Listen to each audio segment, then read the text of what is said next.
IPB University is transforming into an excellent higher education institution in agriculture, marine, and tropical biosciences. We are committed to strengthen the nation's dignity. We continue to move forward and become a leading university in Indonesia. Not only at the national level, we continue to challenge ourselves to be the best at the global level, and has been consistently increasing our global rank. IPB University has faculties and schools that offer various programs to create a generation of excellence. To provide quality education and the best learning experience, IPB University pursues to advance both national and international accreditation and certification. Listed as the most prospective contributor of innovation in Indonesia, IPB University has research centers that facilitate research in various fields. By innovating perpetually, we can elaborate a sustainable quality of life. IPB University has registered hundreds of innovations, and the number just keeps growing. We breed youth entrepreneurs that drive the nation's independence in the future. IPB University contributes to build society by working with communities in various regions in Indonesia. We are aware of the magnitude of collaboration in fostering innovative mindset to continue growing and developing. IPB University have and will continue to collaborate with diverse partners domestically and globally. IPB University continually contribute at the global level, immersed in consorts of international research and education development.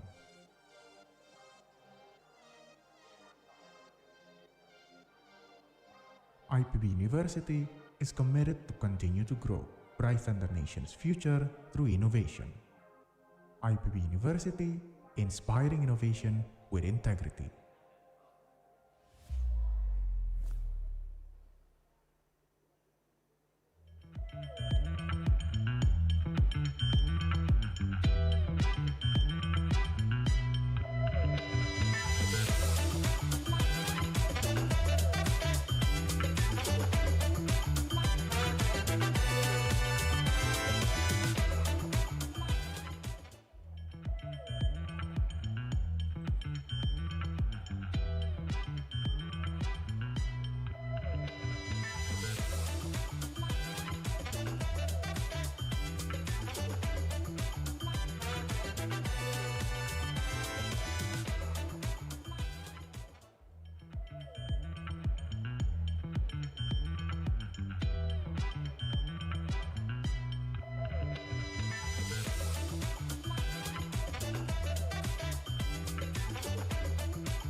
My name is Minaho Kaneko.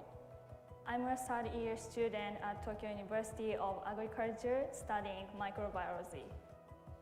I participated as a chairperson in 2023 ISS.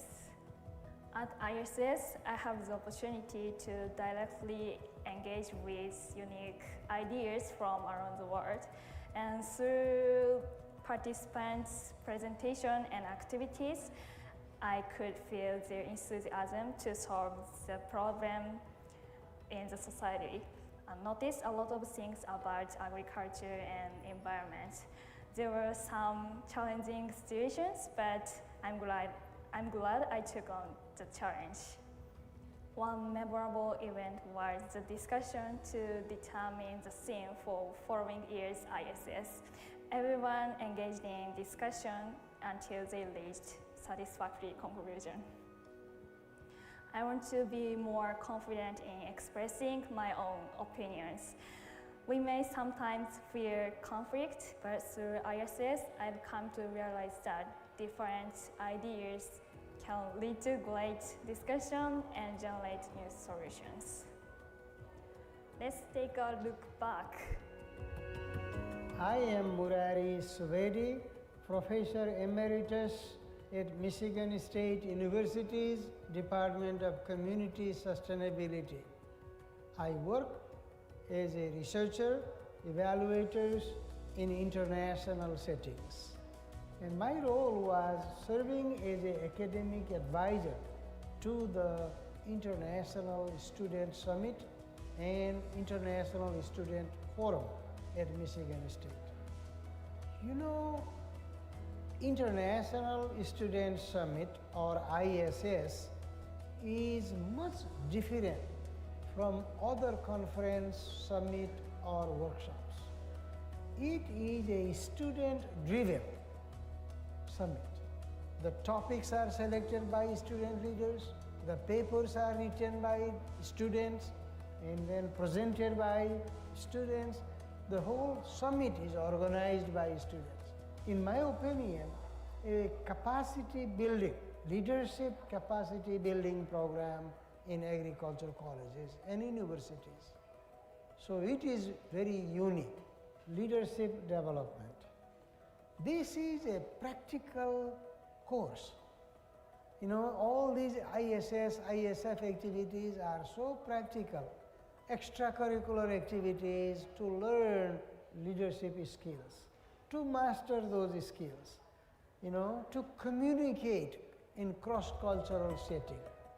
Okay, my name is Rie Miyamura. I am a professor and the Deputy Director of Center for Global Initiatives of Tokyo University of Agriculture. The Student Summit, the uniqueness is the activity and the action by the student. So we have a lot of the academic society meetings or the research conference, but that is focusing on the research outcome. But the ISS is focusing on how the student can motivate to change the world, to change the society, and discuss with the student actions. That is the very, very different from the other conference or the meetings. Summit can be organized 100% by the student, not only the limited area, but also cooperate and help each other and organize to hold the student summit. Please do not give up to think about and create more better way for the future, so the young people can change the world and can create the better future. So please utilize the International Student Summit to discuss and see the friends who are very seriously think about agriculture and food like you. I'm Nina Nopon Shimaguchi, an associate professor from the Department of Agribusiness Management, Tokyo University of Agriculture. I'm also the current advisor of the International Students Forum. So I was part of the first ISS in 2001 and the second ISS in 2002.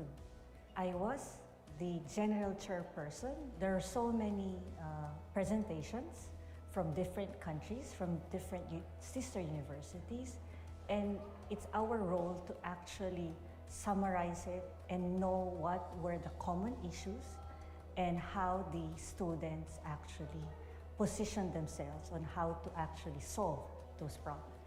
The first ISS is the most memorable because it was the first one. All the students were given the opportunity and the responsibility to actually organize this big event. We first didn't know what to do. Through so many discussions about food agriculture and environment, we learned that there were so many common problems despite differences in countries, culture, around, and etc. And we pulled it out. It was a success.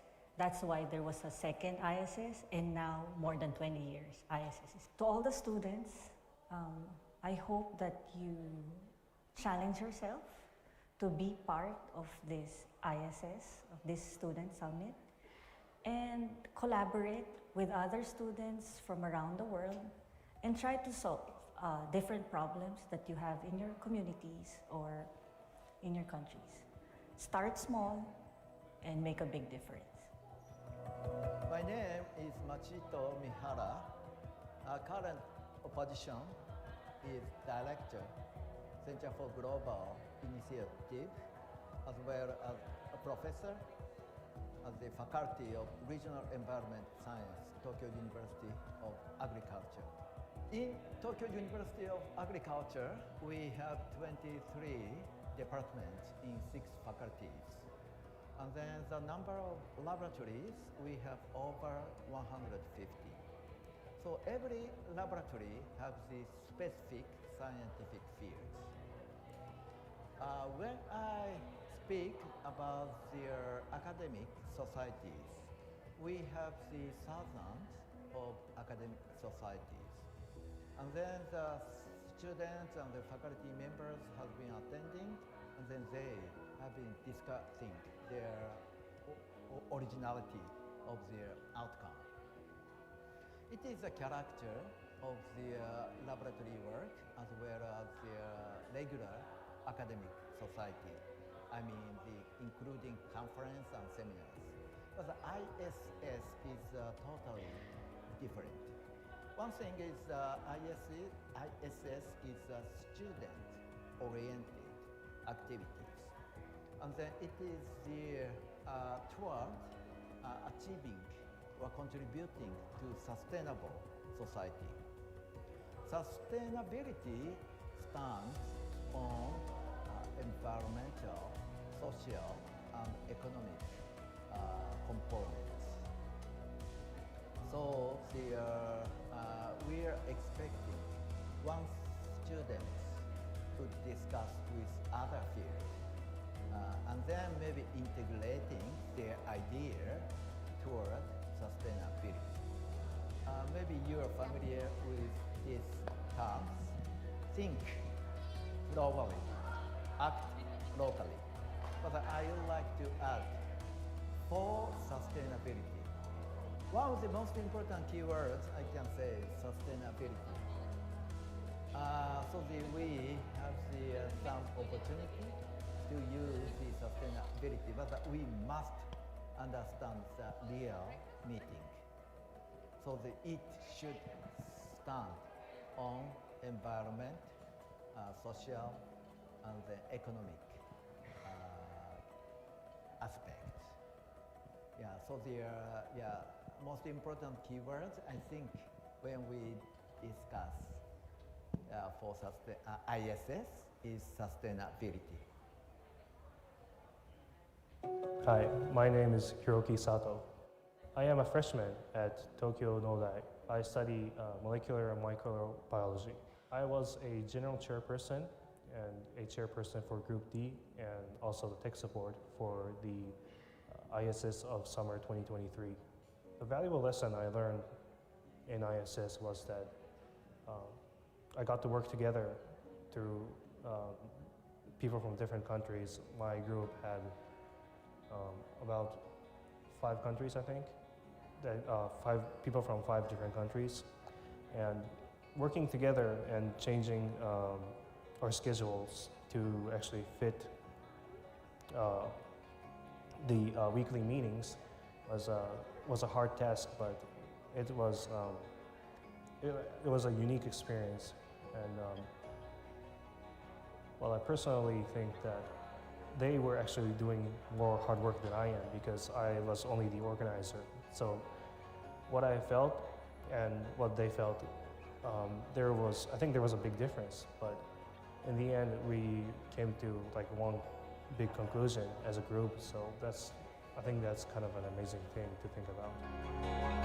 I'm Moeka Numata and I'm working an agriculture consulting company. I participated ISS in 2019 as a presenter. I understand the diverse culture from all participants from all over the world. I got communication skill from ISS and it's very good my job because my job is consultant, so I have to speak a lot of people.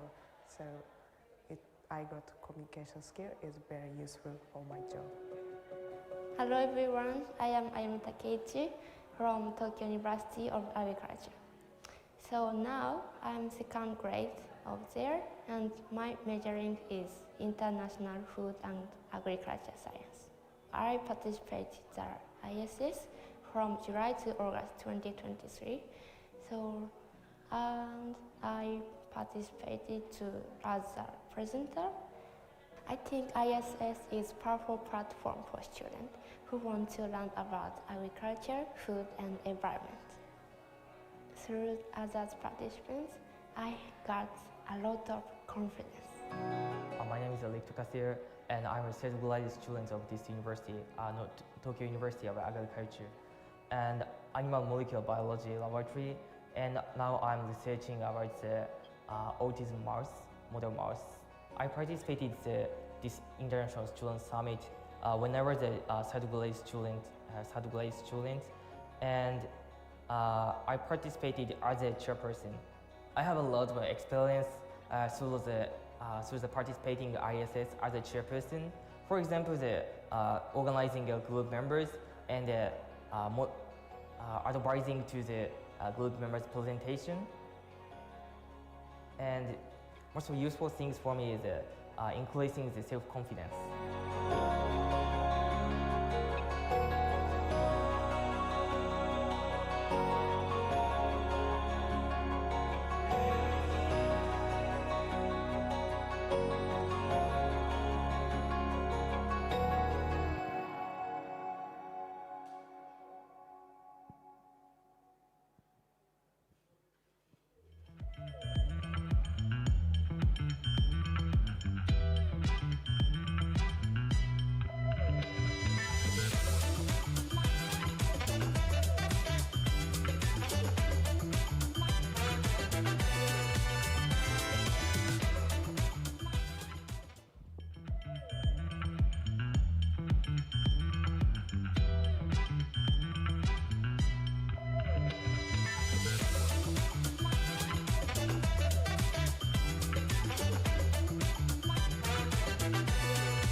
Okay, good morning everyone.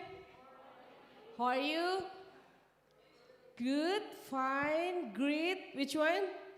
Great. For me, it's great, okay? So, thank you for coming today. And of course, we want to say hello for our international students here. How is your stay so far? Amazing. Oh, perfect. How about the others? How about the food? Nice, okay. How about the weather? Okay, very good. So hopefully our international students can enjoy your stay, not just about the summit, but also your stay in Bogor. And of course, for our IPB students, how are you guys? Ready for today? Okay, hopefully you also can enjoy our summit. And of course, today I can see many of you looking fresh, right? Already have a nice sleep? Ready for today? Ready for amazing session? We will have 4 groups that will present today, and I hope we can enjoy the summit. And today, in this morning, we will start with the Group D. So for the Group D, have you ready? Yes, okay. So maybe we directly move to our session that it's Group D. So I would like to invite our chairperson we'll have Kentaro Yagyu from Tokyo University of Agriculture and also Sabrina Afro from IPB University. Please come to the stage. And I would like also to invite our presenters that are Nixon Ombima Kea from Jomo Kenyatta University of Agriculture and Technology. And also we have Alia Husna from University of Al-Azhar, Indonesia. Nana Suzuki from Tokyo University of Agriculture. And also Chotika Prarom from Kasasat University. Let's give a big applause for them. And maybe for this morning, for Nixon, he cannot join us today, and he will present by recording video. Okay, so Mus Hasan will give some brief for you.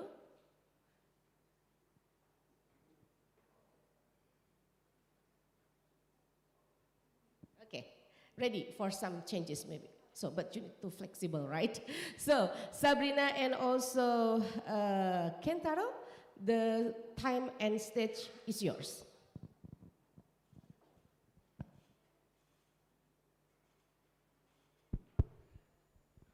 Selamat pagi. Good morning, everyone. Glad to see you again and the second day of International Student Summit on Food, Agriculture, and Environment. I'm Sabrina Afro. I came from Indonesia, IPB University, majoring in Islamic economy. It's an honor for me to be your chairperson today. Yesterday was full of inspiring discussion. I'm sure today will be exciting as before.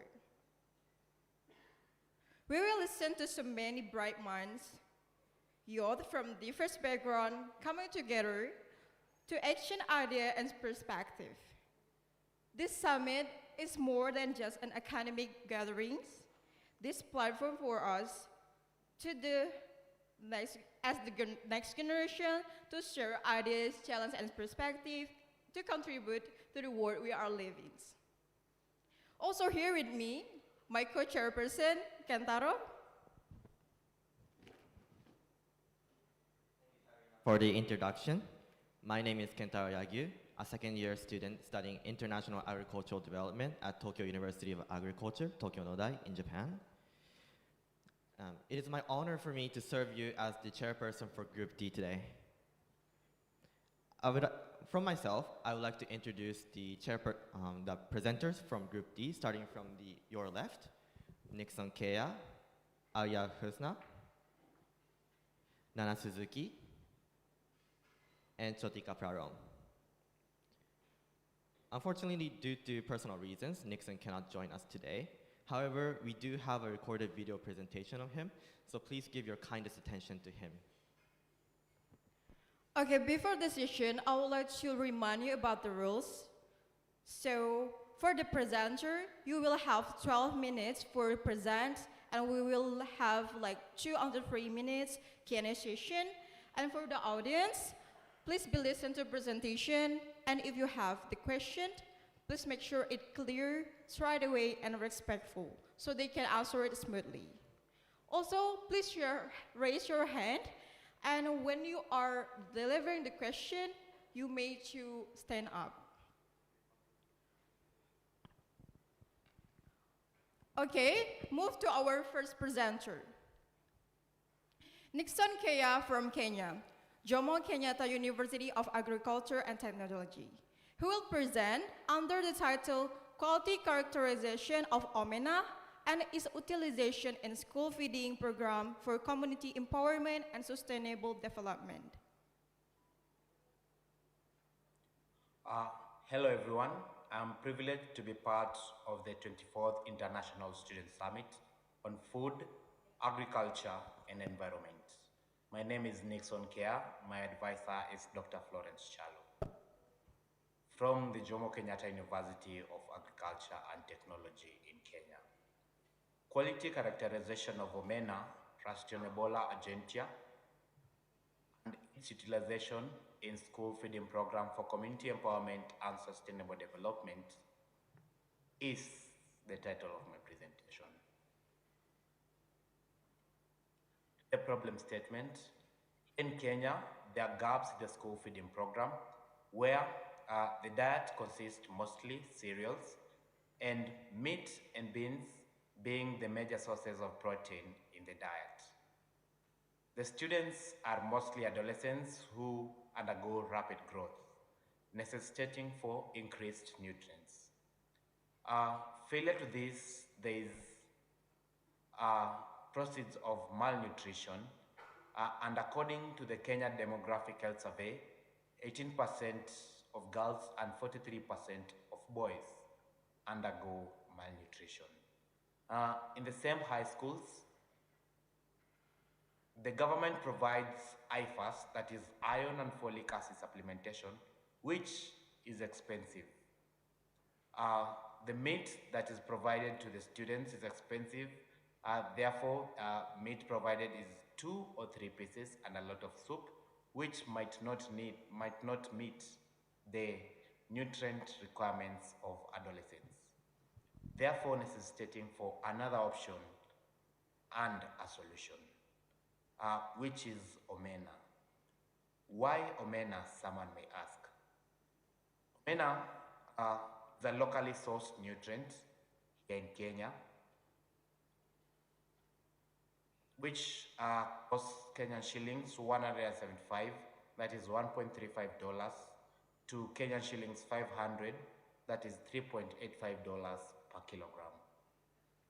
The nutrients in Omena, that is protein, zinc, iron, calcium, and folate, which are a necessity for the development of adolescents.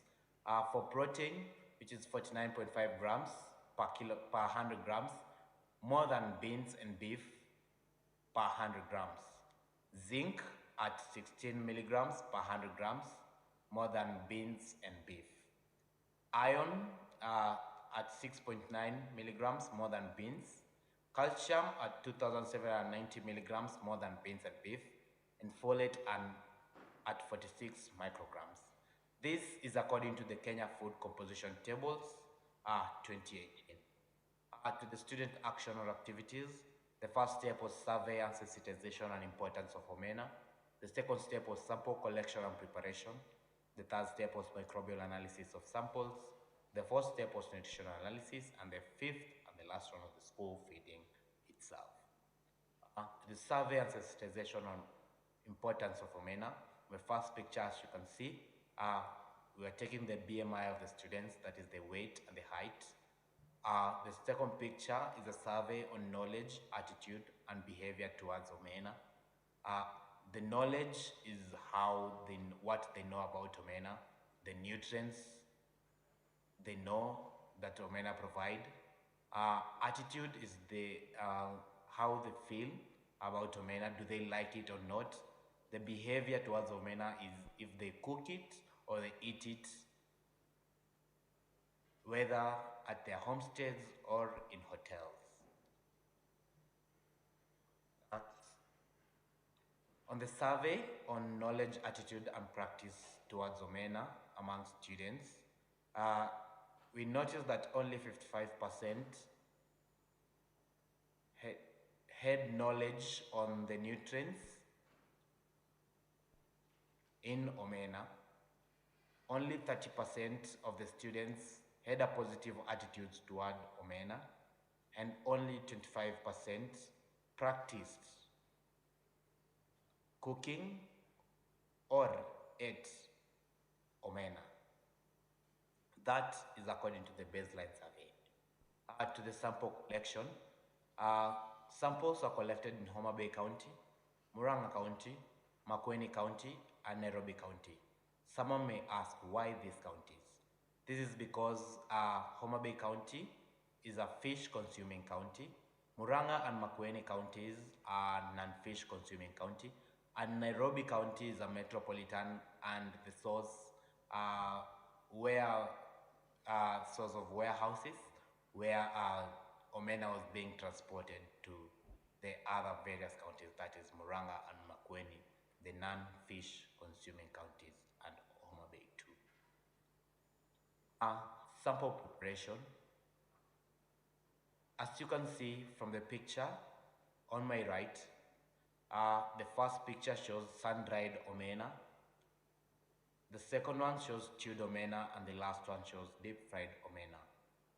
The picture on my left, that is me collecting samples for analysis, and the picture at the bottom on my left shows the cook preparing omena, that is the cook teaching other cooks in high schools on the best way to prepare omena to be delicious and appetizing. The results and implications, that is the nutritional composition and microbial levels of omena, sun-dried omena, stewed omena, and deep-fried omena. For the recommended dietary allowances per day, for protein, 52 grams in males and 46 grams in females were the recommended dietary allowances per day. As you can see, stewed omena did not meet these requirements, that is in 100 grams, but if one served more than 100 grams, maybe 200 grams, he or she could meet these requirements. Deep-fried omena met these requirements. For calcium, stewed and deep-fried omena met the recommended dietary allowances per day, which is 1300 milligrams for males and females. For zinc, stewed and deep-fried omena did not meet these requirements, but anyone who ate more than 100 milligrams, 100 grams, more than 100 grams of omena could have met these requirements. For folate,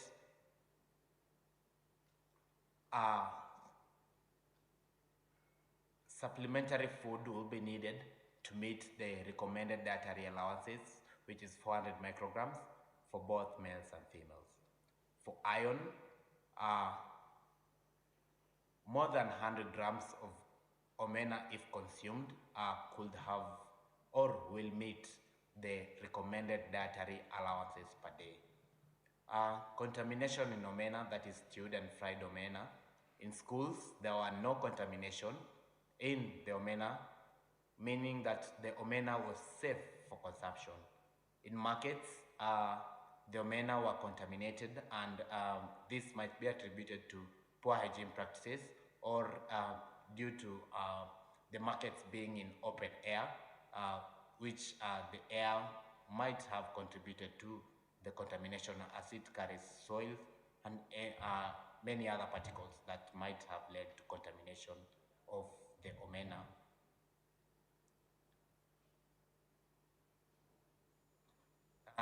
Survey and sensitization implications.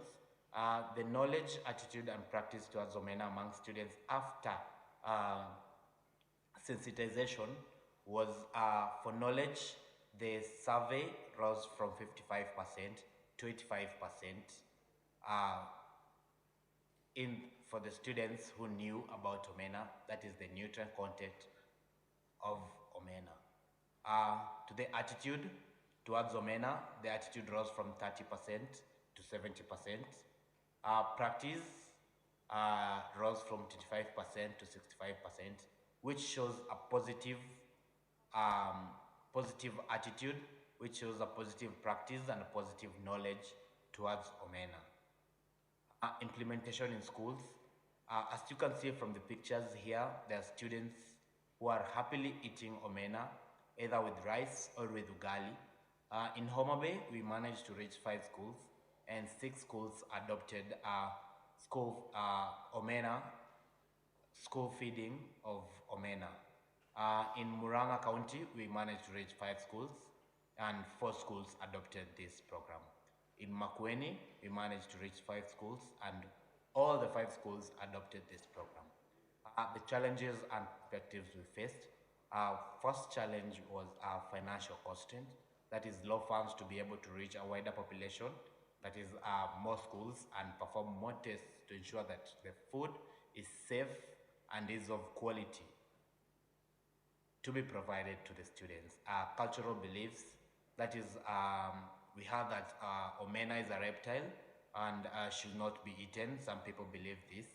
Others believe that omena is bitter and it was a poor man's food. Nutritional education was held to highlight the nutritional value of omena, and proper food preparation techniques were taught mostly to the cooks to ensure that the food prepared was appealing and tasty. Conclusion, the Omena initiative provided employment, meaning provided food security and poverty reduction in local communities. That is from the source, the whole value chain, the whole Omena value chain, that is from the source in the lake to the school, that is from the fisherman himself to the suppliers, to the market vendors, and to the cooks who are employed to cook the omena. Also, universal access to safe and nutritious food, that is nutritious omena, which led to physical and cognitive development in adolescents.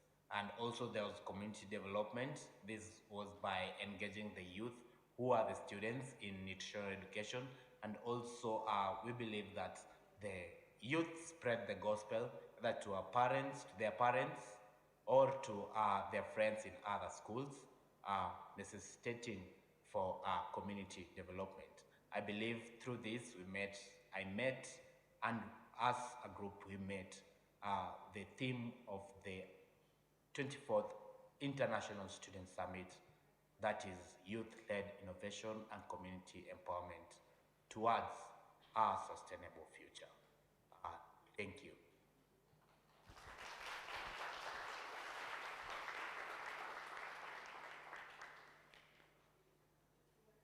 Thank you for the great video presentation from Nixon. And now, let's move on to Q&A session. We'll try our best to answer your question, but if there are any questions that cannot be fully addressed right now, we will send them to Nixon. So you will find the answer after the session. So if you have any question, may raise your hand, and after we pick you, you can stand up. Okay.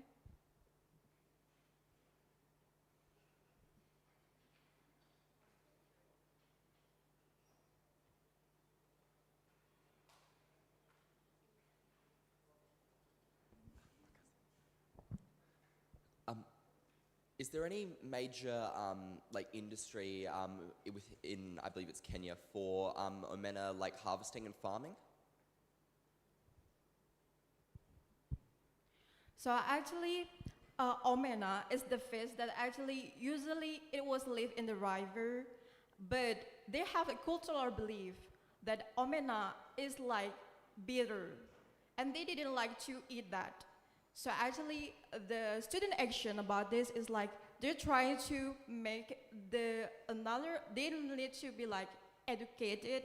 If omena is great, they are trying to be stew or also fry. So student gonna be telling to the parents, so that's fun to eating omena, because we all know that omena itself is a very, very nutrition, and it could be boosting and also solve the problem of malnutrition that happen in Kenya.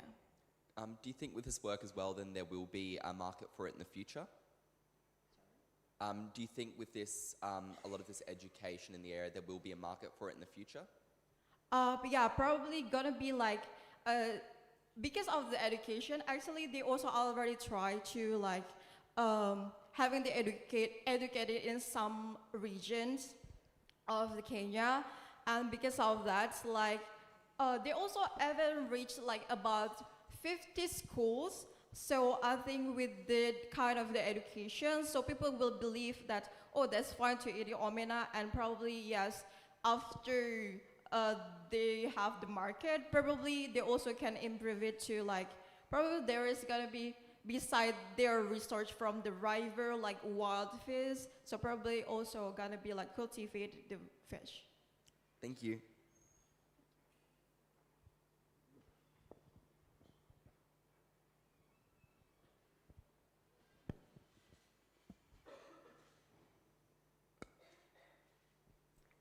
Do they have systems or a plan to ensure that they're going to be able to have stable and sustainable populations of omena if it becomes an increased popularity food group to prevent overfishing or environmental impacts due to like a rapid boom in consumption? I can also rephrase that if you need.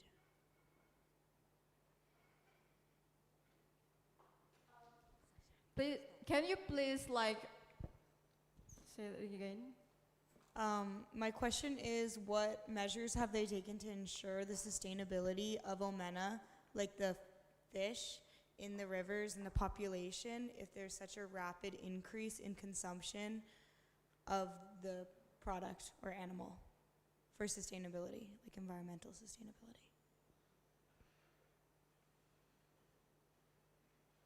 Okay, I think like because right now the omena's like research is still big enough, and also actually the common sense of people for eating omena is not really like it's not really common, but yeah, probably in the future it could be like overfishing for that kind of omena, but right now I don't think so. It's gonna be it's gonna be like overfishing for omena, because even for they are trying to educate, it's kind of hard, because I think for Kenya itself, it's like a big region for the fish itself. So for right now I don't think it's gonna be like like broke the sustainable of itself. So yeah, I think.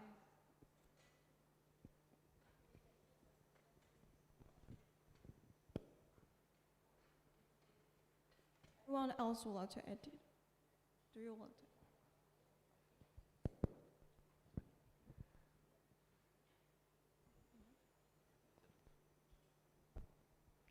Okay, since actually the time is already done for next time, so we will move to the next presentation, which is Alia Husna from Indonesia, University of Al-Azhar, Indonesia. She will present under the titles Community Service at Chicken Slaughterhouse in Rural Area to Improve Sanitary Hygiene, Health Certification, and Social Media Utilization. For Alia, the floor is yours.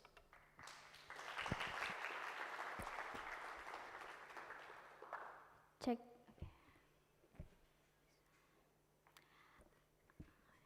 Assalamualaikum warahmatullahi wabarakatuh. Selamat pagi and good morning everyone. I'm Alia Husna from Food Technology Department, University of Al-Azhar, Indonesia.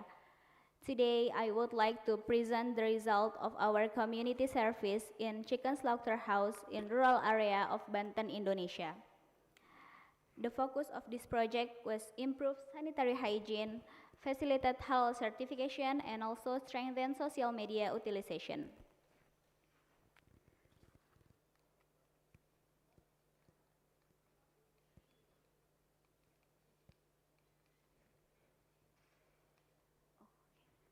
Problem statement. Indonesia is home to one of the largest Muslim population in the world, about 13% from global Muslim community. Halal is not only a religious obligation, but also a standard of quality and safety. It provides consumer with peace of mind, knowing what they consume is both safety and permissible.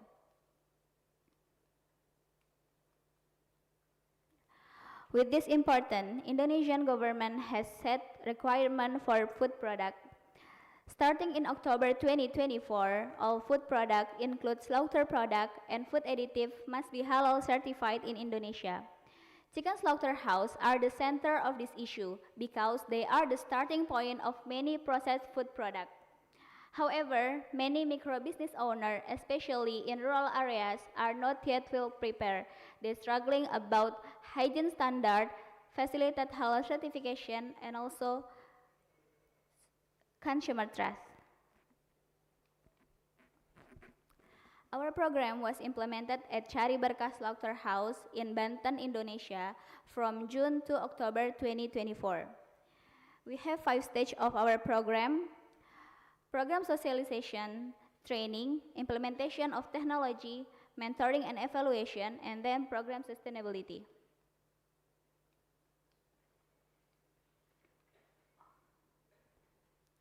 We collaborate directly with the owner and the worker to guide them step by step in improving practice hygiene and preparing for certificate halal. We divided our action into several stages.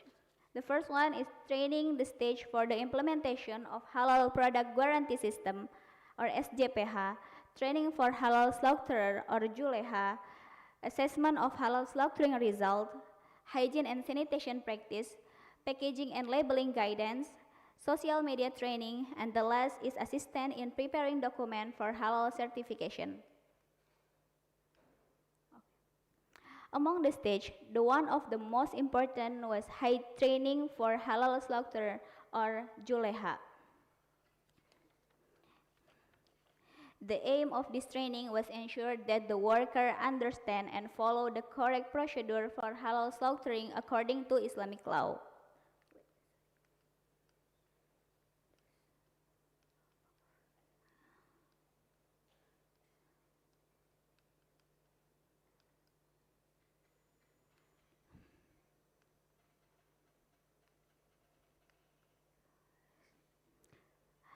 The main of this topic was halal slaughter technique include position and treatment of animal before and after slaughtering.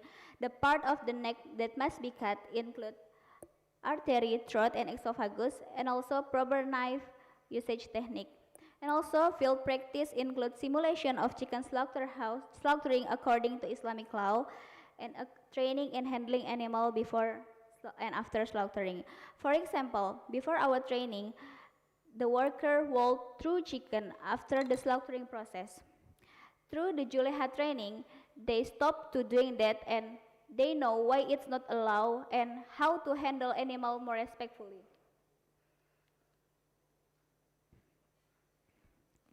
Once of the worker understood halal slaughtering, we move on to another crucial part of this program, which was hygiene and sanitation training. This training included both theory and practice. We focus on personal hygiene, such as wearing personal protect equipment like hairnets, mask, apron, and gloves and boots, and also practice proper hand washing. We also introduced a method of managing domestic waste by administering probiotic.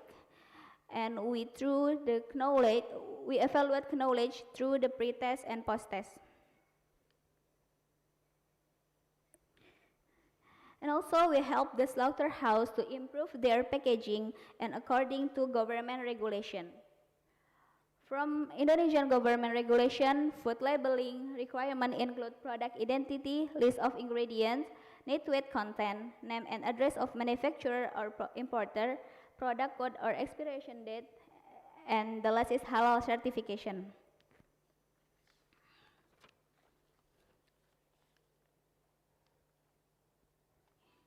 Besides packaging, we also training on social media utilization. In this stage, we show them how to create engaging content, how to switch from personal WhatsApp account to WhatsApp business account, and how to create a product catalog, and how to start using Instagram as a platform to reach more customers. And the last step is we guided the slaughterhouse in assembling all necessary documents for halal certification. This includes personal data, halal product assurance system or SJPH, business registration number, and also we have to fill the registration document before register them on the website. The name of website is sihalal.com. Let me show you the result of this program. The first one is halal certification. Finally, halal certification has been issued and it's valid for 4 years after the date from issue. This chart is show the percentage of halal product assurance system implementation. There are so many parameters here, but I highlight a few points. Before training, there is no halal policy. There is no training, product labeling, or use of personal protect equipment. And documentation also minimal. It's about 10 until 50%. And halal slaughtering practice is only about 80%. After our training, all halal product guarantee system reach 100 compliance and improve slaughtering practice according to ISAN principle, like no throwing slaughtered chicken, it's ally with halal and animal welfare. And mentoring program significantly enhance implementation and awareness of halal standard.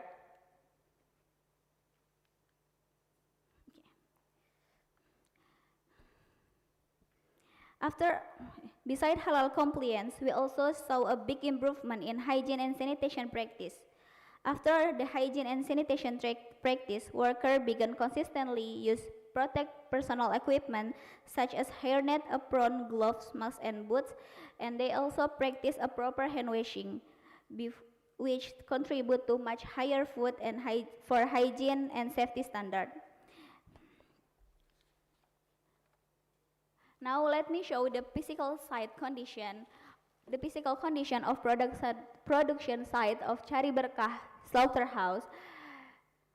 From the figure A is before our training, it's less organized and minimum sanitation. And after our program, there is a more safety, and there is a separate before clean and dirty area.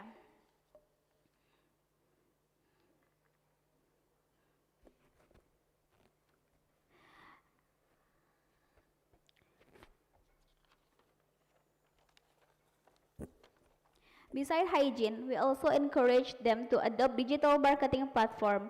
The Slaughterhouse has been upgraded from WhatsApp personal account to WhatsApp business account, and they have also catalog of product in WhatsApp business account to make customer order more easily, and they also have an Instagram account to upload their content. This is a packaging then for transformation before and after our program. Before our program, they only use a simple packaging, and after our program, they began use proper packaging with a clear label and also with a halal logo certification.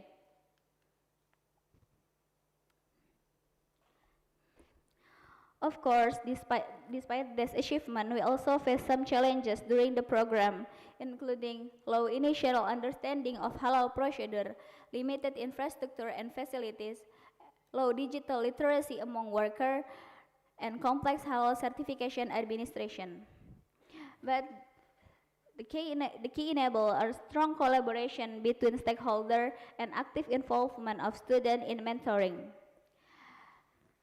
The future opportunities of this program are replication this program in other slaughterhouses and waste processing innovation like feathers into feed or biogas, and e-commerce partnership to expand market access like maybe in Tokopedia, in Shopee, or like yes.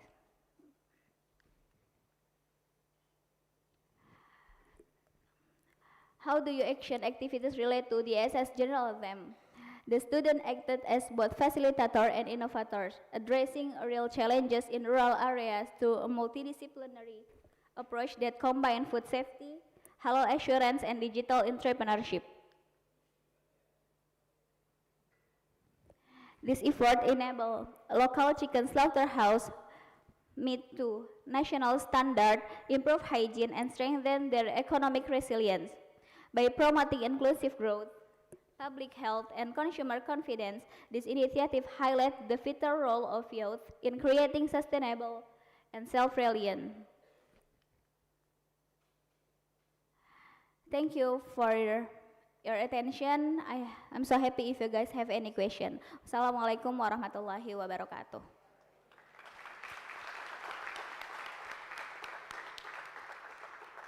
Thank you, Alia, for your presentation. And now we will open the Q&A session. So for anyone else who have the question, you may raise your hand. Wow, a lot.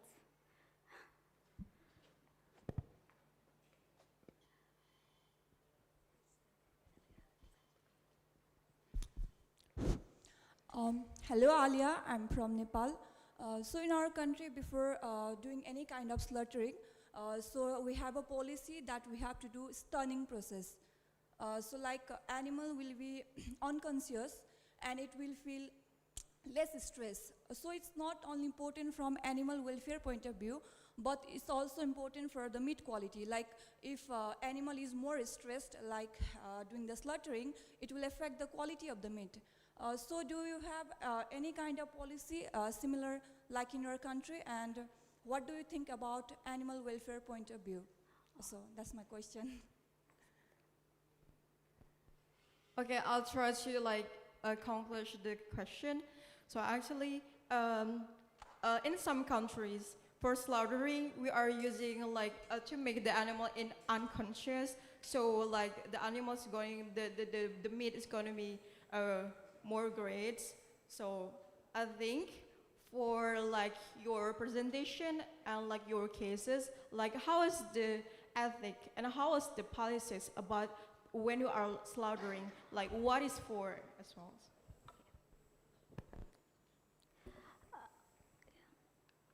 Bisa ditampilkan lagi.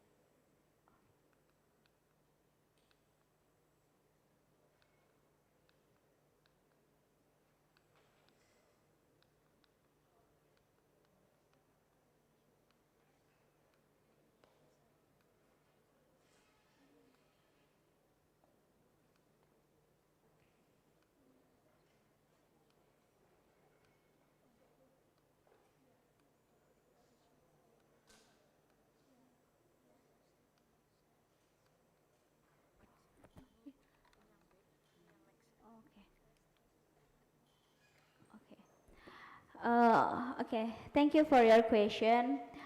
Maybe the policy is when during training, we also teaching the worker and the owner how to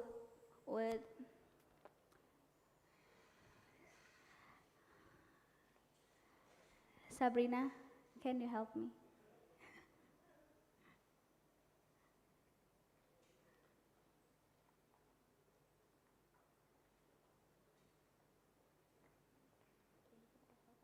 Treatment before kita menyembelih. Terus karena akhirnya kalau misalnya ayamnya stres, nanti tuh daging ayamnya tuh kualitasnya bakal lebih jelek gitu loh. Nah, salah satu caranya adalah dengan kayak dia tuh pakai pisau yang tajam, habis itu memotong 3 saluran itu, terus nggak melempar ayam setelah proses.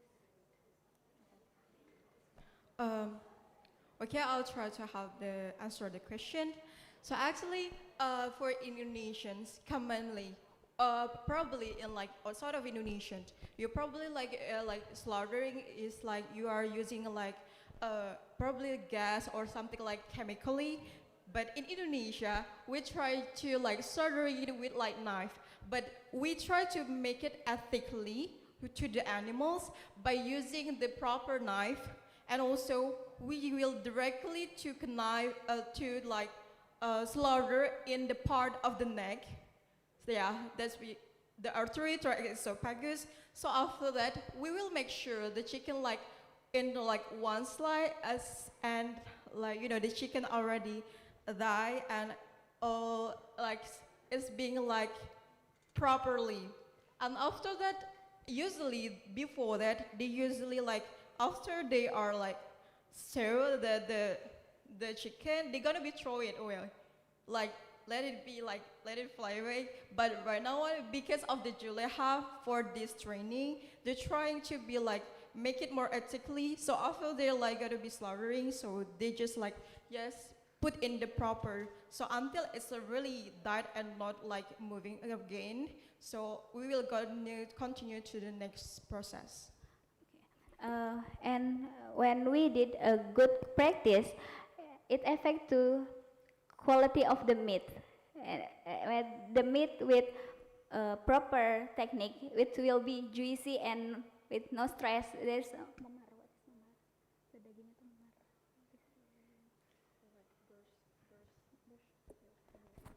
burst the meat, and also why it's important, because the quality it's affect from this technique. Okay. Thank you. Thank you for the question. Unfortunately, due to time constraints, we will have to close the session. Thank you. Thank you, Alia, for your presentation, and thank you to everyone who participated in the Q&A session. Now moving on to our third presentation. Our third presenter is Nana Suzuki from Japan. She's studying at Tokyo University of Agriculture. Her presentation is by the title, The Power of 20 Yen, Student Actions Bridging Hunger and Overnutrition. We will have 12 minutes to present and have a Q&A session afterwards. Nana, the floor is yours. Yes.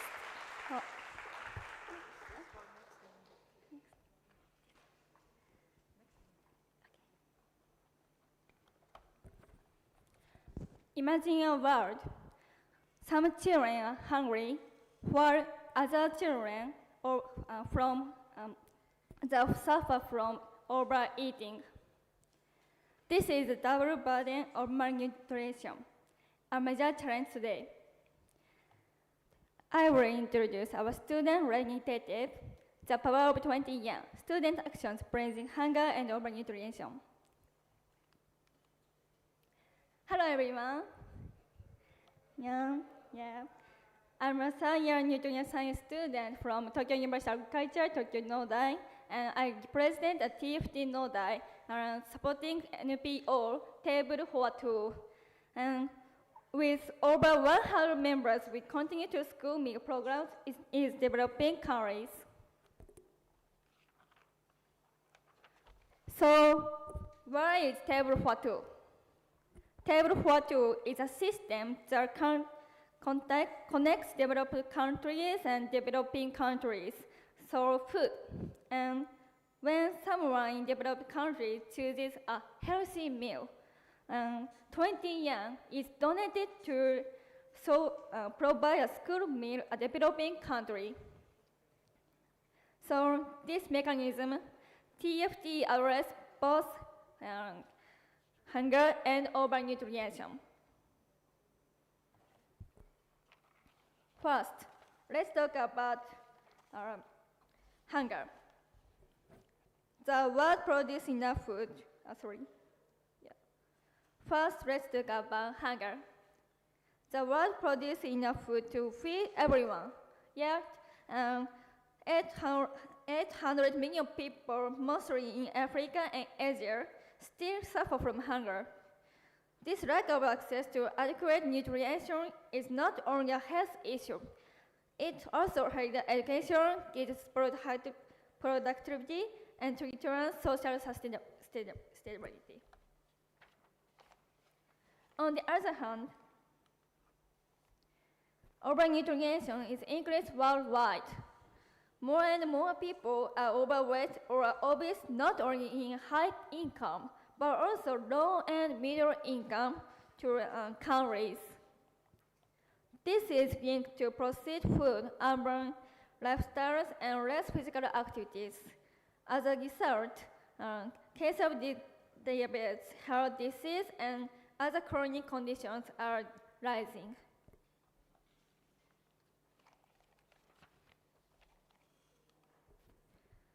To address hunger and overnutrition, TFT offers a simple solution. TFT meals are healthy, reduced-calorie meals served in school or restaurants in developed countries. When someone buys 20 yen is donated. This donation provides one school lunch in countries such as Kenya, Uganda, Rwanda, and the Philippines. By choosing a healthy meal, people contribute to global health on both sides of the table.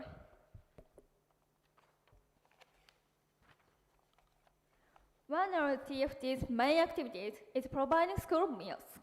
For many children, it may be their only proper meal of the day. These meals meet growth needs and support local farmers. The program nourishes children and strengthens communities.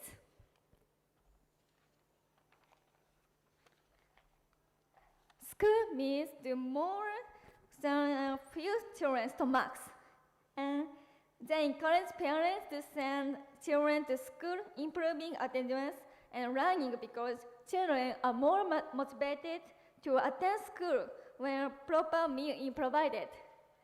So this simple action supports global goals like zero hunger and quality education.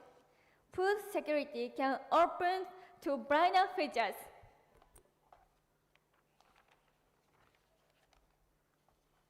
Next, I will introduce two activities we carried out as TFT Nodai.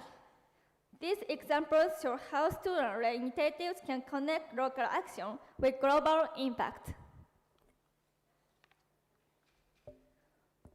One of our many activities was a vegetables dyeing workshop for children and their families. Children dye fabrics using onion skins and added pattern with marbles and rubber bands while learning about food loss and sustainability, so quizzes and hands-on activities. They were very excited to see the color change.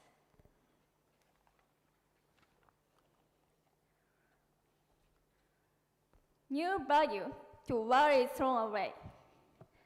Families transfer onion skins into colorful fabrics, rethinking waste and sustainability in a creative way. This is onion skins picture.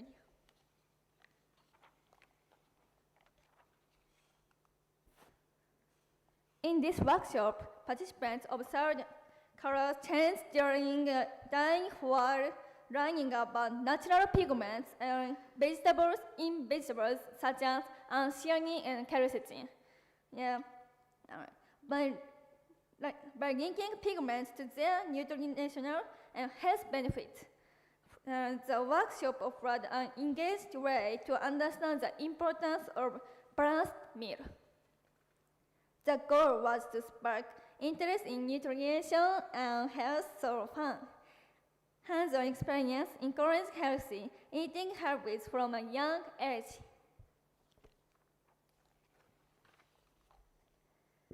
After the workshop, many families shared that it was both fun and meaningful. Parents reported new conversations at home and about food waste and vegetables. At the same time, we faced challenges in combining abstract concepts such as sustainability and how nutrients function in the body to children. This experience highlighted the importance of transforming knowledge and into hands-on, age-appropriate learning that connects naturally to everyday life. In 2024, our activity generated donations equivalent to over 2,300 meals, school meals. This achievement won the grand prize in expanding TFT category at the TFT Award 2025 and gave us the opportunity to share our work with other organizations. And it shows that student-led initiative can inspire broader collaborations. Our workshop was covered by several media outlets, highlighting its unique mix of hands-on experience and sustainability education.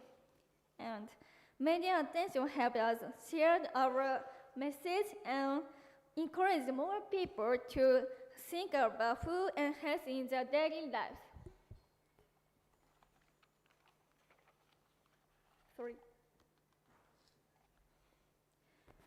Besides workshop, we studied the vegetable sales in Kawasaki near Tokyo. And local produce is sold with simple recipes made by our members. Each purchase is donated 20 yen, enough for one school meal. This connects local food choices to global support.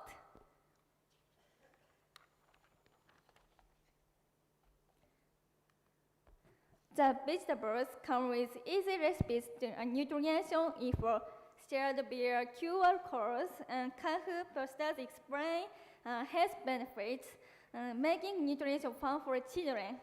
And convince food education sustainability and international cooperation. So these activities are aggressive and even small, but student-led actions can create real impact. By turning everyday events into global contributions, we learn that consistency and ownership matter most.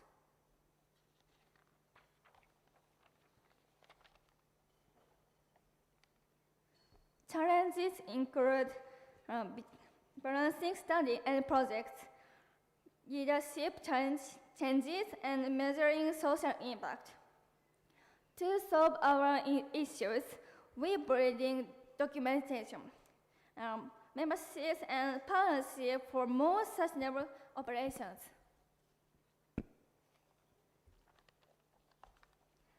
Our project embodies the years term of years innovation and community empowerment.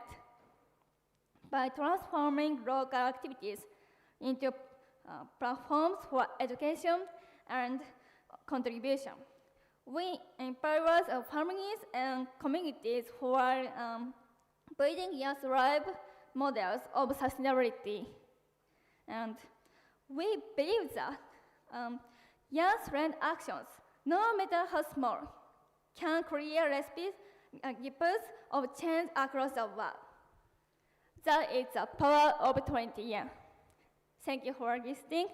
Terima kasih.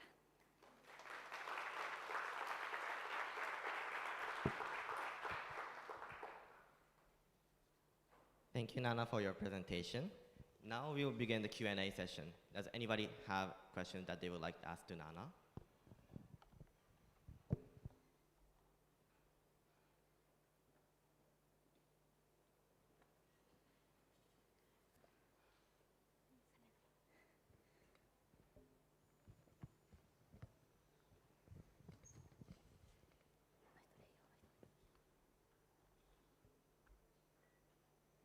Okay, thank you so much for your presentation.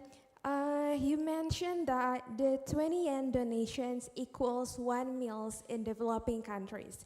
In Indonesia, we also have a school feeding program, and 1 meal equals 10,000 rupiahs, or about 90 to 100 yen in Japan.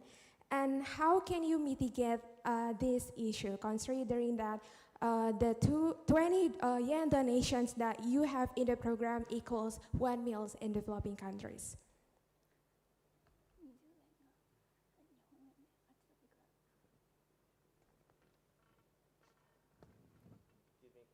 Could you please repeat the last part of your question? Okay, so there's a difference, and 20 yen in Japan equals to 1 meal in developing countries. But in Indonesia, we do also have school feeding program that where 1 meal equals to 10,000 rupiahs, or 90 to 100 yen in Japan. So how do you mitigate this issue?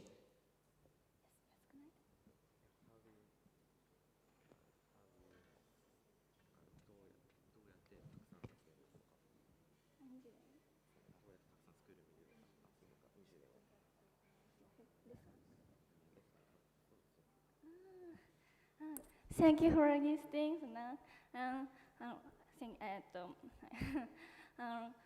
We provide school meals, so we TFT program provided company and restaurant and school meals. So not only university students this TFT program, but also participant more companies, in 700 companies in TFT program. So we collecting money, school, companies, cafeteria, and the TFT menu, or cafeteria, university cafeteria, and but also I introduced to spreaded TFT department. So we explain working event. Participants provided 20 yen participant fee, included in 20 yen provided our programs, donations. So we collecting 20 yen, so donation to African schoolmates. Okay, thank you for listening. Thank you for the question. Unfortunately, due to time constraints, we will have to close this session.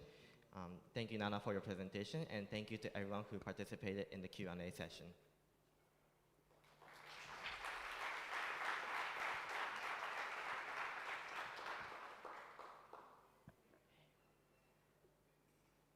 Our fourth and final presentation is by Chotika Prarom from Kasetsart University in Thailand. Her presentation is under the title, Can Camp 35th, Fostering Sustainable Development and Income Generation Through Local Food Innovation in Thailand.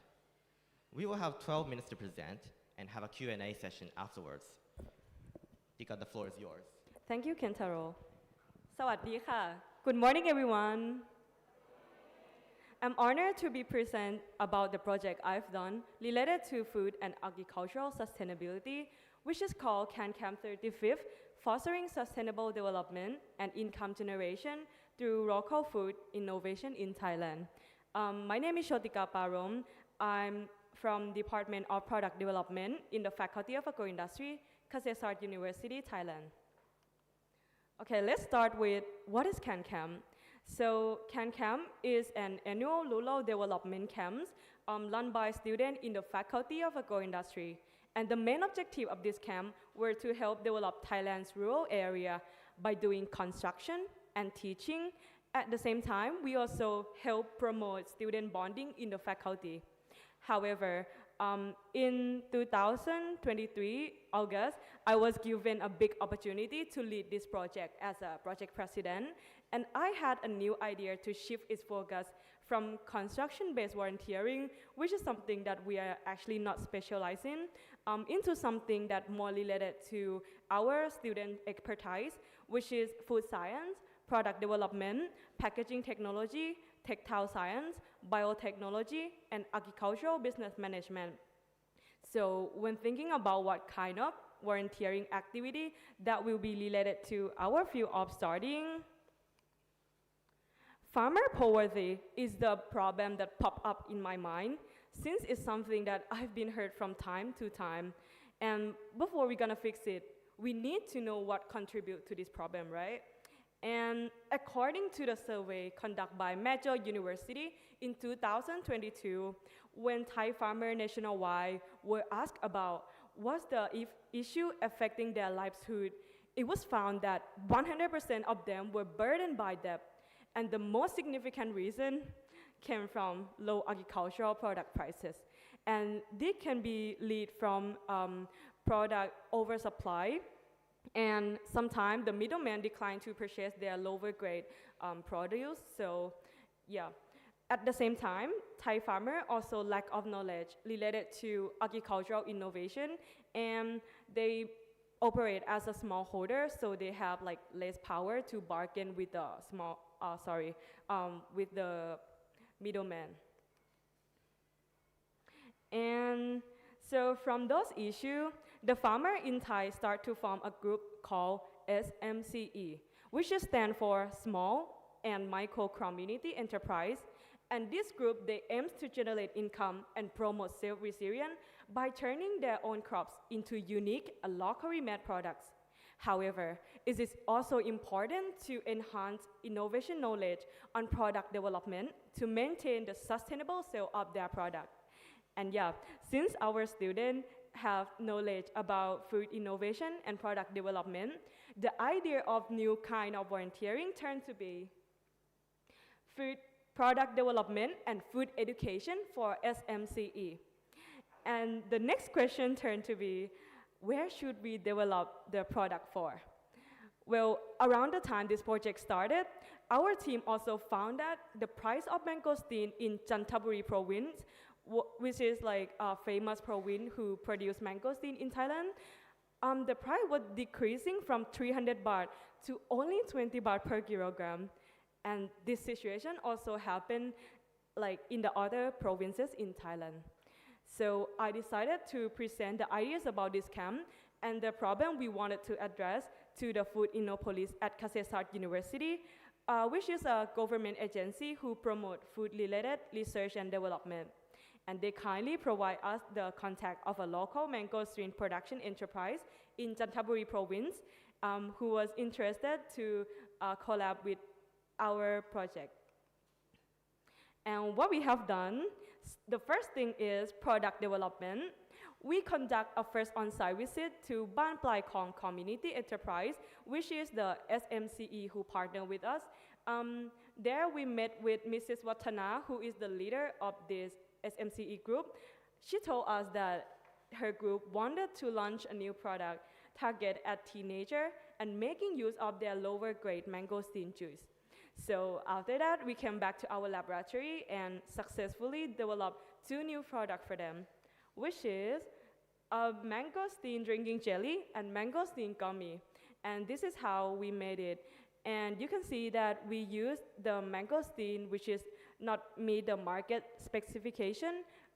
Like some of them doesn't look good, some of them like too small, but it still be able to eat and it still like have a good quality on itself. And not only the product itself, we also designed the packaging for them. And you can see that we use like vivid color and cartoon character in order to attract teenager customer. And we also conduct the second time on-site visit after we successfully developed the product. We came back to the Ban Plai Khong community again, and where we conduct the demonstration session and sharing knowledge session. We tell them and like told them how to do the product step by step and freely around them to ask any question. At the same time, we also like conduct a educational session about packaging material and what is the idea behind our design. And concurrently, we also obtained the knowledge about mangosteen farming from the SMCE's member and like be able to walk around their production site. And the last thing we have done is the education part. We went to Bangkachak School, which is a local school in Chanthaburi, where we deliver an educational session for students about Thai herbs and also conduct a workshop under the topic New Product Idea Generation from Local Herbs. As this school, they grows various types of herbs, and this activity, we aim to make the student in this area aware of the value of their local crops.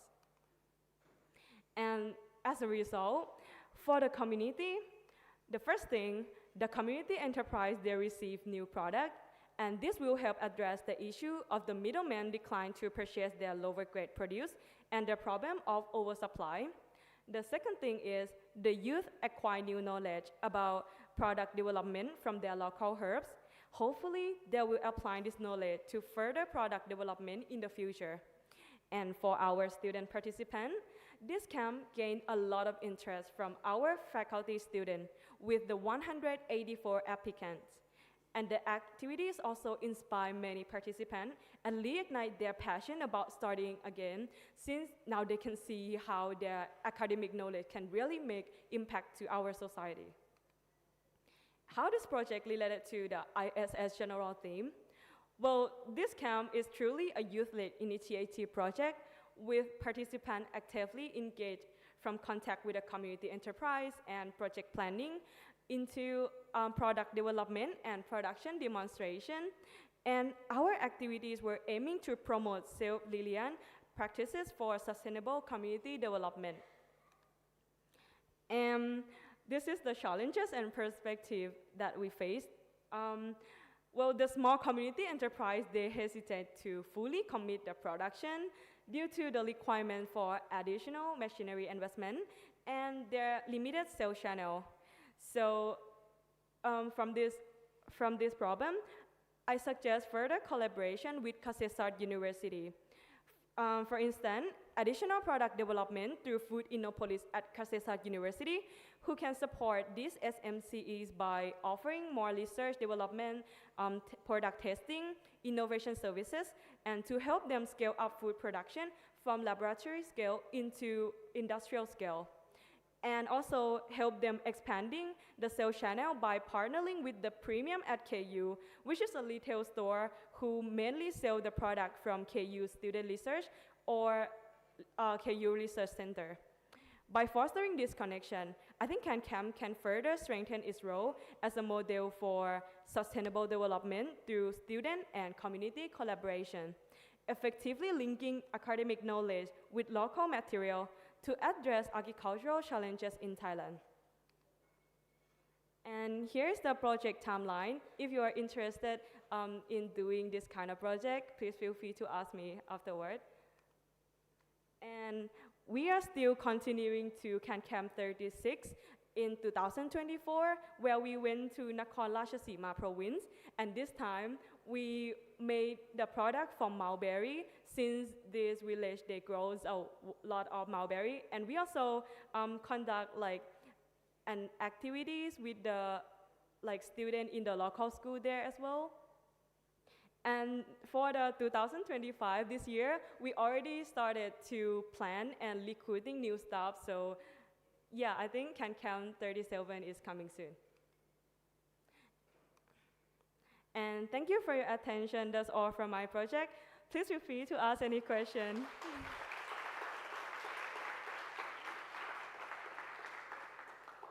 I will be appreciated if you slowly ask me the question. Okay. Thank you, Chotika, for your presentation. Now we will begin the Q&A session. Does anybody have a question that they would like to ask to?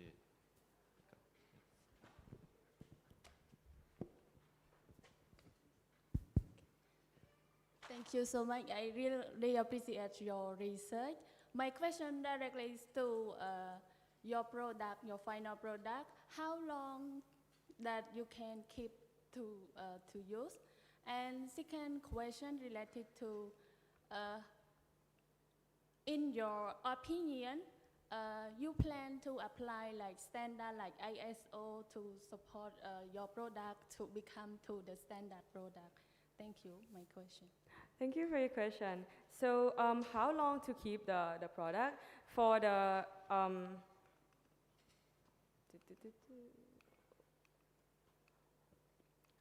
the drinking jelly one, we already passed through the pasteurization process, so we can keep it around 1 year in the fridge.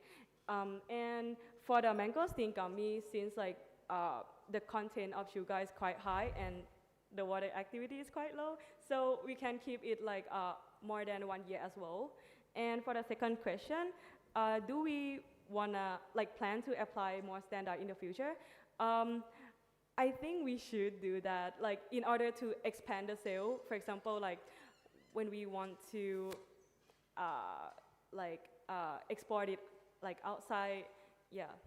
Thank you so much.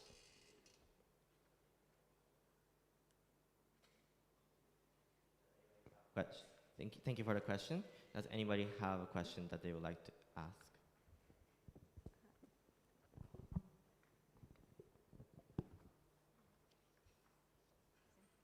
Hi, good morning. I am Bernadette from the University of the Philippines, Los Baños. So a while ago, you mentioned about the hesitation of our farmers to fully commit to the project. So my question is, how could you make sure that the project is sustainable in the long run, since what would be your ways for the farmers to trust the CanCam team? That is all. Thank you. Thank you for your question. So how to make this project more sustainable in the future, right? So for our student part, at the end of every year camp, the president of this camp will be make a PDCA document and send this document to next year president in order to ensure the continuously and standardization. And for the community, I think we have to focusing more on two things, which is production feasibility like we actually already make the product like easy for them to start, but to make them like feel like make sure for them, I think the collaboration with like Food Innopolis, as I mentioned before, should be great for them to start like try producing the product and like try to launch like a small scale first, and also I think like to provide a continuously training or like follow up to check the progress almost every month or every year might be better, like to ensure that they stay on track and still like keep producing the product. I hope that answers your question. Thank you. And we would like to have one more question from the audience. Hello, Chotika. I'm Omena from Sri Lanka. Thank you. Thank you very much for your interesting presentation. I just have one question for you. So you have developed a new product. I just want to know, how do you envision the sustaining once you introduce your product to the market? Because it's kind of like challenging to introduce a new product to the market. Yeah. Thank you. How to like sustain the sale of this product, right? So basically, every product is have like growing state, decline state, and stuff. So before we went to that decline state, I think maybe before at that time approach, our team will like go back to them again and like help them develop like a little bit more. So like the product will be like newly, freshly, so like it can stay in the market in the long run. And also I think by turning it into like souvenir or like promoting it into like the must-buy item of that area, it might be like, I think that might be a long run as well. Yeah, like everyone, when they come, they're gonna buy it, definitely, yeah. Thank you for your question.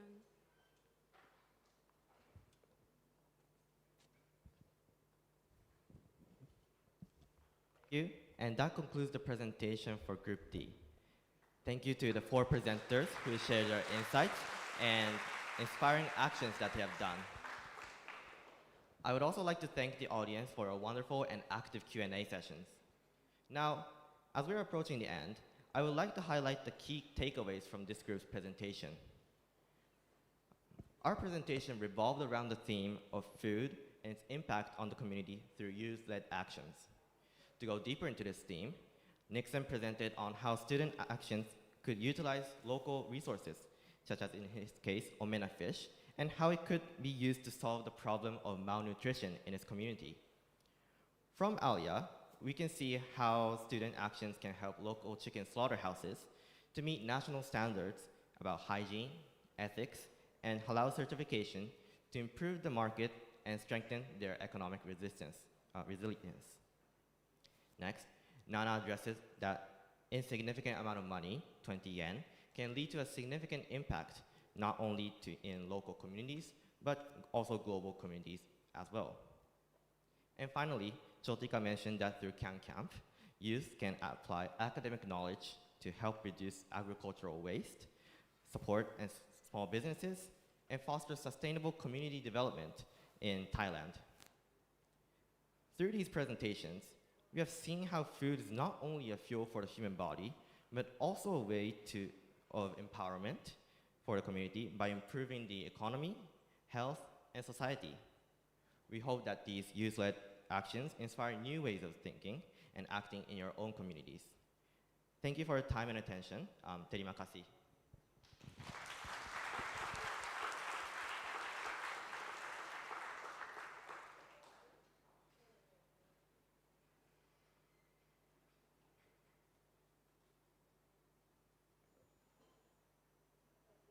Thank you very much, Kentaro Yagyu and Sabrina Afro for lead the session D. And thank you also for all of the presenters. So please, you can leave the stage and let's give applause again for them for such amazing presentation and discussion. Okay, so now I think we need a break, right? Do you need a break? No? Or we just continue? Little break? Okay, so we will break for 20 minutes. For the first line, please, for the audience, you can go outside first and then take a snack outside the room. Our LO will accompany you to go to the outside our auditorium and enjoy your snack. And please, if you can come back and still have time for the session E, we would like to invite you again to our session. And for the chairperson and presenters, so now you can break also. You can enjoy your coffee break with coffee or tea and maybe some snacks, right, in our VIP room. Please, you go there also. And maybe for the session E members, the chairperson and presenters, if you want to check your preparation on the stage, please do it. Okay, so thank you very much for this session, and we will come back again in the next 20 minutes. See you all.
Hello, welcome back everyone.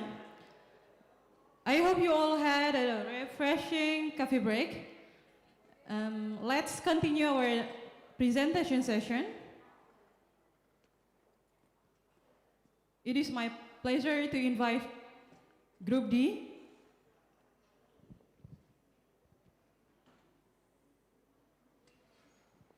So, in Group D, we are going to have Ryuse Sato, and then Shaski Gina Naufazia as the chairperson. Please come to the stage. And then we are going to invite Nguyen Triudat from Nonglam University, Bernadette Sapiko from University of Philippines, Los Baños, and then Vijay Surya from University of Peradeniya. Please give a round of applause for everyone that will present their knowledge here.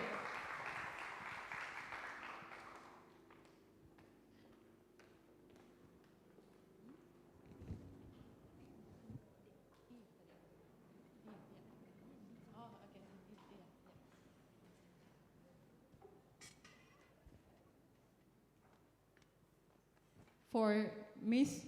Shaski and then Mr. Ryuse Sato, the chairperson of Group E, the stage and the time is yours. Please give them a round of applause. One more time, guys.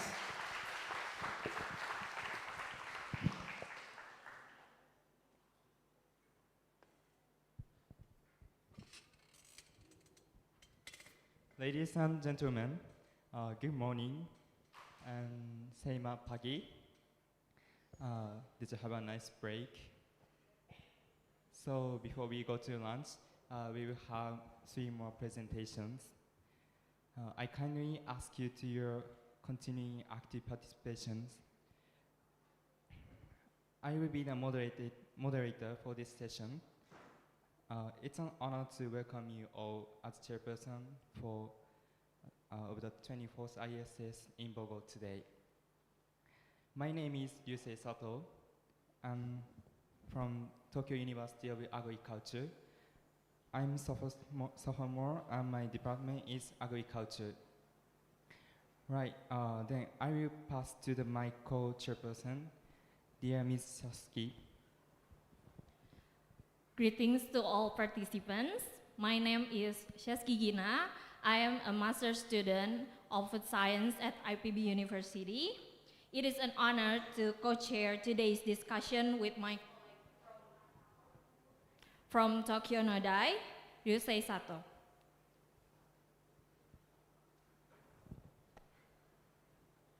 So we would like to move on to the presentation. Today we have 3 presentations. Mr. Da from Vietnam.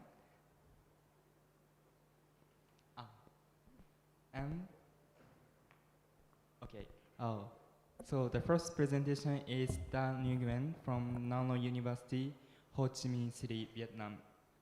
His presentation topic is Paving the Way for Resilient Agriculture, a deep proven rotary hoe innovation. Now, Mr. Da, the stage is yours. Welcome.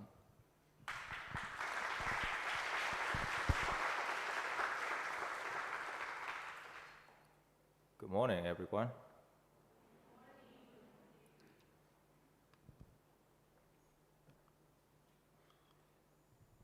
My name is Nguyen Chiu Dat. I'm from Nong Lam University, Vietnam. My supervisor is Mr. Nguyen Hình Trương Gia and Dr. Nguyen Quyên.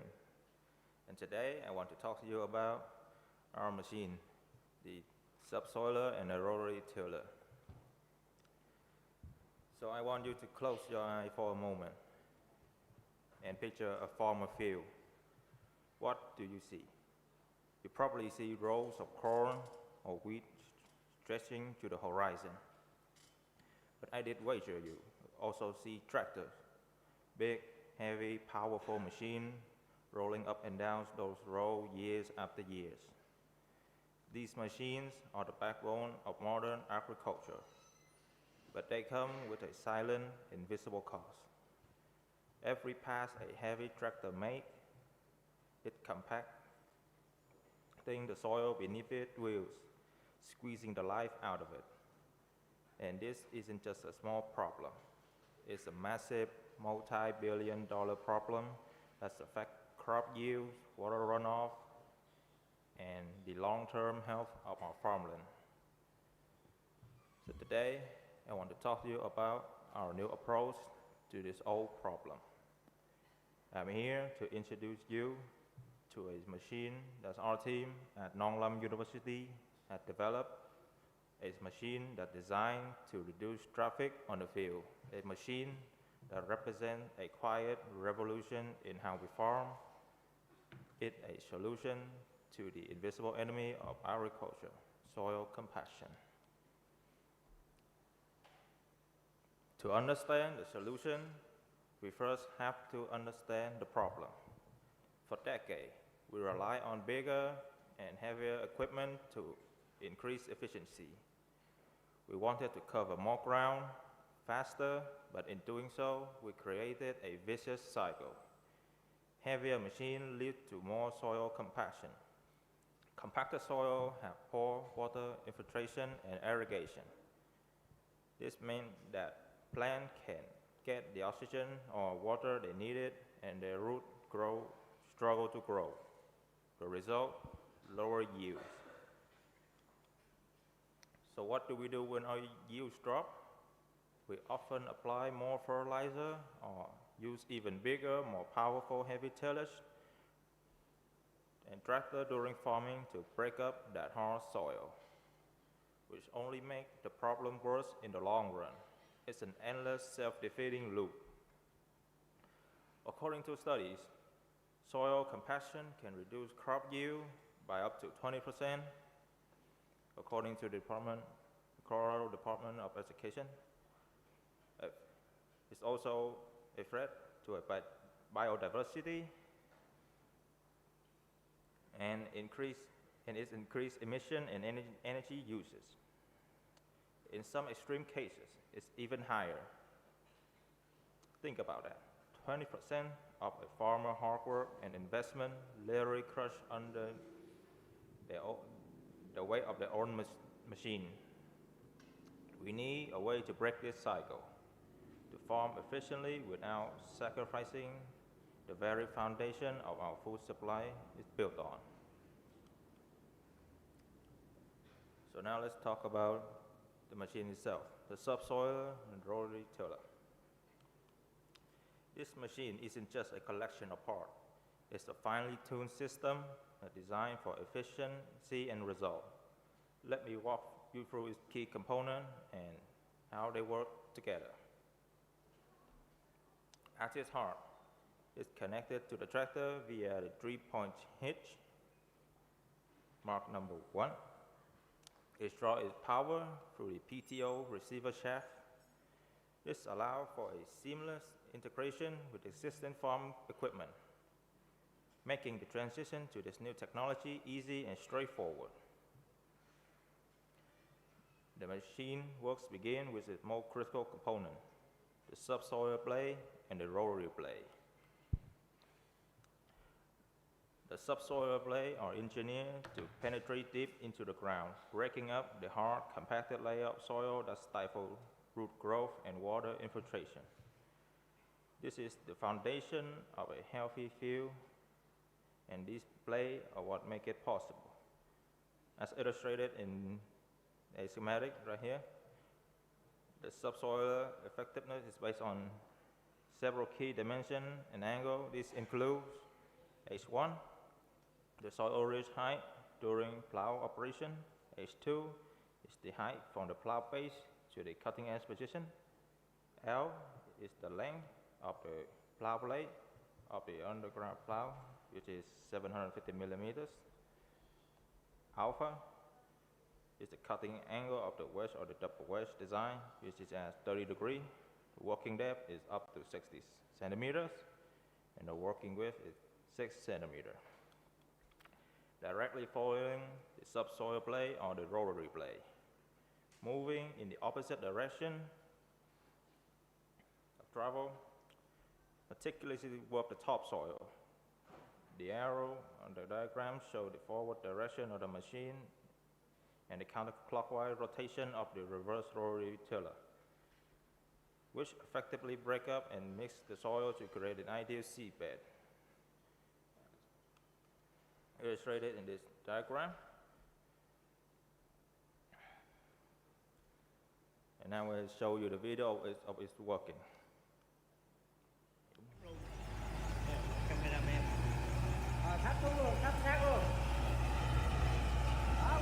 This machine was tested at Taining provinces with a John Deere tractor. Look at how it is effective. It's working the ground, very smooth.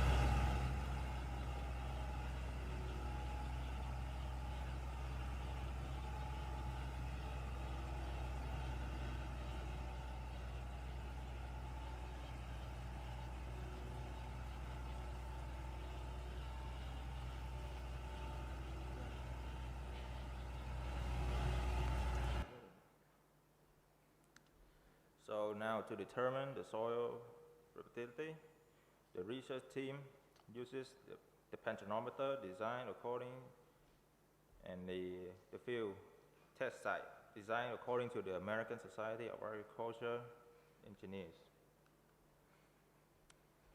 Our first objective was to see if the machine could effectively tackle the deep compacted layer of soil that often go untouched. We call this subsoil plowing. Our measurements show there's an average soil plowing depth of nearly 55 centimeters with a range from 44 to over 60 centimeters. But the real story here isn't just about the depth, it's about control. We found a direct correlation between the speed of the machine and the consistency of its work. At speed below 2 kilometers per hour, the depth was deeper and remarkably consistent. As we increased the speed above 3 kilometers per hour, we began to see the effect of vibration and wheel slip, which led to less consistent plowing depth.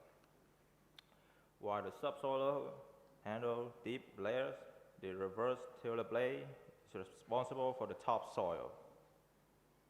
The vital layer were seed, germinate, and initial root system form.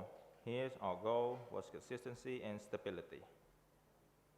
The measurements from our test show an average tiller blade depth of 26 centimeters with a very tight standard of deviation of just 1.47 centimeters. This is a very impressive consistency result, and we saw a noticeable impact from forward speed about 3 kilometers per hour, introduced vibration, and affected the stability of the tiller blade. Consequently, uniform of its work. Ultimately, our goal in all this work is to reduce soil compaction. We took soil compaction force measure before and after our operation, and the results were clear and dramatic. We saw a significant decrease in soil compaction after tillage, but this isn't just a small improvement. It's a fundamental change in the soil structure. By breaking up the compacted layer and leaving the rest of the field untouched by heavy wheels, we are effectively creating a healthier and more porous environment for plant root. The data also show at higher speed, above 3 kilometers per hour, this affects the quality of the soil perforation, especially beyond 20 centimeters. This is why we are confident in our recommendation. An optimal travel speed is below 3 kilometers per hour is not just a suggestion. This is the key to unlock the full potential of this machine, and the soil is worked on. So what's this give us?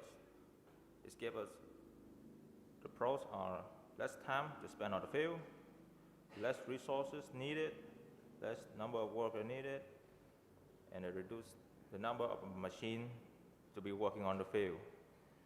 So With one single machine, we effectively replace 4 individual machines, that is the subsoiler, the disc plow, the hoe tillage, and the rotary hoe. Of course, we have our challenges and difficulties. In our path to success require to tackle 3 critical challenges. First, we need to acknowledge that effective communication with stakeholders is the foundation of any successful project. By increasing outreach, you build trust, gain valuable support, and gather critical feedback. This proactive approach helps you address the potential issue early on and ensure everyone are considered. Second, our design isn't truly complete yet. We have several great ideas, but to turn them into reality, we need to revisit and refine every single detail. This is a crucial step to ensure our final production truly high quality. Finally, we need to conduct more tests and gather additional data.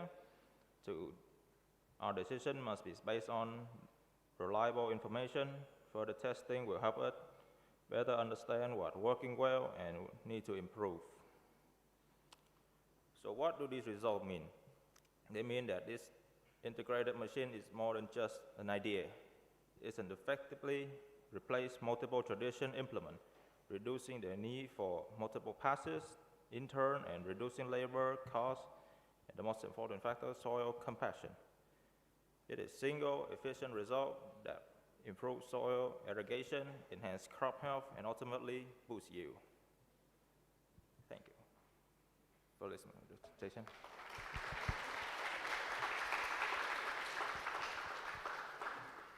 Mr. Adel, thank you for your insightful presentation. The special tool looks elaborate and will be great for soil.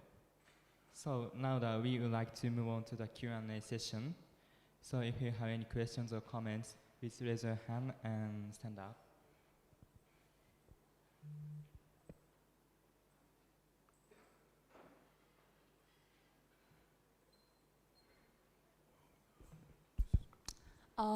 Hello, I'm Srishti from Nepal.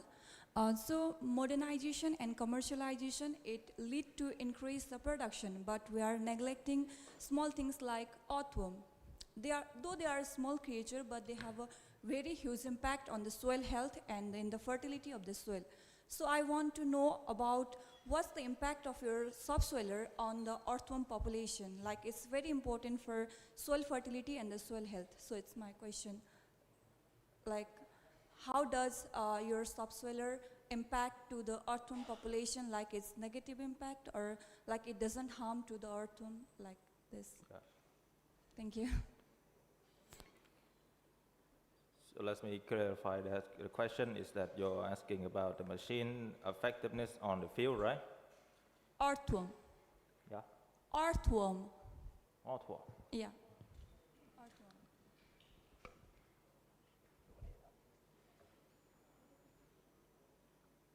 Like what you call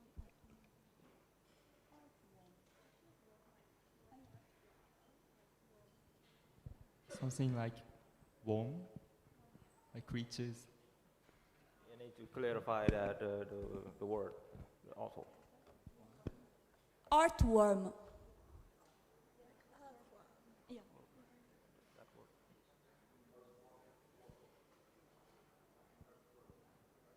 Earthworm. Yeah. So in many heavy machine uses, especially in industrial farming scale, earthworm life expectancy down there is it's quite an interesting question, actually. But according to our studies, the depth of the blade itself is a quite common depth of a many tiller machine. It could go deeper or it could go shallower, depending on the field itself. But on the earthworm population, it's the same.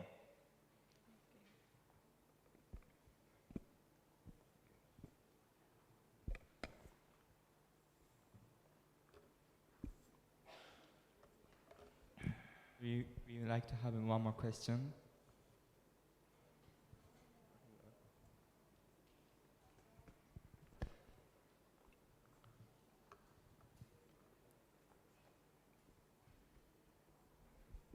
Okay, thank you. Thank you for your great presentation. Actually, I'm agriculture engineering, so I think we are playing in the same field. Well, you combine subsoiler with a rotor. Yes. Yeah, great. So my question is, which KPI do you use to just keep track of the sustainability of your machine? That's the first question. Another one is, who is your target audience, and how do you reach them? And also, what are the business model that you use to reach them? Yes. Again, it's what is your uniqueness compared with the others conventional multipass tillage? Thank you for that. Yes. So to answer the question of how do we have an outreach to our customer, we at Nong Lam University, along with our stakeholder TTC Agris, have conducted some tests at the Tainan provinces and some sugarcane plantation in Cambodia. We don't have a lot of social media outreach, but we go into the farm, and the farmers, small-scale farmers, have taken note and see the effectiveness of our machine and talk about our weaknesses. The machine itself is it's just a first experimental version of it, so the cost of the initial build is quite considerably higher than most farming equipment.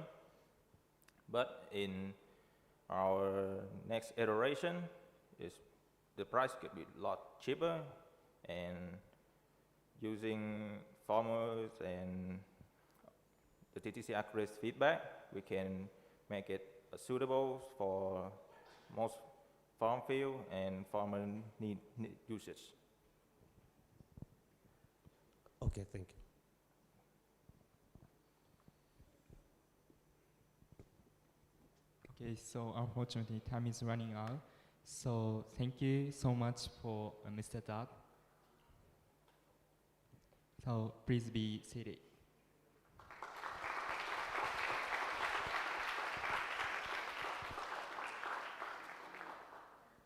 Okay. We will now move on to our second presenter, Ms. Bernadette A. Sapico from the University of the Philippines, Los Baños, Philippines. She will be presenting her work on youth-led interventions to reduce post-harvest losses of bananas. Please join me in welcoming her. Ms. Bernadette, the stage is yours. Magandang araw po. Salamat pagi, Ohio gozaimasu. Good morning, everyone. It is a pleasure and an honor to present something that is new to me but is already close to my heart. So firstly, allow me to introduce myself to you. I am Bernadette A. Sapico. I am a junior student in the University of the Philippines, Los Baños, and I am pursuing a bachelor's degree in agricultural and applied economics. So my presentation is entitled Empowering Smallholder Farmers Through Youth-Led Recommendations for Post-Harvest Loss Reduction of Banana. So to begin, I know that every one of us here, or most of us here, eats banana. So firstly, what is this horticultural commodity? According to Medina Dualis 2024, banana is a tropical fruit, and it is rich in carbohydrates, potassium, vitamin C, and dietary fiber. It is also believed to originated in Southeast Asia and thrives in tropical climates. And in return, since the Philippines has the favorable condition to cultivate banana, it supports a year-round banana production.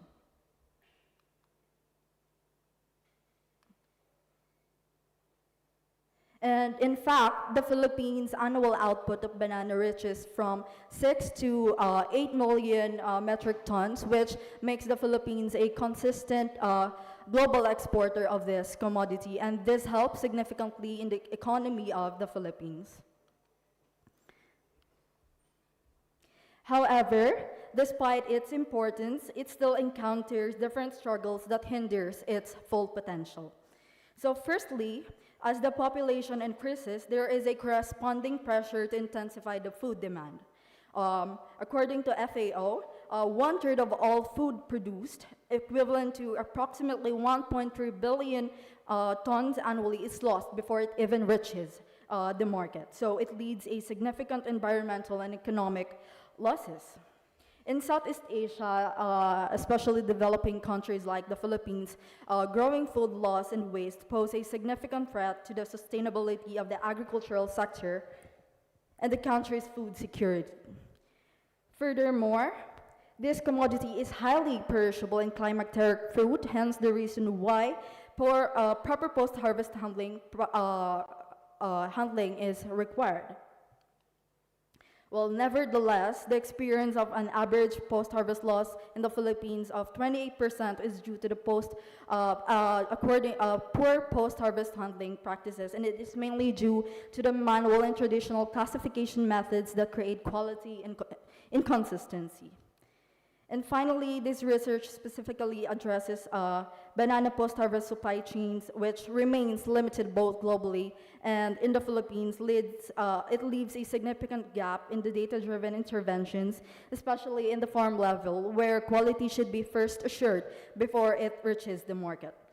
So with this initiative mainly seeks to identify the key loss points of the commodity in the farm level, and this youth-led initiative seeks to boost the livelihoods of our smallholder farmers and to strengthen the food security in the community and promote sustainable agricultural practices in the Philippines.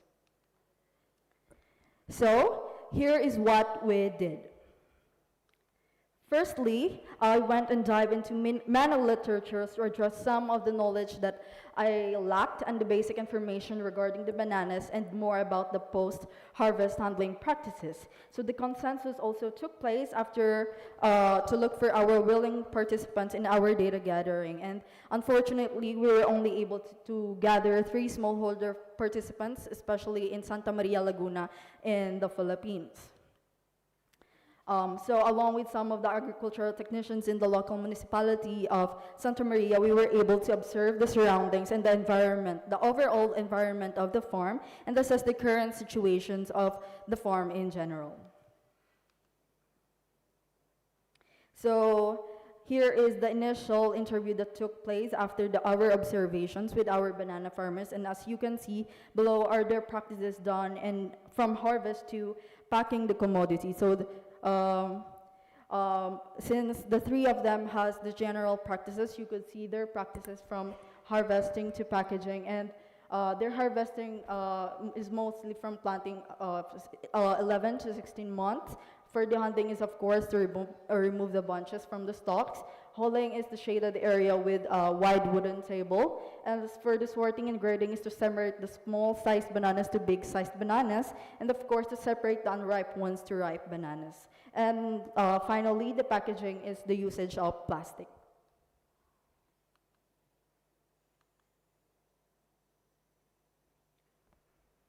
From here, we are able to gather the necessary information to formulate the proper actions and interventions that could be implemented to their farms. So this was done with the help, of course, of our farmers and the insights given by the agricultural technicians and opinion of some volunteers that I asked to. And then after deliberation, we told the farmers about the recommendations and asked for the feedback and observations after they agreed to it. So this is more on the qualitative side of the observations after the integration of the intervention. So before anything else, I would like for you to read the summary of our recommendation with the same practices that is done in the farm level. So it's also from harvesting to packaging, and our recommendation is from 15 to 18 months and harvest during the morning. The handling is the usage of proper tools like bolo. I will show you the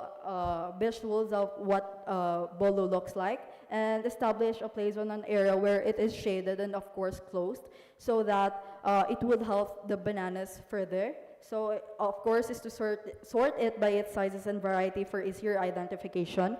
And for the packaging is to use some wooden crates along with the usage of lining of fresh banana leaves or newspapers for it to avoid physical damages. This is what the bolo looks like. So the features of this bolo is a crescent-shaped or curved metal blade, which can be smooth or serrated, and it is attached to handle with, it is often made of wood. So the pruning was also recommended from the observations from the farm that we went to. And then we have the value-added products, since several studies talked about the success in generating more incomes for our farmers. And this is the result from the recommendations. So 100% of them, or 3 out of 3 of our participants, agreed on these practices. So we have for harvesting, dehanding, and holding or sorting and grading. So in early April 2025, they observed that it is indeed efficient to harvest during the morning because the buyers come in the afternoon, and by this time, the peak exposure of the sun wouldn't be a problem both for the farmers and the banana. So proper tools were also agreed on to, with the significance of highlighting the sanitizing and proper incision, of course, of removing the bunches from its stalk. As for holding, they are still considering of building a little kubo, which is like a closed area instead of an open area, so that they could store the bananas and separate the different varieties and different characteristics of it. However, the remaining practices were disagreed on to, of course, with reservation. We have here is packaging, pruning, and turning the commodities into value-added products.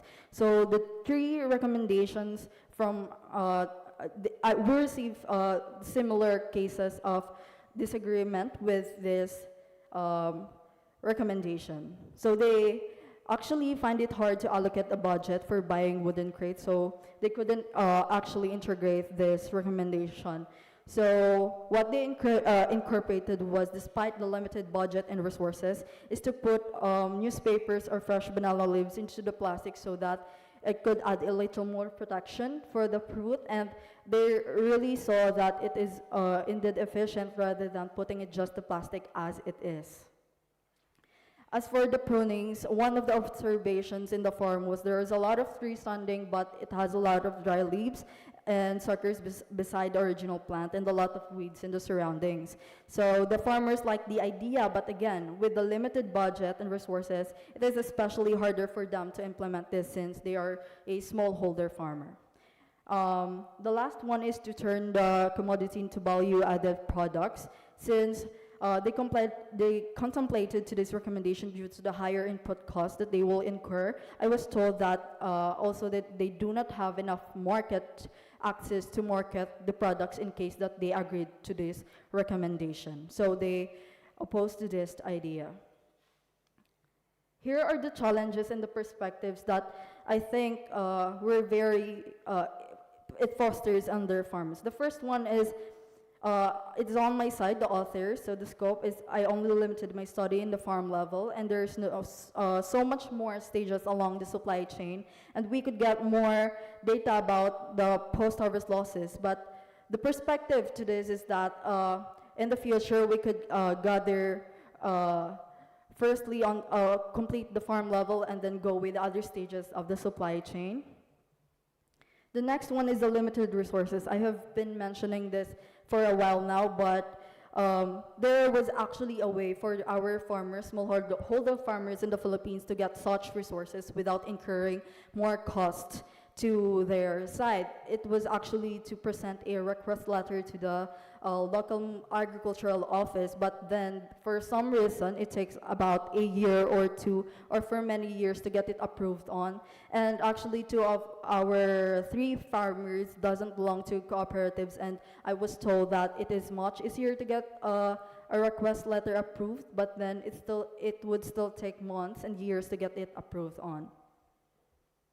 And lastly, with the participation hesitation, so I have mentioned as well that I was only able to get 3 participants, but then the perspective is to get more stakeholders for this, so that we would be able to encourage our smallholder farmers to participate in the studies, and so that in the future we could able to give you a more concrete and quantitative results. As for the conclusion, the connection with the 24th ISS Journal theme, Youth-Led Innovations and Community Empowerment Towards a Sustainable Future. So this study aligns with the UNSDG 12 Responsible Consumption and Production, as we promote efficient production patterns and stimulate the stable food systems. So this also fosters collaboration between youth and encourages them to take part and be more interested in the pressing issues that underlies more deeper than this study. And this concludes my presentation. Thank you for your attention and listening.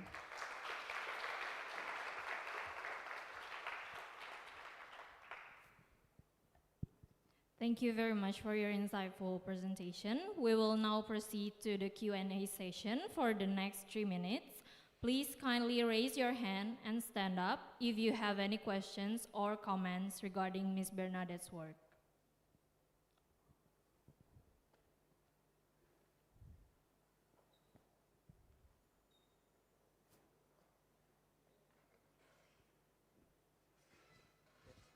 Thank you so much for your time. Thank you. And I really like your presentation here. Even more is about post-harvesting, which is not talked a lot about.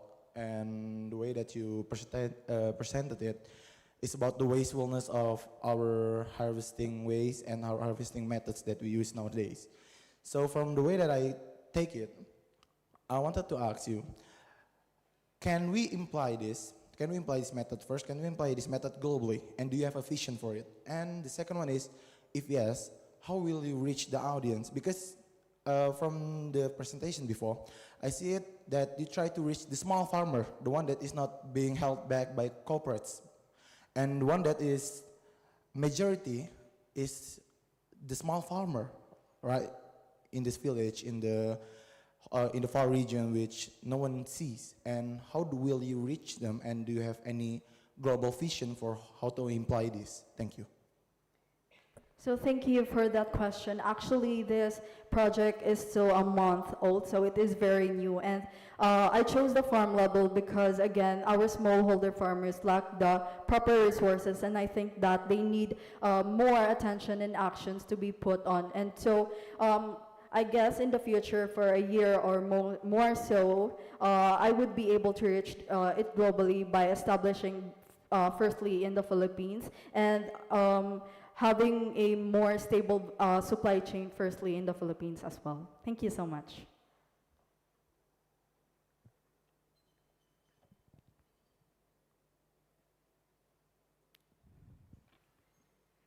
Okay, please, next questions. Hi, in Australia, we deal with a lot of issues with our banana plantations in fungal diseases like Panama disease. Is this a problem shared in the Philippines? And if so, does this also then create a lot of waste that you have to deal with? I'm sorry, can you please repeat the question? The accent is so... No, I'm very sorry. Thank you so much.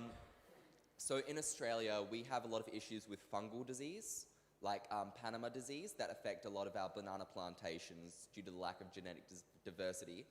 I'm wondering if this is also an issue in the Philippines, and does this then also create a lot of waste? Create a lot of waste? Like from all the dead banana palms. Oh, okay. And what was the question? I'm wondering if Philippines is also affected by fungal diseases like Panama disease that affect the banana palms? Yeah, actually, the Philippines is also affected with this disease called Fusarium wilt, which actually one of the most serious diseases in banana, which threatens about 80% of the world's banana production, and the Philippines is not an exception to that. So actually, the study just covers some of the physical damages, which when I asked also the farmers, they haven't experienced such diseases. So maybe in the future, I would be able to explore that part of the study. Thank you so much. Interesting. Thank you. Okay, due to our limited time, we'll wrap up the Q&A session for Ms. Bernadette. Thank you for your enthusiastic questions. Before, Ms. Bernadette has something to say. This is just the closing remarks for my presentation, but I just want to say that I am very excited that you will be able to be with this project, as it was just born this year, and I hope that I could give you more results and more fruition in the future. And if we meet again as colleagues, we could talk about this more. So I am also hopeful of the promising results that it shows. So please look forward to it. Thank you so much.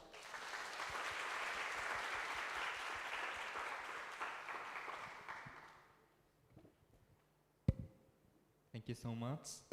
So we'll go to the last presenter, who is Obini Vijayana from University of Peradeniya, Sri Lanka. Her presentation topic is Mealbridge, bridging the gap between food surplus and need. Now, Ms. Obini, the stage is yours. Welcome.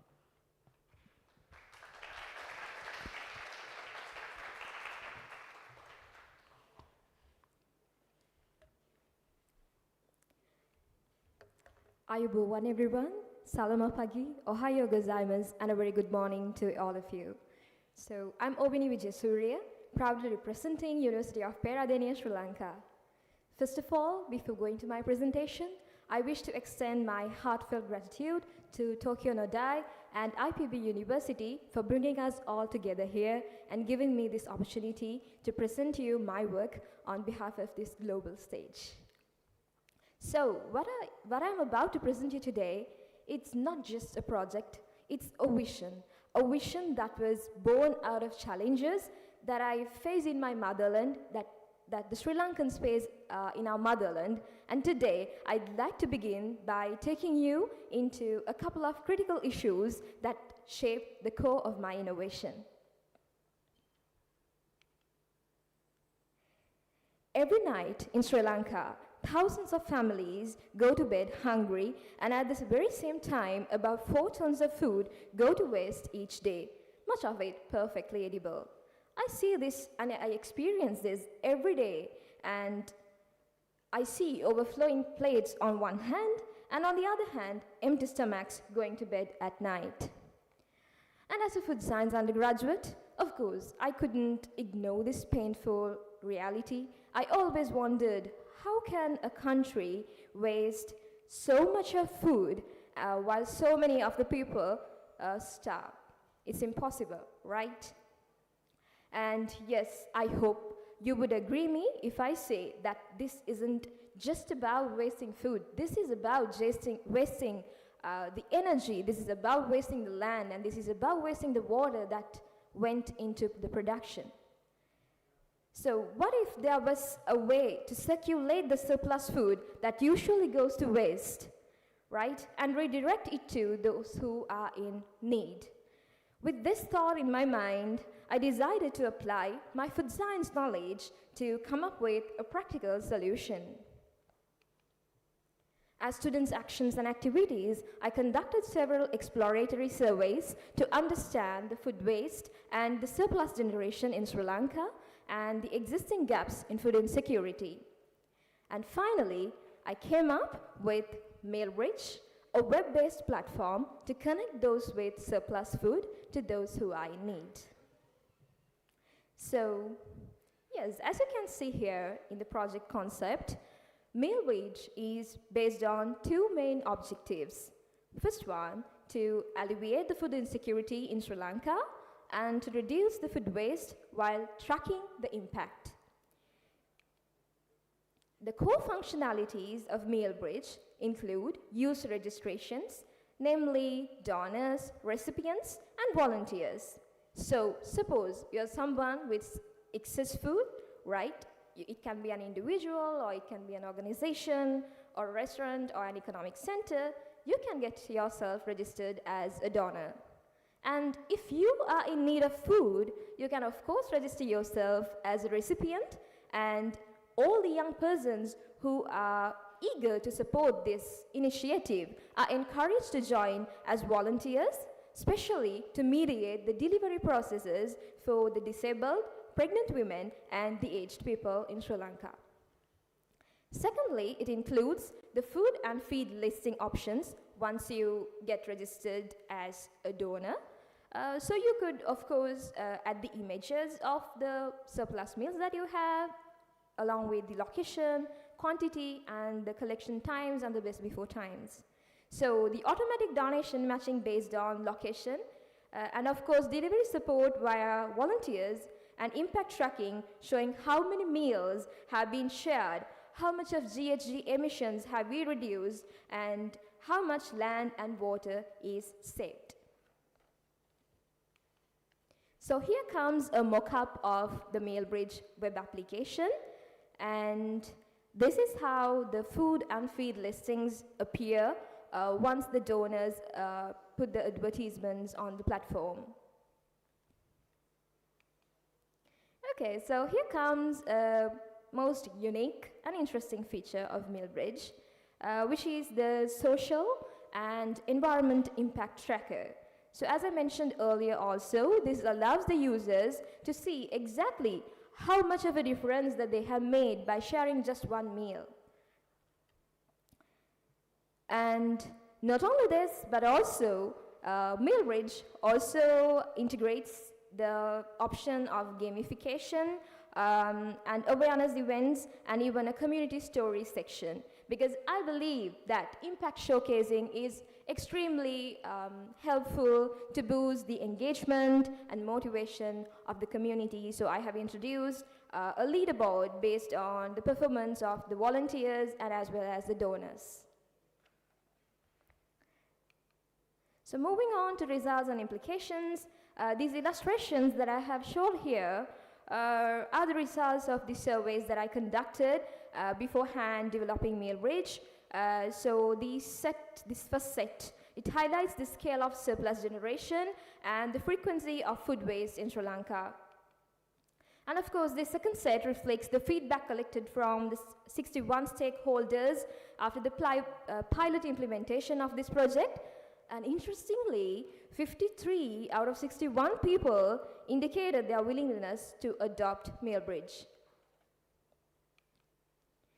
So while the adoption of Mealbridge has shown some positive outcomes, several challenges were also encountered during the process of development. To be honest, Sri Lanka is still a developing country.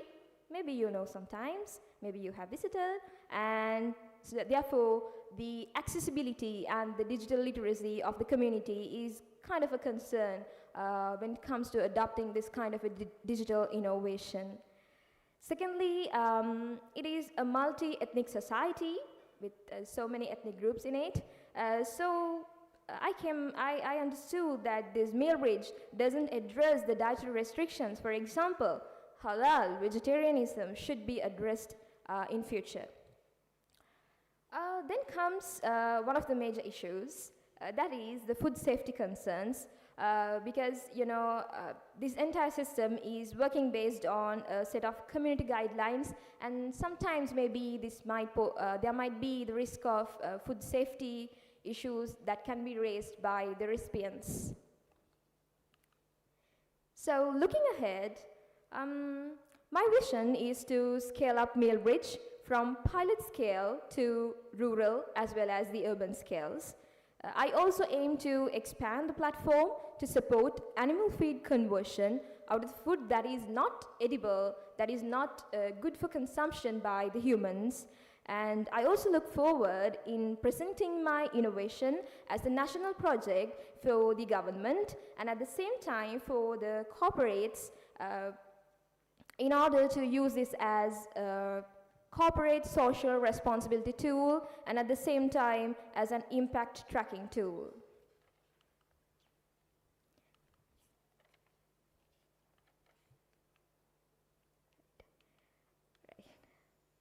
So, in conclusion, I believe that Mealbridge directly embodies the ISS theme, youth-led innovation and community empowerment towards a sustainable future through its youth-led technological background, empowering by enabling food insecure populations in Sri Lanka to access nutritional foods while maintaining dignity. So as you can see, I strongly believe that food belongs on plates and not in bins. So Mealbridge contributes to 4 key sustainable development goals, mainly zero hunger and responsible consumption. So even if one meal is shared through Mealbridge, I believe that it means one less meal going to be wasted. I believe that it's going to be one less person going to bed hungry, and it's just one less burden on our planet. And that is the vision of Mealbridge, feeding people, not landfills. Thank you very much for your attention. Arigatou gozaimasu. Terima kasih stuti.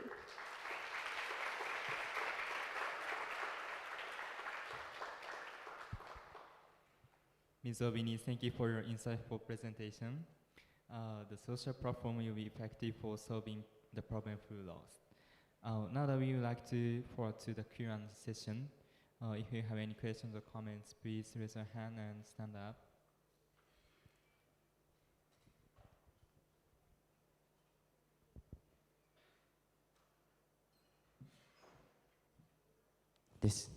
All right, thanks for the interesting idea. I'm very interested about could you explain how the food transportation is organized, who is responsible for managing it, and if volunteers are involved, how do you ensure their long-term reliability and performance? All right, thank you for the question. Thank you. Yeah, may I present you the question back? So you were asking about the food transportation, right? And you were asking about the long-term sustaining, how it sustains for long-term. Am I? Okay, all right. So when it comes to the food transportation, Mealbridge presents two types of pickups. One is the direct pickup of food. So suppose you are the recipient, right? And I'm the donor. So you can directly come to my place, to my shop, or either my household, and you can pick up your, meal from myself. That is direct pickup. And suppose you are a person who is disabled with, a difficulty in coming for a direct pickup. So of course you can go for volunteer-mediated pickup. I hope you can remember I got the volunteers registered through the platform, right? So these volunteers, if they are available at that time, they do deliver the food items from the donor's place to the recipient's place. And that is how food distribution works. Did I answer your first question? Yeah?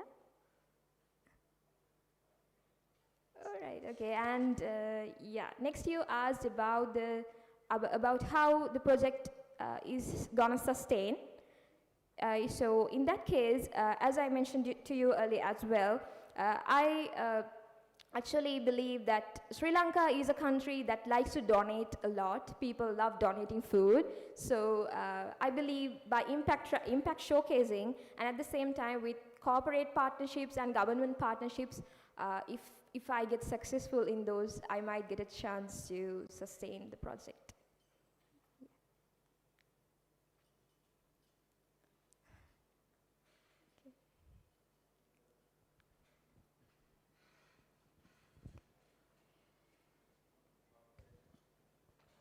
One more question, please. Thank you so much. I appreciate your research. Just direct my question related to language that you use in your app. Which target people that can use your app, like adults or the local people that can use your language or international language, or your app just available for international?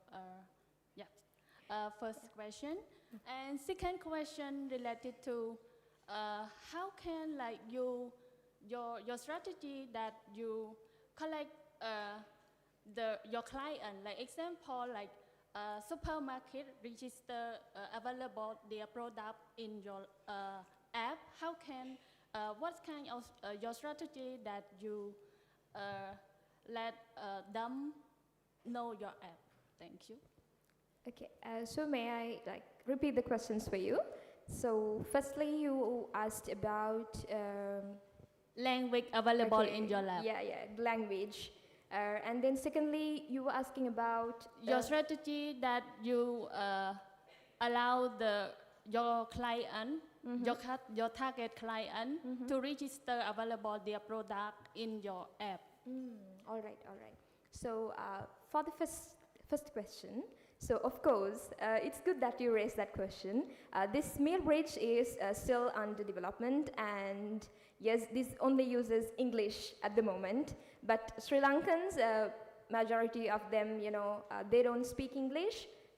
They of course can, some of them, but not majority. So I have plans in going for multi-language platform. I'm planning on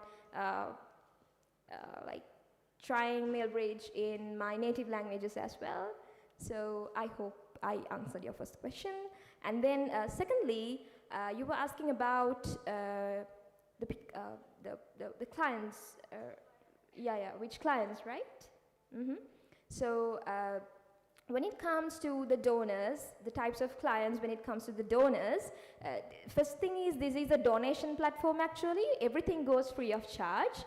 So it can be either a supermarket, or it can be either an individual or a household. Anyone actually, anyone with surplus meals. Did I answer your question? Right, thank you very much.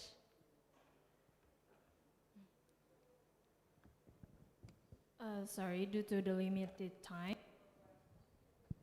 we'll wrap up the Q&A session for Ms. Ovini. Ms. Ovini, you may be back to your seat. Thank you so much.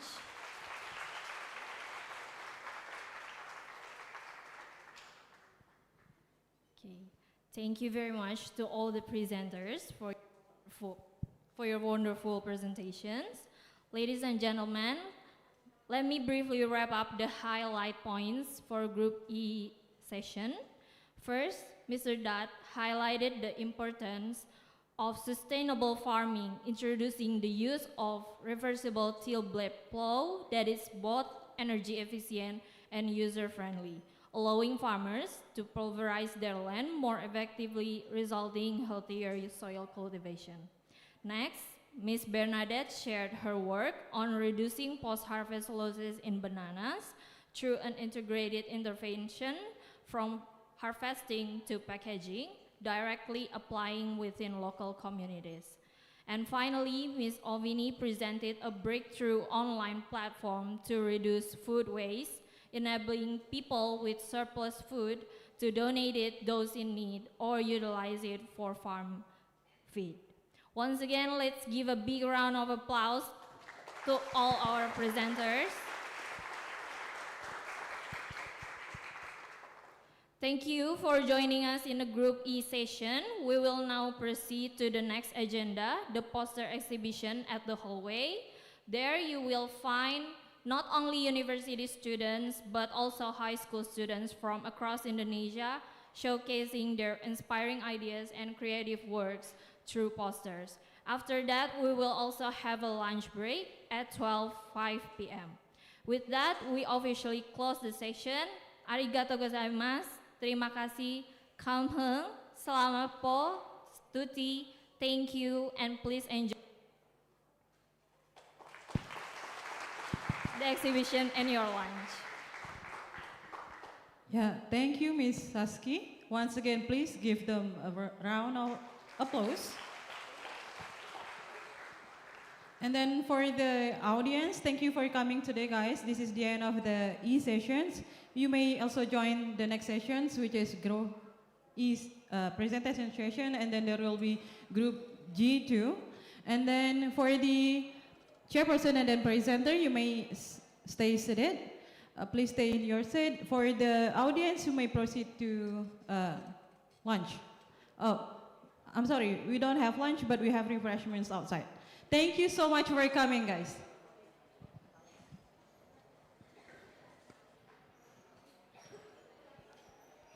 Yeah, for the chairperson and then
Mic check. Hi everyone. Good to see you again. Are you happy? Yes, amazing. So you want to go into the next session and we want to do the 5 factorial clap that we learned yesterday. Do you remember? We go 5, 4, 3, 2, 1. Okay? So first the warm up. Let's go. Warm it up. Warm it up. 1, 2, 3, go.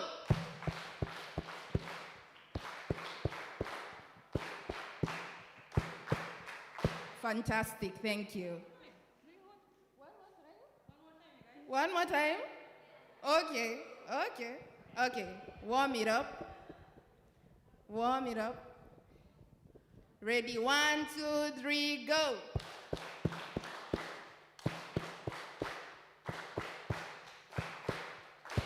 Great. Thank you so much. That's our general chairperson, everybody. I hope you guys enjoying your lunch, and then I hope you guys also enjoy your break. So let's move forward to our next sessions. There will be Group F that will present their presentation sessions. The presentation will be guided by Kom Chana, and then Edzar Febriandra Nurwahyudi as a chairperson, and then there will be Nguyen Tui Quinn, Luisa Lopez, Pon Chanok, and then Nurul Fauzi. So everyone, please give them a round of applause to the Group F.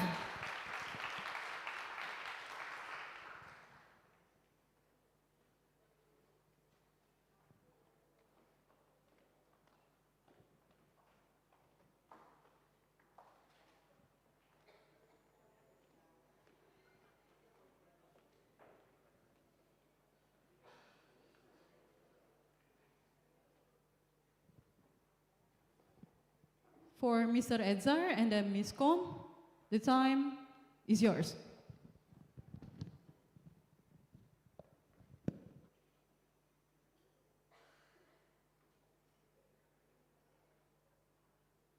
Thank you so much. Welcome to our section. Our section from Group S. So the first I would like to say in Indonesian, say hello. Salamat Senya. It's correct. I pronounce right. I think like my pronoun is not correct. So we continue. The first of all, I would like to respect to our professor, audience, and participate that available here.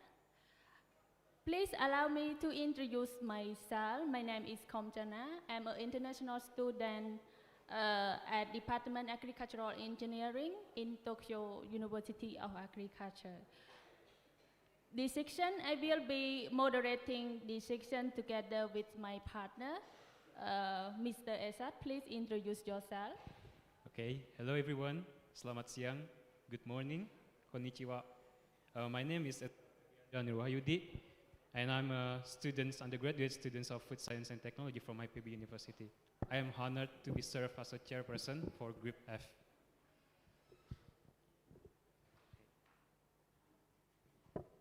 So, welcome to our section.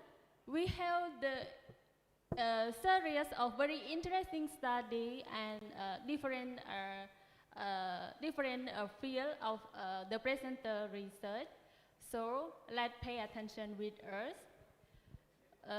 Now, allow us to introduce our presenter before we start the presentation. So first, there will be Ms. Nguyen Thuy Kien from University Vietnam National of Agriculture. And the next, we have Luisa Lopez de Melo from University of Sao Paulo, Brazil. And the last, the third one, Panchanok Detmani from Thammasat University, Thailand. The last, our presenter, Naro Fusi from IPB University in Indonesia. So, we would like to remind to all presenters, you have 12 minutes for your presentation, followed up by 3 minutes for your Q&A section. Okay, so for our first presenter will be Ms. Nguyen Thuy Kien from Vietnam National University of Agriculture. Please welcome to the stage.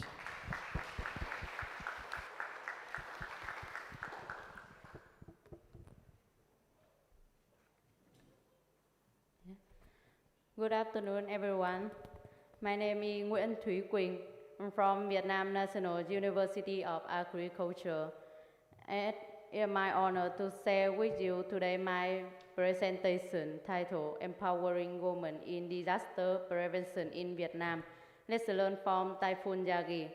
This research was carried out under the guidance of Associate Professor Võ Hữu Công.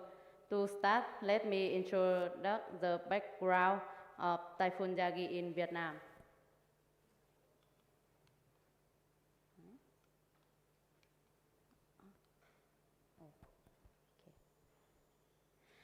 In September 2024, Typhoon Yagi struck northern Vietnam, especially Quang Linh and Hải Phòng. It caused severe flooding, damaged infrastructure, and displaced thousands of people. During its crisis, women played essential role in caregiving and supporting their family. Yes, they were largely absent from official disaster planning and decision making. This study explores their experience, their contribution, and the potential for empowering women in disaster risk reduction. Now, I will walk you through the content of this presentation.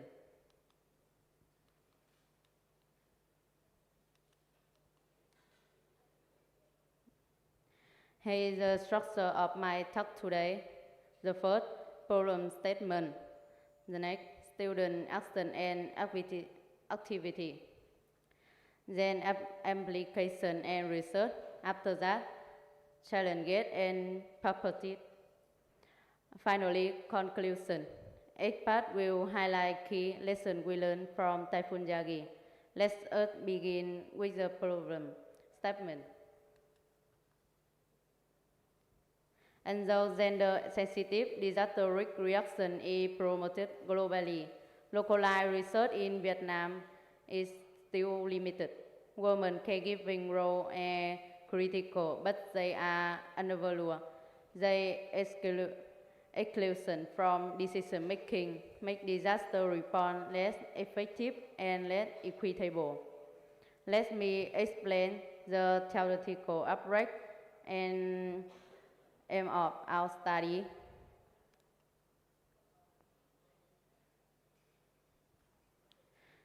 This study is guided by social role theory by Eckley and feminist disaster study by Anderson and Chakrabarty. Our aim is to analyze the barrier women face and to highlight their potential contribution to disaster risk reduction using Typhoon Yagi as a case study. Here is an illustration of women involved during the typhoon. This photo shows the Vietnam Women's Union providing support after Typhoon Yagi. It clearly demonstrates that women were actively involved in helping community. However, their work remained informal and rarely recognized in official planning. Now, let me see what our student team actually did in the field. Our team directly engaged with disaster-affected community. We conducted 30 in-depth interviews with government, 10 interviews with local officials, and organized through focus group discussion. This activity helps us understand both women's experience and the perspective of authority.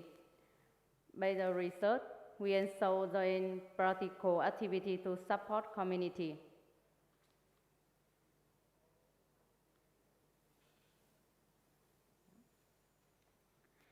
We took part in cleanup activity after the storm, the river and help maintain sanitation in shelter.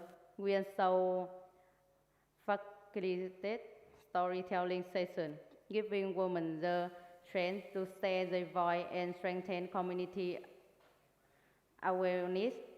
We utilize history, interview, and visual illustration to capture richer perspective. So, what is it? Effort driven. Let's look at the result. Our findings highlight a strong contact between women in formal and formal roles. Before the storm, 82% of women prepare their households, but only 10% join community planning. During the storm, 78% we primary caregiver in shelter, but only 24 have formal responsibility. After the storm, 35% join aid and recovery education, but still without formal recognition. Let me continue with the main barrier we identify.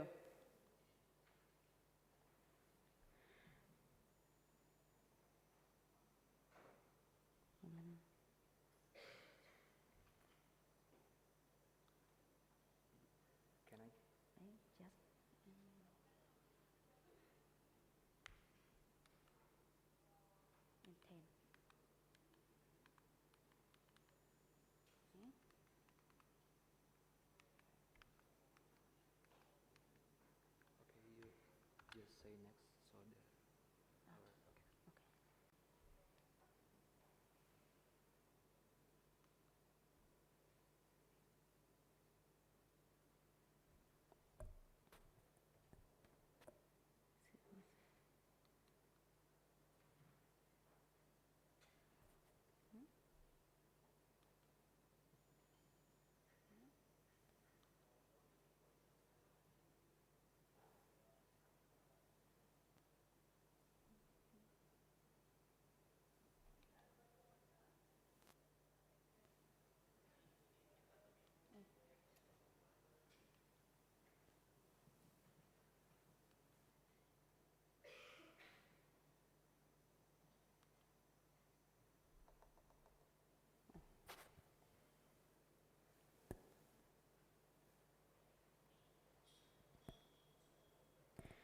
so the cultural norms continue to limit women participation in disaster risk reduction. Caregiving duty and lack of confidence prevent them from taking part in formal roles. At the same time, local disaster policy often exclude gender consideration. To overcome these issues, we propose several solutions.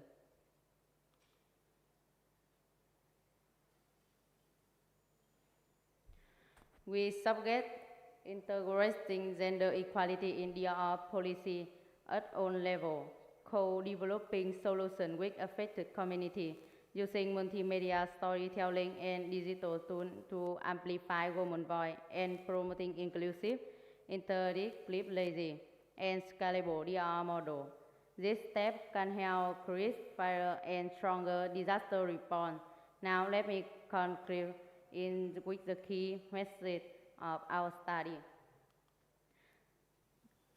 Typhoon Yagi exposed deep gender inequality in disaster risk reduction in Vietnam. Women play a vital informal role in caregiving and community support, that they remain underrepresented in formal decision making. By leveraging women knowledge and network, we can strengthen community resilience and ensure no one is left behind. This directly connects with the ISS 2025 theme of community empowerment and social inclusion. Finally, I would like to express my gratitude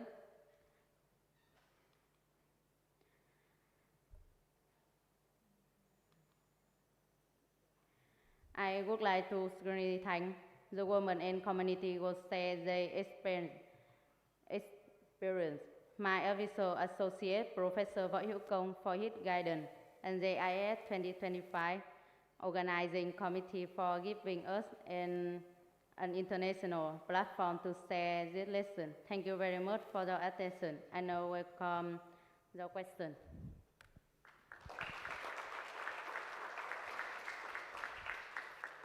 Okay, thank you very much, Ms. Quinn, for the presentation. So we learned that Ms. Quinn project is about women's role in caregiving and support roles during the Typhoon Yagi, but they had a low formal participation in disaster risk reduction due to caregiving burdens and limited decision-making access. Therefore, Ms. Quinn project is about strengthening women empowerment and inclusion to improve both gender equity and community resilience. Now we will be moving on to the questions and answer session, which will be held around 3 minutes. But please keep your question concise and brief enough and clear to be understandable. If there are any questions, you can just raise your hand.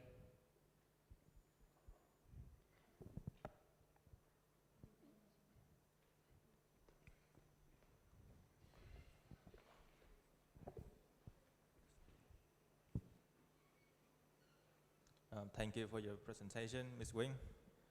So my question is, so please tell me more about you and your team practical action. So what have you done to promote Vietnamese women empowerment in disaster prevention, especially the Yagi storm you present that happened in Vietnam? Yeah, thank you for question. And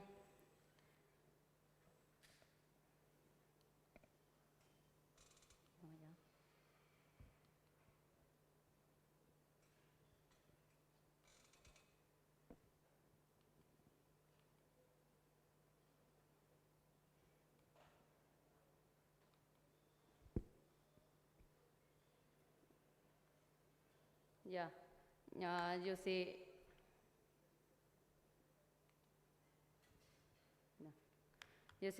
in the context of disaster prevention being promoted in many countries recently, I am especially when I lie in Vietnam and experience the disaster, I realized that the role of women in disaster prevention had not been promoted. And though they have many capacity, because they face many barriers such as family and children. Because I am also a woman, and I understand what is lacking in the country I live in. My group of friends and I carried out this project to inspire more women by conducting group interview and organizing some small discussion to first help them gain confidence and have space to develop their capacity to help themselves and the society around them, not because they are the weakest and cannot do anything. Thank you. Thank you for your answers. Are there any questions coming up?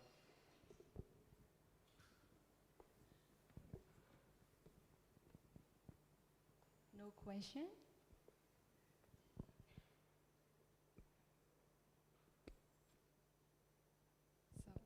So now we move to next presenter. Thank you, Ms. Quinn, for your presentation. Thank you, everyone. So now we move to next presenter. I would like to invite Ms. Luisa come to the stage. The stage is yours.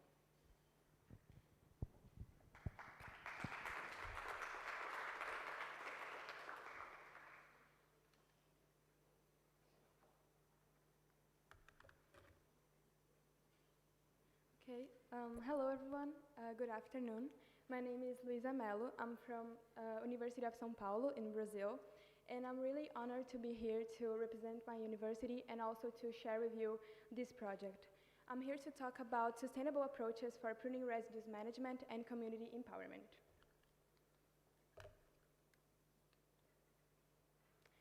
So, pruning waste management is a challenge that most municipalities and campuses face. Some of the difficulties related to this process are the great volume produced every month, the lack of data regarding this generation, the diversity of the properties and qualities of the wood due to the diversity of species, and also the heterogeneity in sizes, shapes, and formats, and also the expenses related to transport. So the most common destination to this kind of material is burning, landfilling, or open air waste sites. At the campus that I go to, where I study, we have an open air waste site where most of this material is destined to.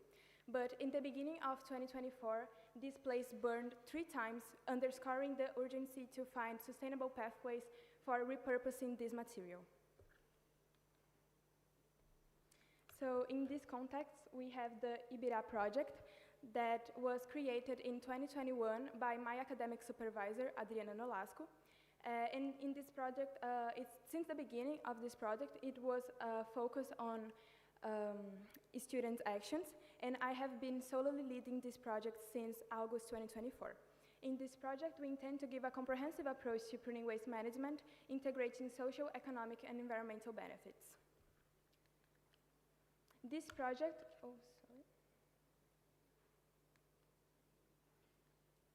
This project is inside the USP Recicla program. That is a program that brings together initiatives in environmental education, sustainability, and also waste management. And it's very important to Project IBIRA to be a part of USP Recicla because it allows us to establish important partnerships and also provide support from other students related to similar initiatives.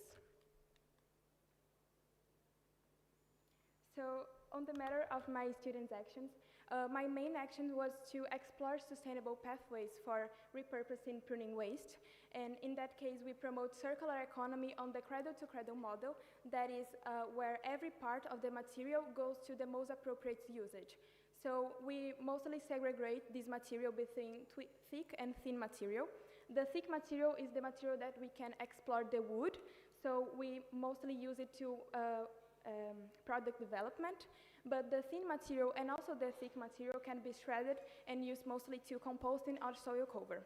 It's important to say that we intend to be a pilot project on utilizing pruning waste as a resource to the community, and also most of our usages are also related to environmental education activities. So like we can promote this usage and also develop replicable methodologies. So as results, we have several products that we develop with this project. I think that our most famous product is the benches. These benches are made from trees that had fallen or had to be removed from the campus, and these benches is a great way to improve leisure areas within our campus. Also, we make several smaller objects to like environmental education activities. In this middle picture, there is a photo of one of the memory games that I designed. This memory game is great to use with small children, so like you cannot like speak with really small children, so they can play with these kind of games that represent nature. Also, there is a tradition in the IBIRA project that is to make keychains for new students. So the most in the right picture is for the keychain production. It's written, "Welcome to Exalc." So it's a way for us to really welcome the new students and also integrate them, but also to invite them to rethink waste disposal. Product development is also a great way to immobilize carbon, since this wood is not going to deteriorate so fast, as appointed in existing literature. In this last year that I have been leading this project, we have destined more than 20 kilograms of thick material to these small products, such as keychains and memory games, but we also are processing 20 new benches for our campus. As I said before, we always try to engage in environmental education activities. The upper picture is from an activity that we do every week with the children from our campus daycare. So we invite these children to bring from their homes their food waste, so we can compost it together with the food waste from the daycare. So in a way to achieve a more balanced composting process by like carbon versus nitrogen, and also a more appropriate humidity, you know. We utilize the sawdust generated by the product development, but also the shredded material. This is a great activity to include children in waste management, and we also do events with like adults, so we can promote the waste management and opportunities on pruning waste usage. This picture below is from an event that we did in partnership with the municipality of São Pedro, that is a city near our campus, where they had like this difficulty to destine pruning waste, so we talked with them about opportunities on pruning waste usage. So overall, these activities have already impacted more than 300 people between children and adults. Finally, the thin material, but also the thick material, can be shredded, as I said before, and we use it the most for soil cover. Soil cover is an agroecological practice that improves the chemical and physical properties of the soil by feeding and giving shelter to the beneficial microorganism in the soil. It also increases soil carbon level, as stated by existing methodology. And the shredded material from our campus is available for local farmers, so we can really promote agroecological and local agriculture. This picture in the left is from a planting event that I participated, where we used the shredded material from our campus as soil cover. And I also would like to cite a partnership that we have with another project that is Triturapira. Triturapira is a project led by local farmers of our city, Piracicaba. And in this project, they aim to utilize the pruning waste from the city of Piracicaba to soil cover. So for us, they are a really great example on how it is possible and it is good for the community to utilize this material. As challenges, we still face bureaucratic hurdles and transportation costs that affects especially the local farmers interested in our shredded material, but we also would be really benefited from additional labor to increase our product production. And after all, waste generation is greater than our processing capacity. So as perspectives, I have been active on training new students interested in carrying the project on and also expanding our product production. Our campus is also constructing a composting site set that would be able to process up to 10 tons of organic material waste every day, which would include pruning waste. And I also have been starting research on anaerobic digestion. That is a way not only to treat organic waste, but also to generate clean energy. And after all, our perspective is always to reach broader audience by really showing that it's possible and this material can be seen as a resource. So how do my actions relate to the ISS? My actions relate deeply to the ISS because we promote social, environmental, and economic benefits that are the three pillars of sustainability. So socially, we promote pruning waste as a resource to the community by making useful products and also by developing environmental activities and replicable methodologies. Environmentally, we promote carbon stock, and also soil enrichment, and by preventing landfill or burning as destination, we also decrease the greenhouse gas emission. Economically, we promote the circular economy by adding value to waste, and also by promoting new opportunities on pruning waste usage. Also, by utilizing this material, we reduce the disposal costs on behalf of our university. So I guess this project really aims to show that pruning waste material can be a resource to the community rather than a problem for the community to face. So I thank you so much for your attention. Terima kasih, and that's what my presentation. Thank you.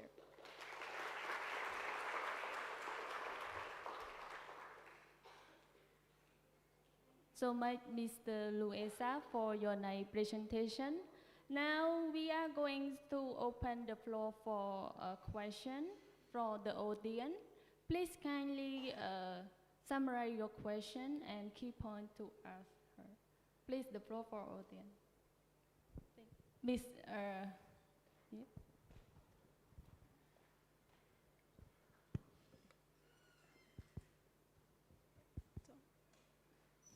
Hi, thank you for your presentation. I think it was really inspiring. I wanted to ask if you believe that there's a better approach or focusing on one approach only throughout your project. Thank you so much for your question. It's actually a great question. I think that we explore different pathways because there is no better one. I wanted to go.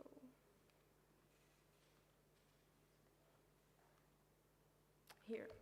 I think there is no the best usage. Like if you have a lot of machinery available, product development is a great way to use it because you get to sell it, so it's very economic viable.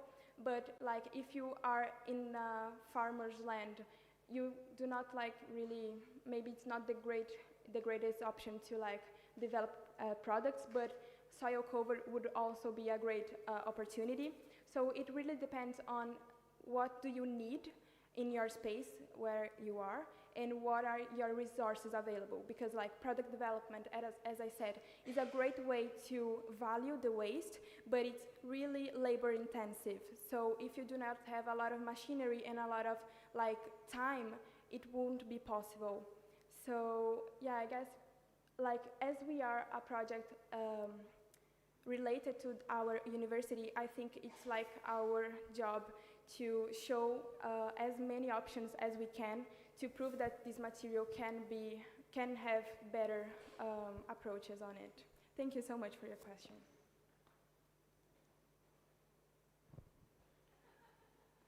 Thank you. Now we move to next question. Yes.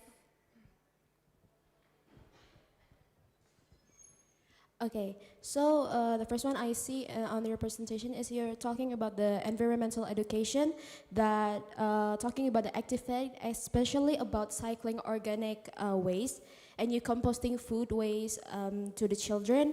The question is, how do you engage them, especially the children, to care more about the environment so that they participate in this program?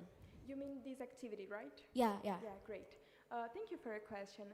I guess it's really easy for us to engage them because they don't see it like a task, they see it like a play.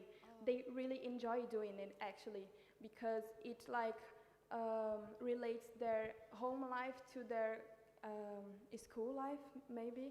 So for them it's really fun to do it, and they get to see the whole process. They get to see their waste, they get to compost it with us, and afterwards they get to see the final product that is that dirt, that compost. So for them it's magical, and it's really nice because if you ask them anything about composting, they know it, and they are younger than 4, and they already know so much about waste management, and they don't see it like a task, they think it's fun. Okay. So I guess that's how you engage children, you gotta make it fun. Okay, thank you so much. Thank you for your question. Thank you so much for your presentation. Now, time is up. Now we move to the next presenter. Thank you.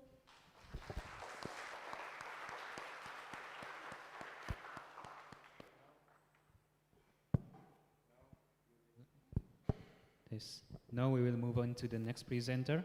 Let's welcome Ms. Ponchanak Datmani from Thammasat University, Thailand. Please welcome to the stage.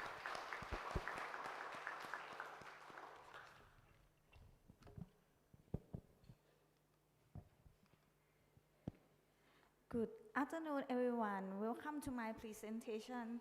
My name is Ponchanak Datmani, PhD program in Biology and Agriculture in Thammasat University of Thailand. The topic of my presentation today is exploring the potential of biocontrol agent root and stem rot disease in durian. Durian is important economic crop of Thailand, especially in the eastern and southern region, which are the main growing area. Durian not only generates income for farmers, but is also a major export food that brings substantial revenue to country. The main export market is to China, where demand for Thai durian continue to grow steadily.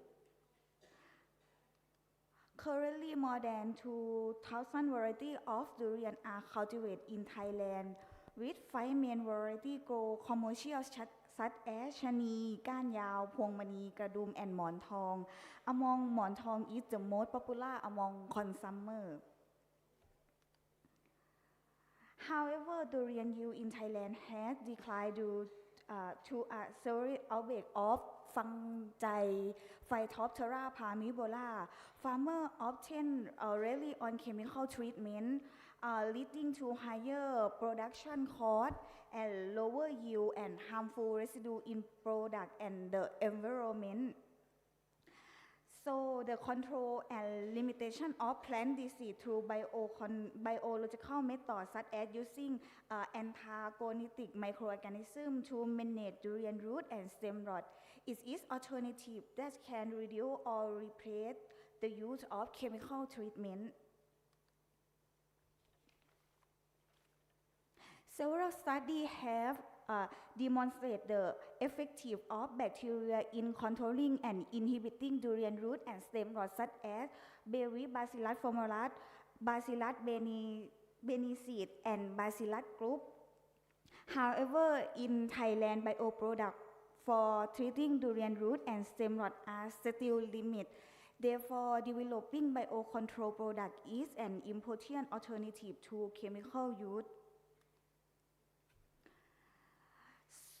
So, this research into study antagonistic biocontrol microorganisms to managing durian root and stem rot, promote sustainable disease control under real field conditions, and transfer the quiet knowledge to farmers.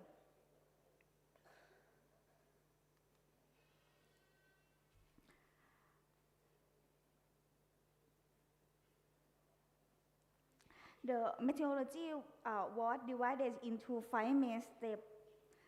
Step 1, isolation of castle pathogen debit and soil sample were collected from diseased durian tree, placed on PDA medium, and pure culture were obtained for morphological examination. After that, isolation Phytophthora parmibola. In the first step, we then proceed to evaluate its pathogenicity. For this, the detect leaf technique was employed only users clearly observed inability to cause disease. And next step 3, isolation of beneficial bacteria. Soil sample were collected from healthy durian tree showing no disease symptom. The sample were diluted using the tenfold dilution method and culture on NGA medium. Pure isolation were then obtained the group based on their colony characteristics observed on the medium surface. And step 4, the selected beneficial bacteria were then tested for the ability to inhibit the growth of Phytophthora parmibola. Using the dual culture method, their effectiveness was compared with a standard laboratory bacterial strain with the chemical fungi Metalaxyl. After the test, the most effective bacteria will be analyzed with Vitek2 complex and identified by 16S RNA sequencing with blood agent GenBank. After that, we conduct a field trial in Tha Mai district in Chanthaburi, Thailand, using an RCBD with 5 replication bacterial suspension at 10 to power 8 CFU per milliliter. We spray at 100 liters per tree with district water and Metalaxyl as a control. The treatment were applied every 7 days for 28 days, and disease severity was evaluated on a 0 to 3 scale from resistant with no symptom to susceptible with severe root and sporulation.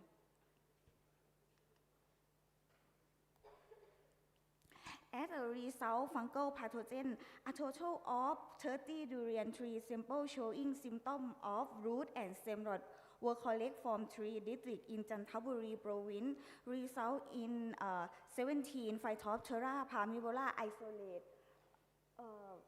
This picture shows Phytophthora parmivola strain MNP13.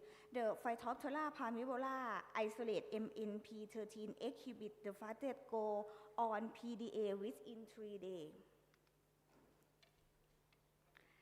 And the pathogenicity test revealed that Phytophthora parmivola MNP13 has the fastest on most severe infection, including the high disease incidence 87% within 14 days.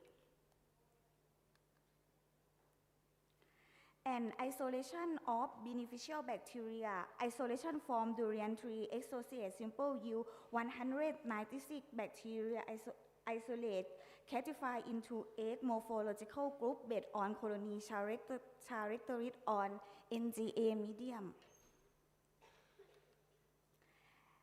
And this table I show the efficacy test of beneficial bacteria in inhibit of growth of Phytophthora parmivola isolate MNP13. The causal agent of root and stem rot revealed that NJTU05 has the highest efficacy with an inhibit rate of 77%.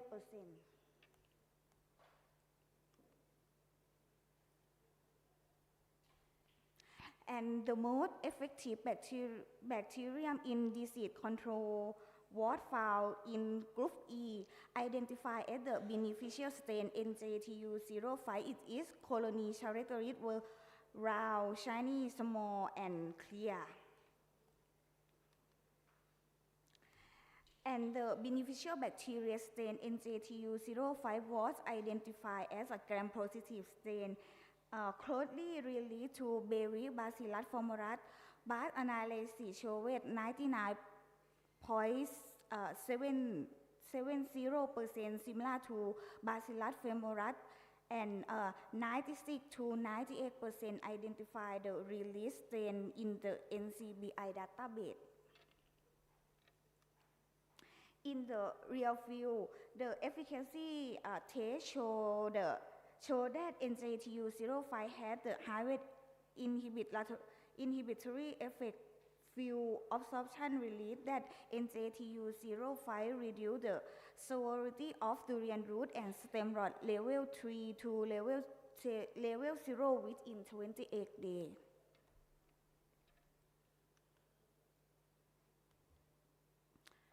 And this slide I show disseminate knowledge to farmers in Chanthaburi province in Thailand.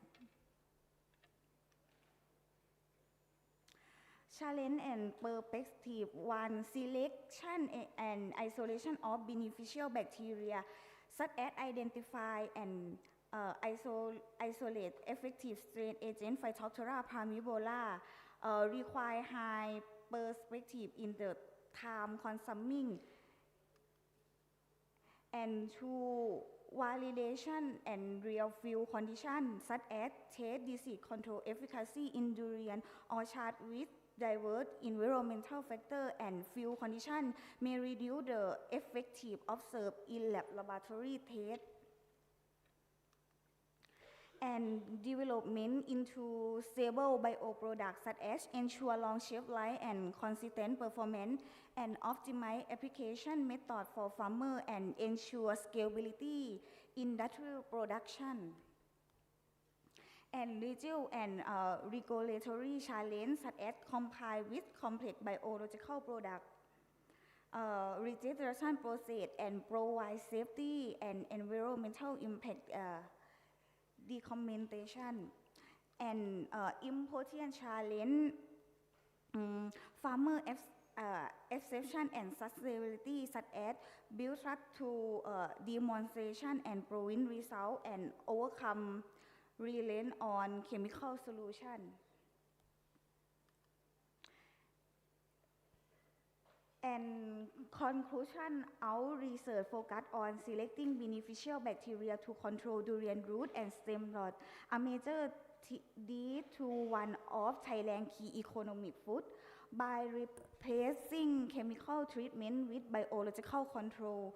The study supports sustainable agriculture, reduce environmental impact, and promote food safety through residue-free food production.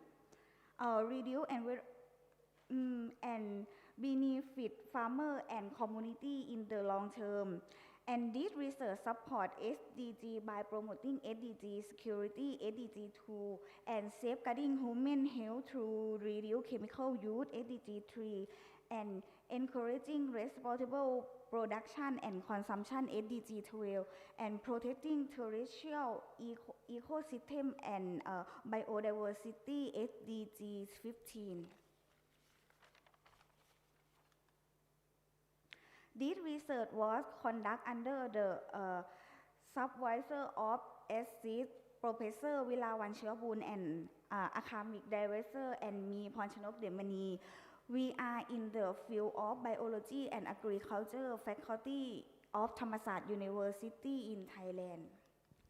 Thank you for your attention.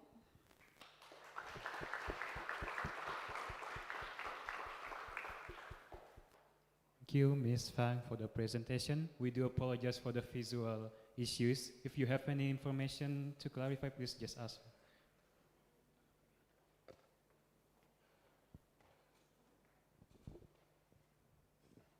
Okay, thank you for the presentation. I will ask about, does the bacterial agent have a consistent effect on durian tree root and stem disease? Because bacteria have limitation in the production of secondary metabolism. Yeah. Limitation of bacteria, right?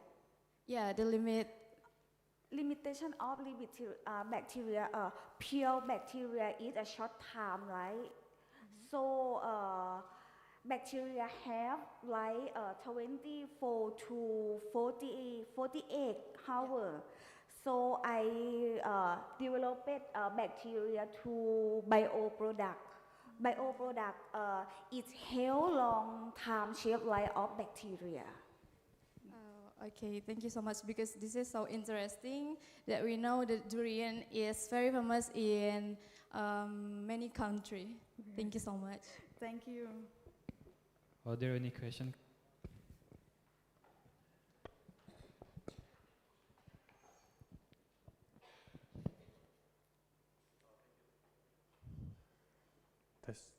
Thank you so much for your creative solution for addressing the stem and rot disease in durian. So I have a question. Do you think your method of using biocontrol agent can also be applied to control fungi in other species of plants? Because I think stem or root disease doesn't also only affect durian, it also affects other species of plants, especially for plants in the humid region where fungi can easily thrive. And for example, in Indonesia, we have the Ganoderma species for the palm oil, I think. So do you think this method can also be applied in other species outside from the palmifera species of the fungi? Thank you.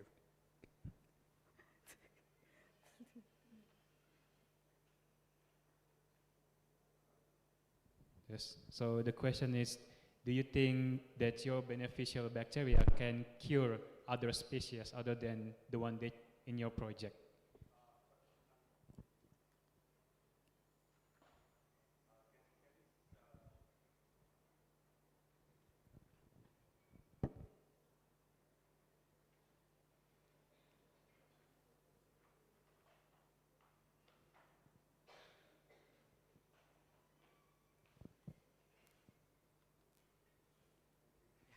Thank you so much. So I will repeat my question. So do you think this method of using the biocontrol agent can be applied to like other species of like mushroom, like fungi, in using the biocontrol agent for like other species, like this method?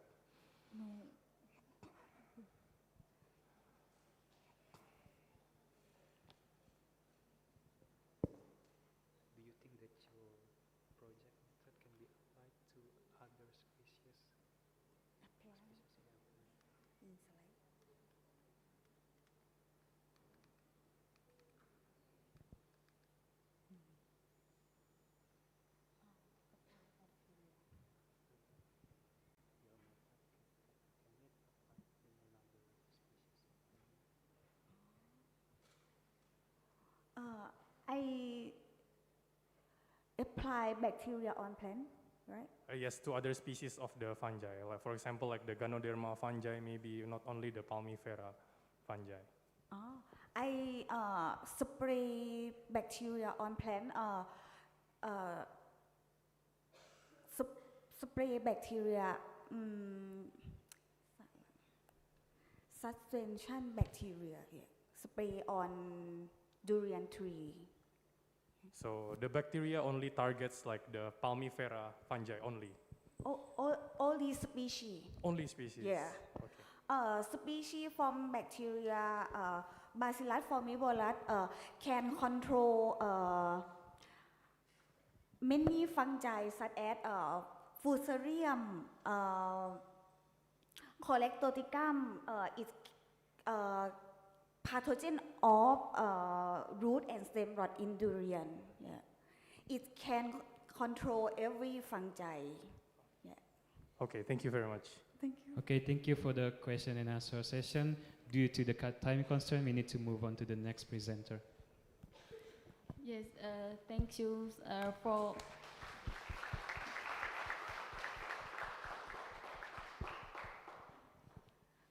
Okay, time is up. Now we move to our lab presenter, Narofosi, the stage on your. Please welcome our presenter.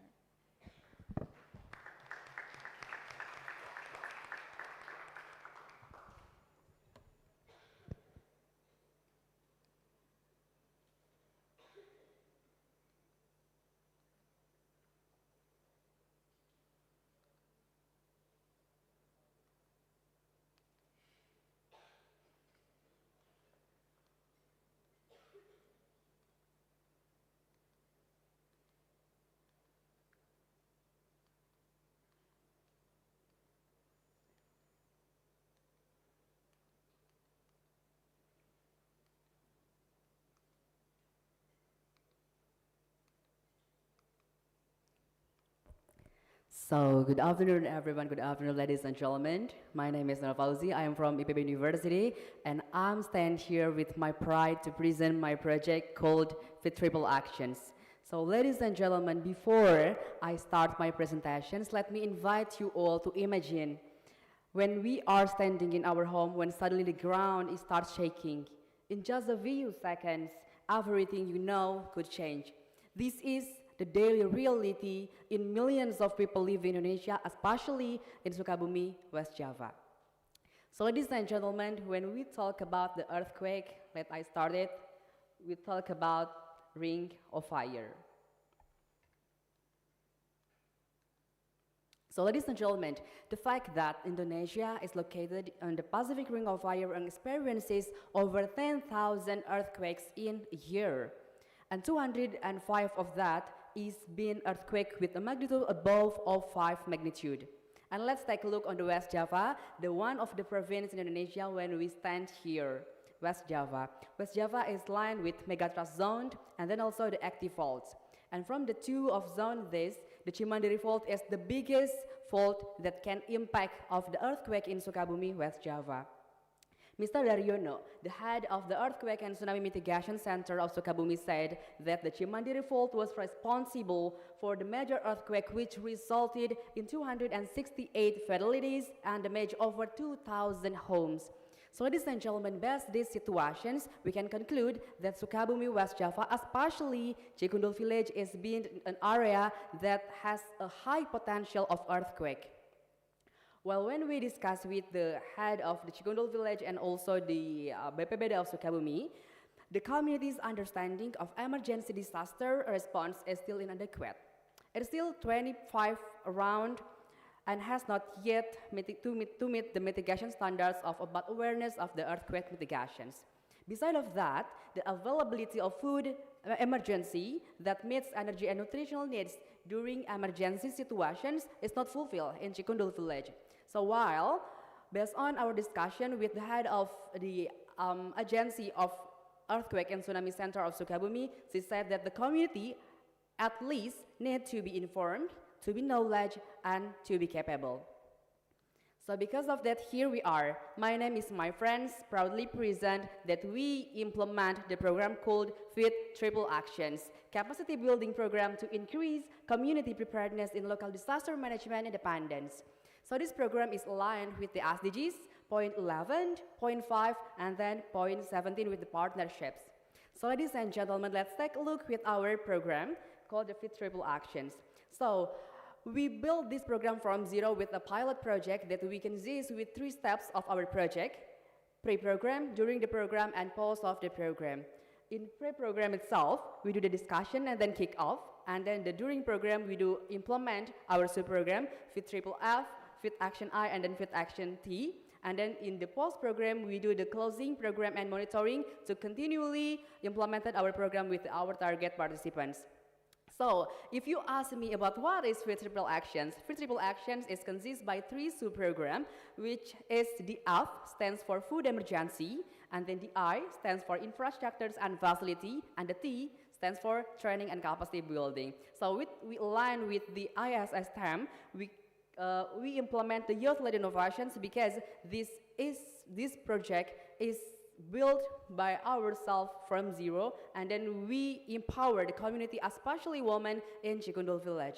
So ladies and gentlemen, this project is implemented by these features when we focus on community responses by our method approaches with community-based management. So we focus on that our participant will feel cared for and supported, believes and values knowledge, and then feels obligated, gains confidence to act, feels appreciated, and feels monitored. So this is our main focus to the community, so the community can raise the awareness to join our program. So the main objective of our program with our sub-program, the F, is to empower residents with the skills and resources.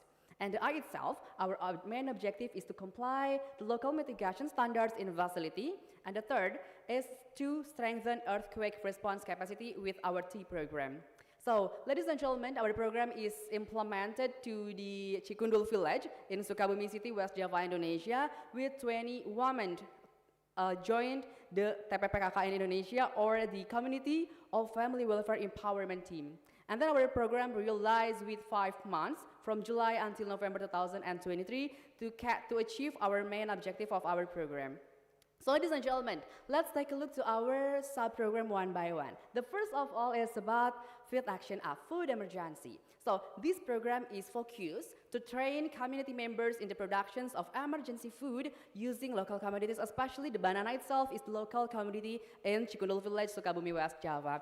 So with this program, we do some activities like socializations and then demonstration to make sure that our main participant can make this food emergency bar independently. And the third is monitoring and evaluation to make sure that the food they made is meet the standards of food emergency. So our food emergency bar is contained 328 kilojoule per 17 grams per bar. So they need to consume 5 bars to fulfill the needs of calorie in a day. So what our advantage of our food emergency bar? The first of all is about made from local community. So we can maximize the local community of Cikundul village, especially banana. The second is meets daily calorie needs per 5 bars. And the third is easy to distribute. So when emergency situations, so this food bar can easily to distribute to Cikundul village. So at the end of our sub-program, we gave them the program's book and then our food bar. So, ladies and gentlemen, the second of all is FIT Action I, infrastructures and facility. So with this program, it's focused on establishing a community-based disaster management structures and providing essential facilities. We focus to fulfill the standards of mitigation standards in the village. So, in this program, we do the 3 activities, like discussions to the head of Cikundul village, and then with the agency of Earthquake and Tsunami Center in Sukabumi, and then we make the contingency plan revamp to develop a contingency plan to guide coordinated community response during emergency situations. And the third is structuring the task force to be the front line when the emergency situations is happened.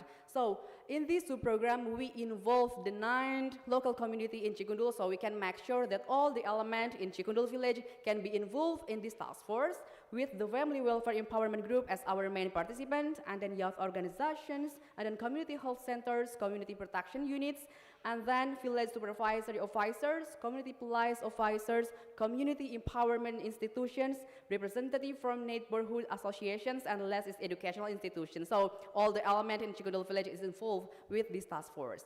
And ladies and gentlemen, the last is Food Action T, training and capacity building. So this is our basic fundamental sub-program to make sure that our participant can increase their awareness about the risk of earthquake while the earthquake is happened. So this sub-program is focused on increasing women's awareness and ability to save themselves and their families when an earthquake occurs. So with this sub-program, we can increase the cognitive, the affective, and the psychomotoric of our audience or participant.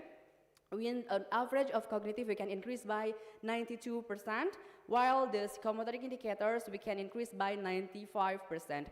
With our criteria and skills itself, it's about didn't panic and then reach the assembly point and paid attention to the instructors and follow the coordination flow. So we do like the simulations when the earthquake has happened. So ladies and gentlemen, there are some challenges we faced when we implemented our program. The first of all is about the residents were hesitant to participate in training and simulations. So we tackle this challenge by build the trust with our audience, and then we do the collaborate with the local communities so we can ensure that our approach with community-based management, it can fit with the need of our participant. And the second is about constraint in terms of financial resources and then logistical facilities and so on. So we can tackle this challenge by maximize the local partnership. So it can very help us to fulfill the needs of facilities and logistical needs. And the third is concern that maybe the community interest might decline once the program is finished. So we can make sure this challenge by institutionalize the initiative by issuing a sub-district decree for the disaster response task force, especially with our second sub-program, Fit Action I. Next, ladies and gentlemen, this is our continuous actions to make sure that our program can do continually after we not guide the participant to continue implement our program in the futures. So we do the collaboration pentahelics. We consist with academic, business, community, government, and media. With the academic itself, we do collaborate with HIMITEPA, like the Community of Food, Science, and Technology in IPB University to contribute scientific knowledge, research-based methods, and student involvement. And second, with the business, with the local supplier of Cikundul, especially the supplier of banana, to provide raw materials and logistical support to ensure the continuity of productions of food emergency bar to the community. The third is community. We do the collaborations with TPPKK of Cikundul as our main audience to make sure that they can actively mobilize women in the community and facilitating participations in training, because during our program is implement, we do the training of trainers to our participants so we can make sure that they can implement the program continually. The fourth is with government. We do collaborations with BPBD of Sukabumi City or the Agency of Earthquake and Tsunami Center in Sukabumi to have the offered legal support and then technical guidance and official recognition. So like the guidebook is provided by the BPBD Sukabumi, so we can make sure that the book is meet the standards of mitigation for the village. And the last is about the media divisions of Cikundul Task Force that we made before to documented program activities, disseminated information, and increase public awareness so the information of our program can expand to other provinces.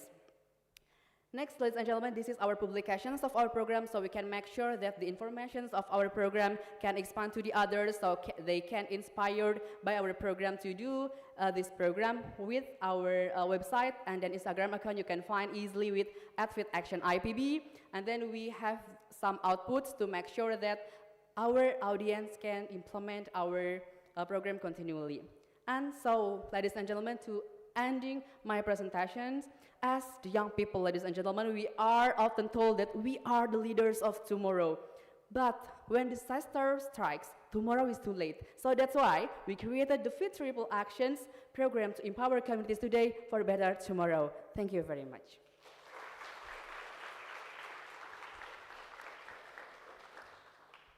Thank you, Mr. Foru, for your powerful presentation.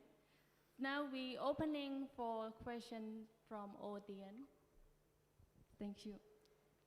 This side first. Yeah.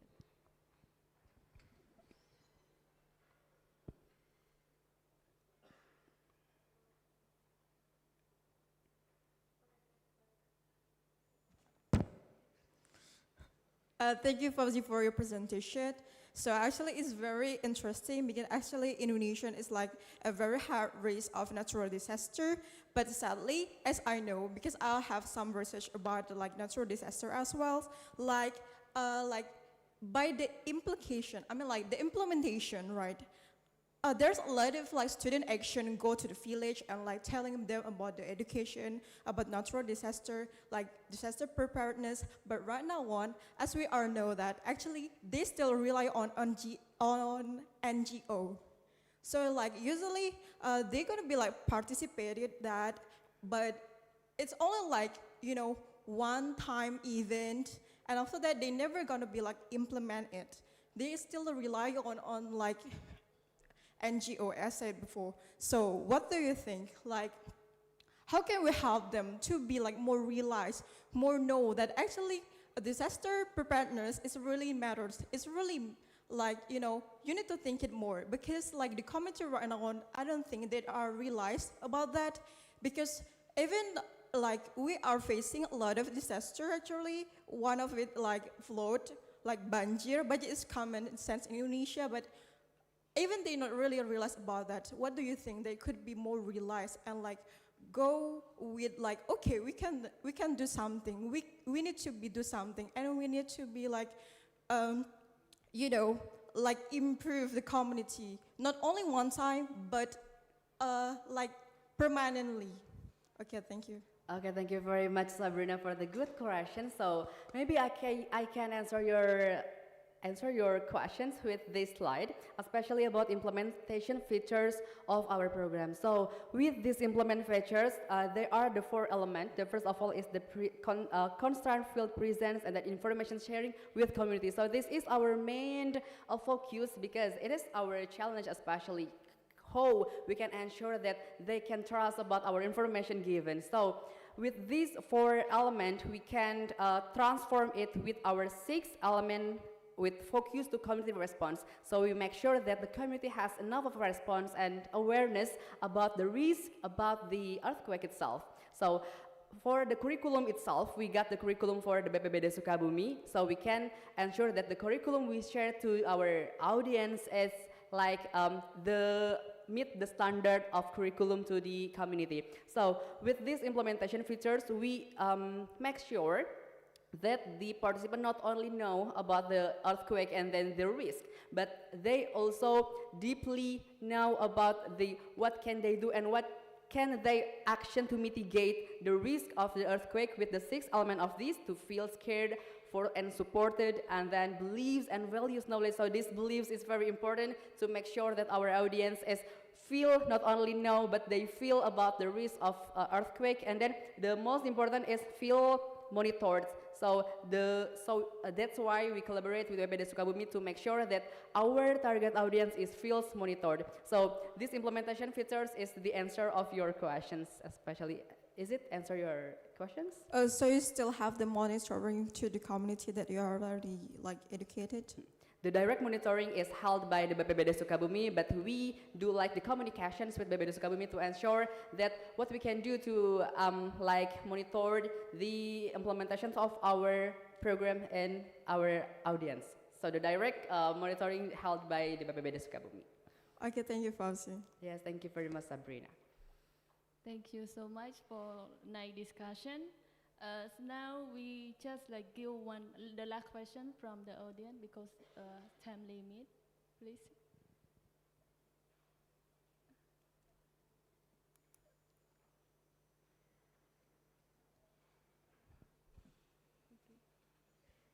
Okay, thank you, Mr. Narus.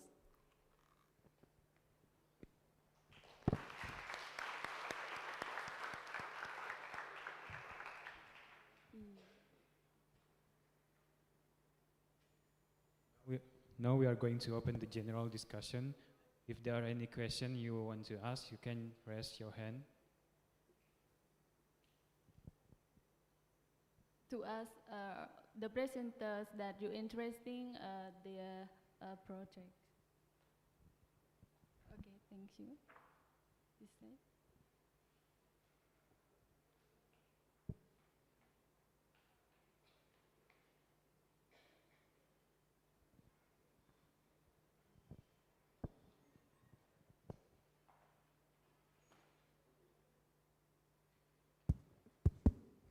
Okay. I do not have a question, but I do have a recommendation for Louisa. Your pilot project can be upscaled as an interior decoration project that is led by the students. It would be very effective if you can implement it that way. Thank you.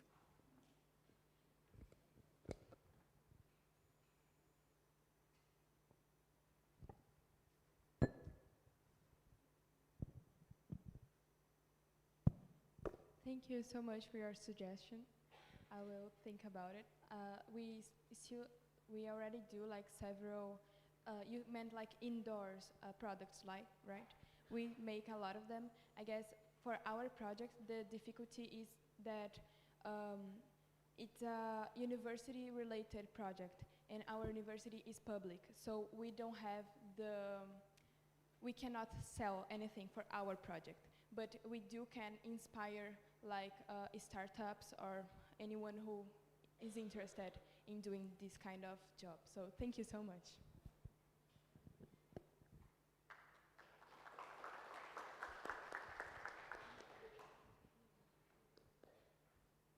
Are there still any questions coming up?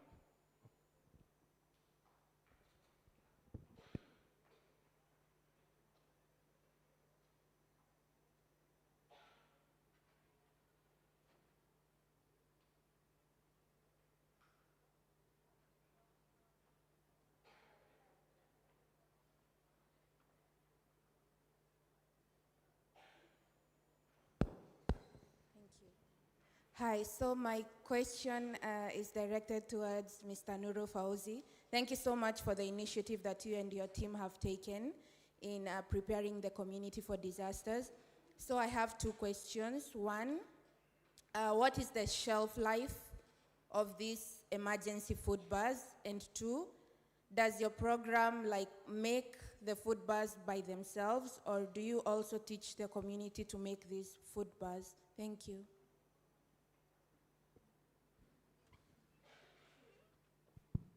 Okay, thank you very much, Ms. Nora, for the question. So I will answer your questions one by one. So the first is about the product shelf life. So especially the product shelf life is around 6 months. We can ensure that by conducted research based on ingredient composition and manufacturing techniques, we concluded this time is based on the research from Ferry Kusnandar 2019. We can ensure this time by reducing water content by around 48% of water we produce, we're reducing. And then the second is by using a dry dough base. And the third is we use the packaging by the aluminum foil. So we can ensure that our food emergency bar can live around 6 months. The second question is about what the food emergency bar is made by our team, or we train them to make individually. So the answer is in our FIT-FFF food emergency bar, we do the third activities. The first is socializations, to socialize what is the food emergency bar, for what the emergency bar, what the benefits, what the beneficials. So the second activities is training and demonstrations. So we make sure that our participant can make our food emergency bar individually. So with our local raw materials, so we can make sure that the local communities is still supply in the Cikundul village, and the community can make that food emergency bar individually even after we finish our program. So that's my answer. Okay, thank you very much, Ms. Nora.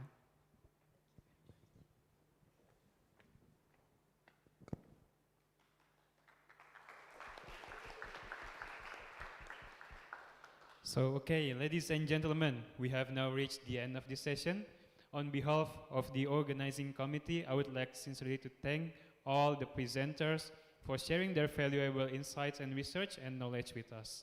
I would also like to thank the professor, lecturer, and all participants for your kind attention and active involvement. Finally, thank you once again, and I wish you an enjoyable continuation of the summit.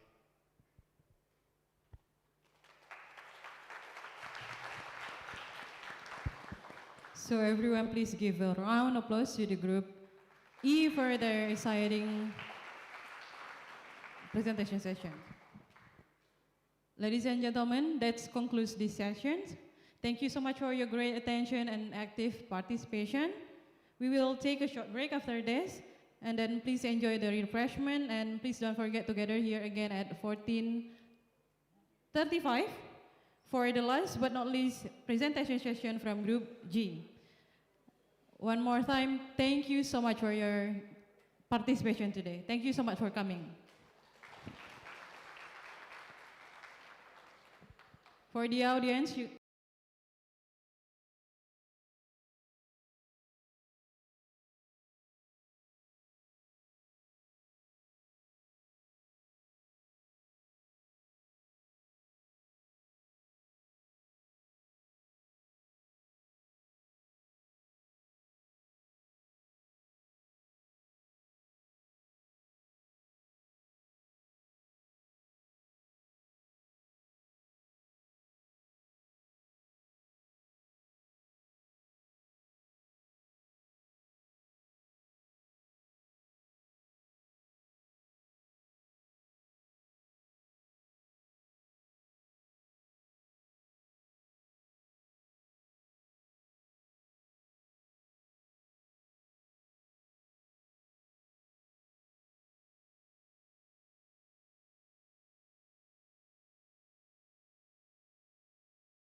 Ladies and gentlemen, now we will continue with our next session. It is my pleasure to invite Michael Ryan and Andi Kavi Satyagir as the chairperson of Group G.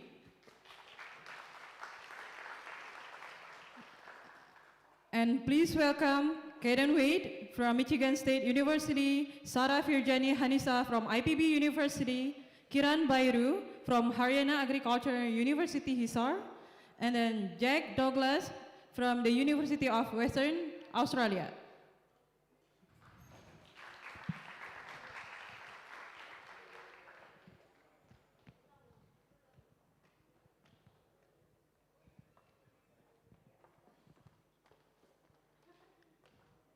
For the last but not least, Group G, for Andy and Michael Ryan, the stage is yours. Okay, hello everybody.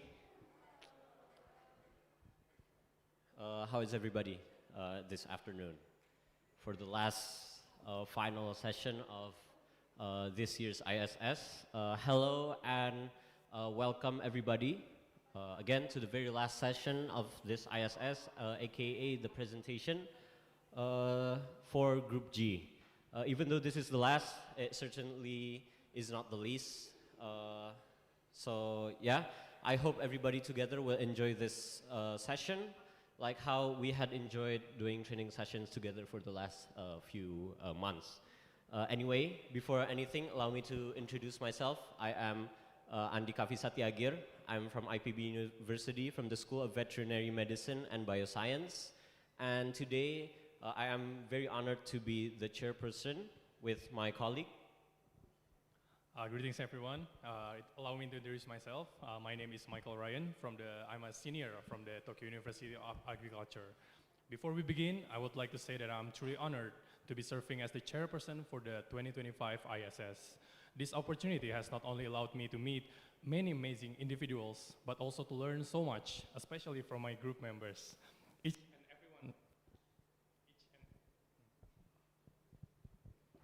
Each and every one of them is unique and driven with a strong passion to become catalysts for change. I hope this session provides us all with new insights into building a sustainable future and that it serves as a meaningful platform for discussion that will benefit everyone here. Now, it is my pleasure to introduce my team members who come from 4 different countries. First, we have Kaden Wade from United States.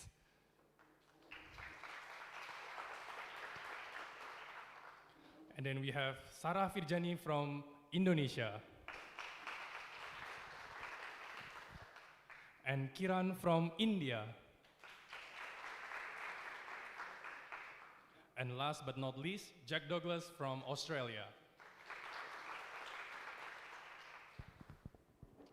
Okay, let's go straight into the presentation. As you have already known, the presentation is 12 minutes long, and there will be a Q&A session for 3 to 5 minutes. Okay, so the first presentation, it is from Kaden Richard Wade, which is from MSU, or Michigan State University in USA. And for audience, I think you will find it most interesting that Kaden's presentation will address about the problems seen, especially in American farming. So with the title of Addressing Food Security Through Farmers Market, Food Security Through Farmers Market Engage and Agriculture. This is Kaden, the stage is yours.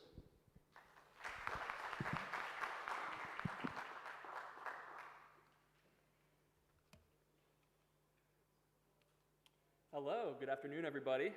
Proud to be here today. Happy to present Michigan State University as well as the United States at this amazing conference. For the past 2 years now, I've been working with a lot of people in my community as well as at my university to address the problems in American food systems. I'm a current senior in the Crop and Soil Sciences program at Michigan State University, and I'm proud to present to you my research over the past years.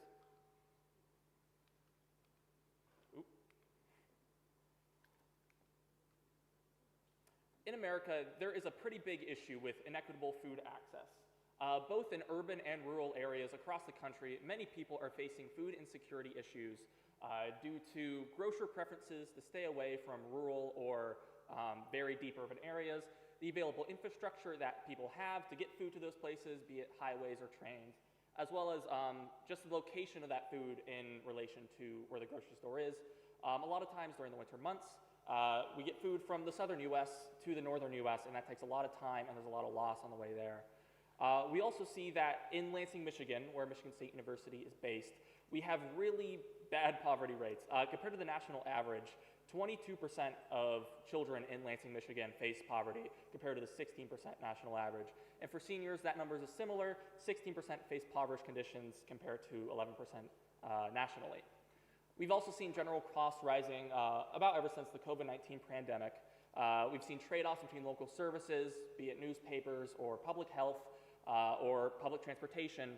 We're having to cut corners at many places to try to save on costs and keep our revenues decent. It's also getting progressively more difficult to farm in the US and I imagine across the world. A lot of people need to rely on private companies or donors rather than the government to support both their careers in farming as well as just their livelihoods in the US. There are many efficiencies in American agriculture.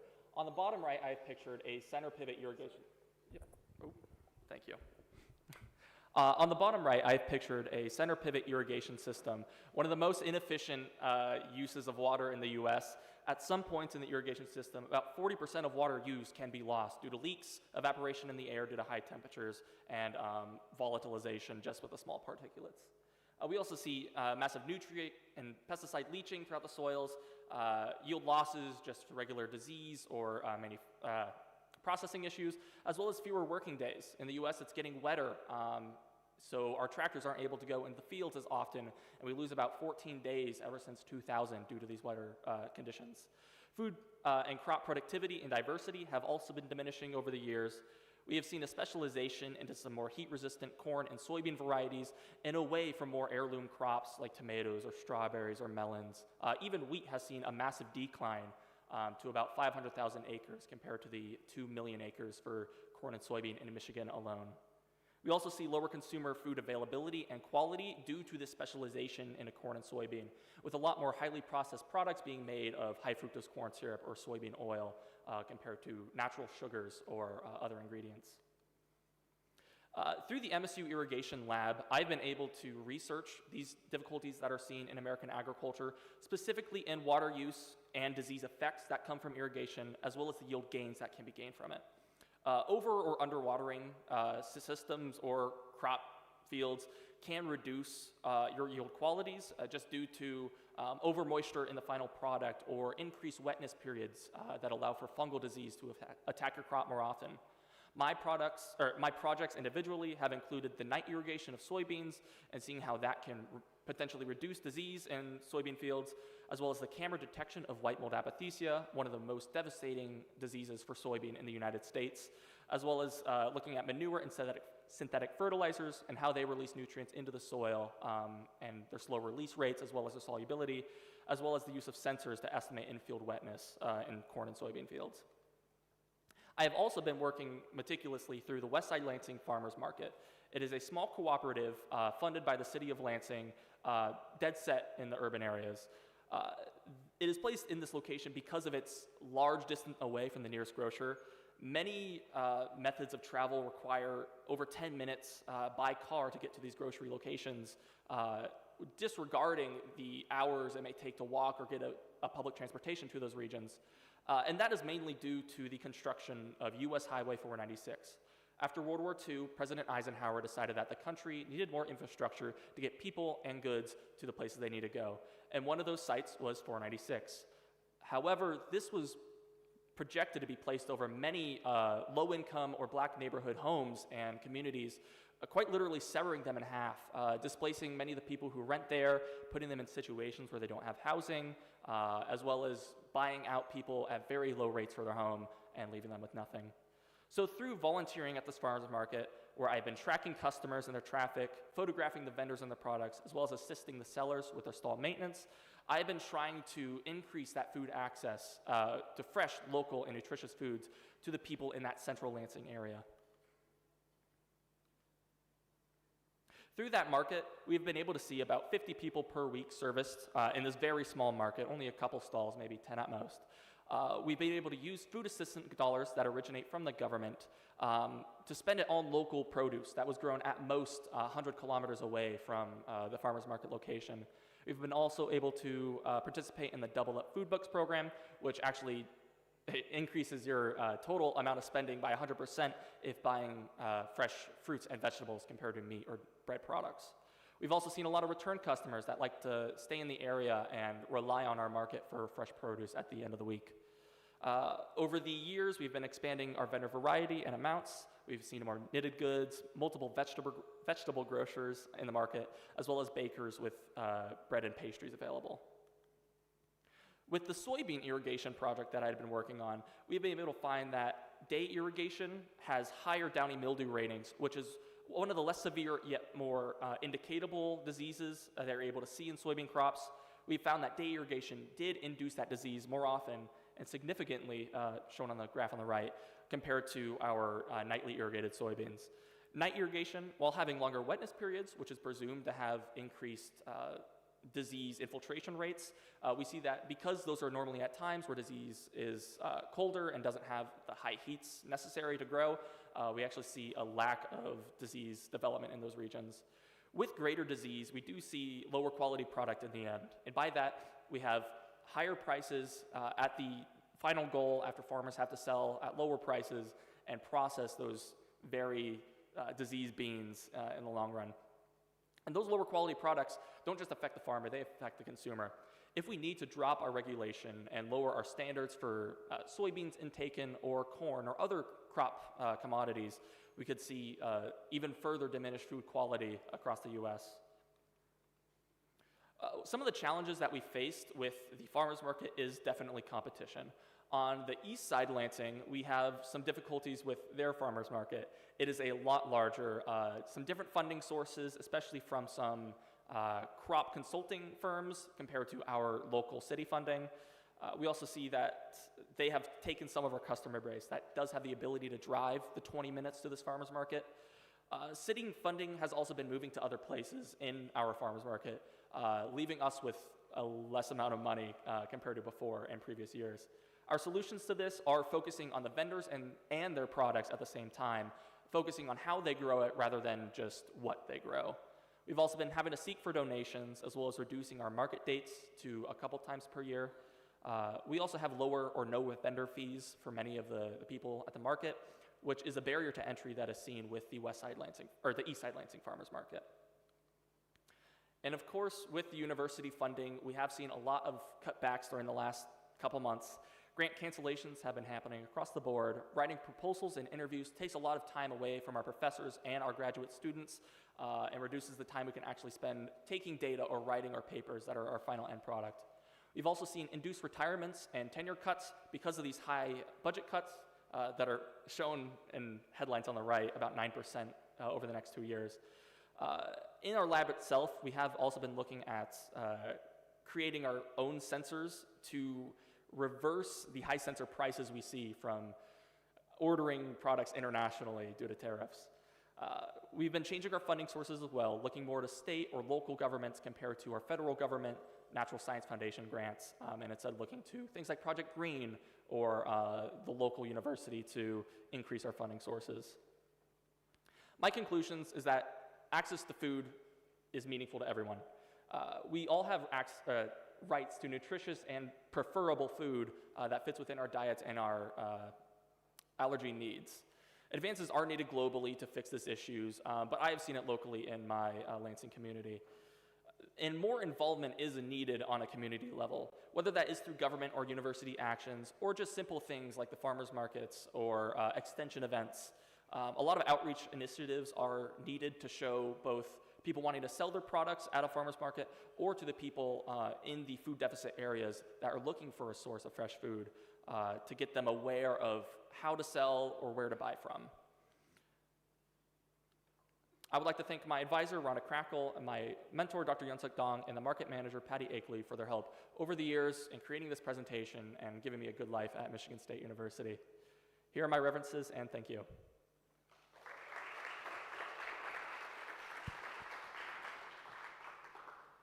Thank you so much, Kaden, for your amazing presentation and your efforts against addressing food access inequality. You reminded us that everyone, no matter where they are, has the equal rights to access nutritious foods. Now, we will begin the discussion session. If you have any questions, comments, or advice, please feel free to raise your hand and stand up if you're given the mic. Thank you.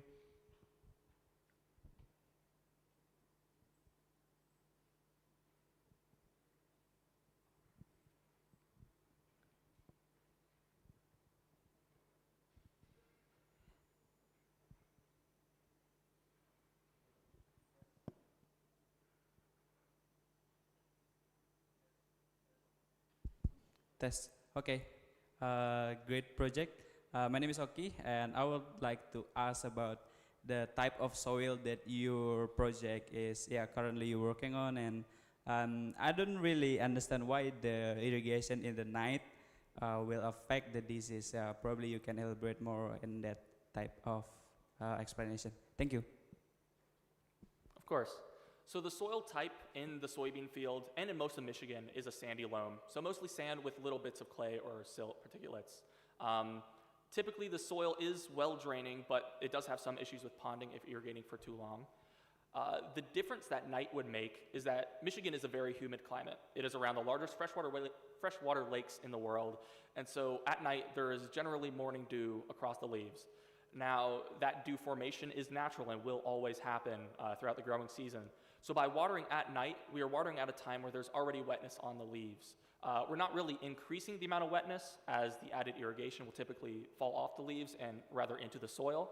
While during the day, while watering, there's typically no moisture on the leaves already. So by inducing that wetness period, we have seen larger disease severity and intensity events.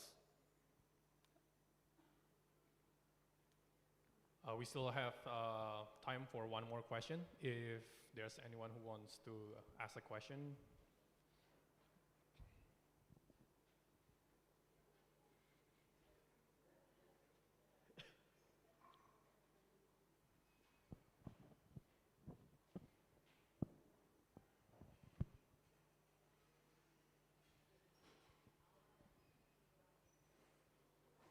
Okay, using your findings, how would you encourage farmers in the Michigan and local area to implement night watering, which is so simple? Like, if you found these things, why haven't they implemented it already?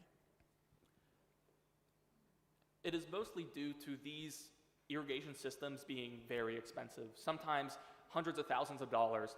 And so if you're running them at night when you're typically sleeping, if a leak were to happen, or if it were to get caught on a rock or something in the field and totally stop or waste water for a couple hours until you wake up, that is a very big barrier to entry for these farmers.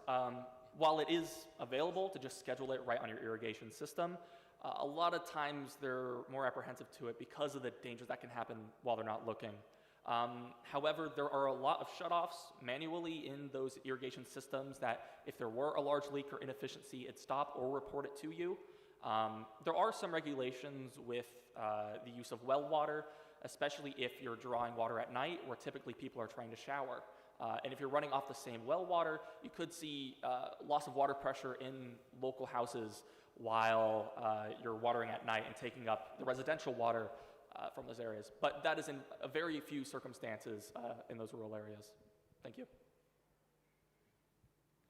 Thank you so much, Hayden. However, due to tight schedule, we have to finish the discussion session here. Thank you, Hayden. You may now go back to your seat. Okay, thank you very much, Caden, for the exceptional presentation. Now, for the second presentation, it will be from IPB University, from Sarah Firjani Hanisa. She is from Indonesia. And for this presentation, I think you will find it very interesting because we'll now show you a new perspective for students abroad on how Indonesia handles and should handle the problem of stunting and other community nutrition that we find in Indonesia. So with the title of Community Nutrition Advocacy, Youth-Driven Policies and Actions for stunting prevention through ecological balance perspective and sustainable food security practices. This is Sarah Firjani. The stage is yours.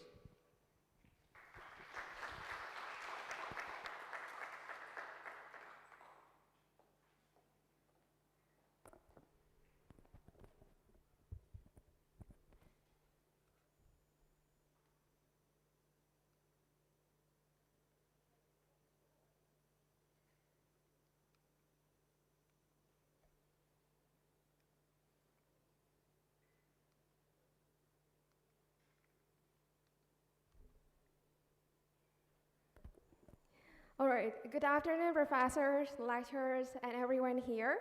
Before we dive into today's presentation, to make sure that everyone here is still energized, I'll read out a few statements, and if you agree with them, please show me your thumb up. Ready? Okay, let's go.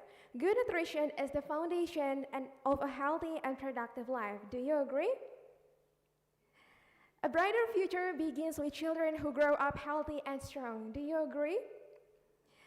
Amazing, thank you for that. My name is Sarah Firjani Hanisa, and I'm currently studying nutrition science at IPB University. My greatest passion lies in child and maternal nutrition. This passion has also inspired me to focus on community nutrition advocacy, where I work on youth-driven policies and actions for stunting prevention in Indonesia.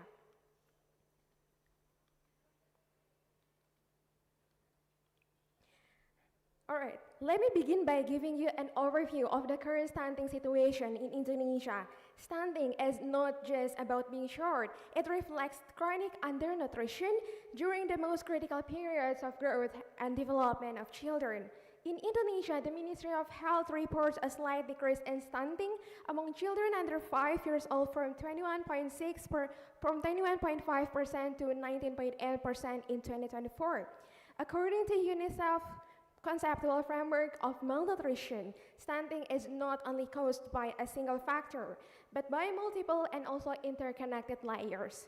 While many people have already recognized that immediate cause of stunting, such as poor dietary intake and also infections, what is less known is the underlying cause of household food insecurity.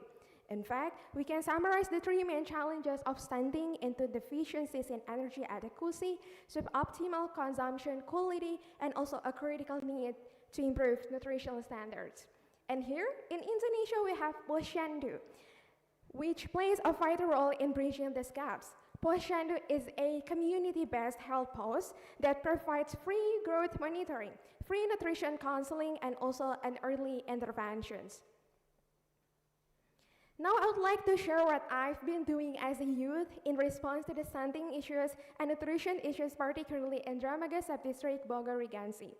My team and I, a group of 6 youth where I serve as a leader, conducted an assessment of food and nutrition situation in this area. Our activities were carried out from August to October 2023, and this subdistrict, or the Dramaga subdistrict, is a good representative of peri-urban or suburban areas with socioeconomic diversity and also reflects some of the key food and nutrition challenges. So, how do we conduct the assessment? We begin with the team discussions, join the seminar with UNESCO Antonoto Foundation to gain insights, and after that, we got also the guidance from our supervisor. We visited several Posyandu in Dramaga Subdistrict, interviewing the Posyandu cadres, and even talked with the communities to understand their challenges. We also met with sub-district stakeholders and also received online mentoring from UNESCO Indonesia to refine our work. Finally, we developed our policy brief as a recommendations for improving food and nutrition issues in Indonesia. On the left, we can see the stunting distribution across 10 villages in Dramaga Subdistrict, and the total number of children affected by stunting is 281, a huge number. And the highest number was recorded in Chikarawang village with 63 children.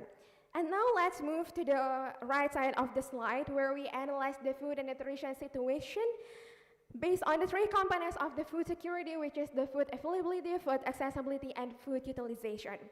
In terms of food availability, the main issue is food production because there is a lack of agricultural land which limits food supply.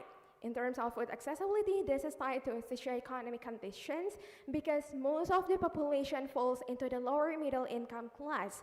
And in terms of food utilization, this involves several aspects such as communities' food consumption pattern is still poor. The expected food pattern or the dietary desirable pattern score remains below 90, and the nutritional status is really concerning, as I mentioned before.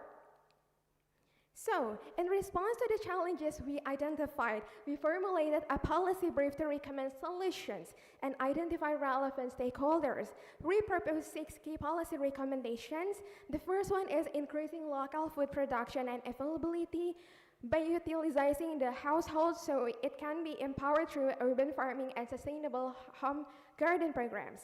And the second one is improving food accessibility for low-income families. We recommend revitalizing and expanding the food assistance distribution system, enhancing food consumption quality and diversity, and also strengthening the function and infrastructure of the posyandu.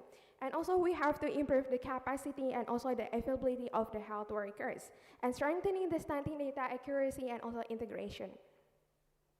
In addition to the policy recommendations, we also developed concrete program recommendations involving relevant stakeholders, and these programs are designed to support food and nutrition security efforts in the community. And there are 3 main programs. The first one is Family Nutrition Garden. The program involves urban farming training focused on the cultivation of vegetables and fruits and small livestock.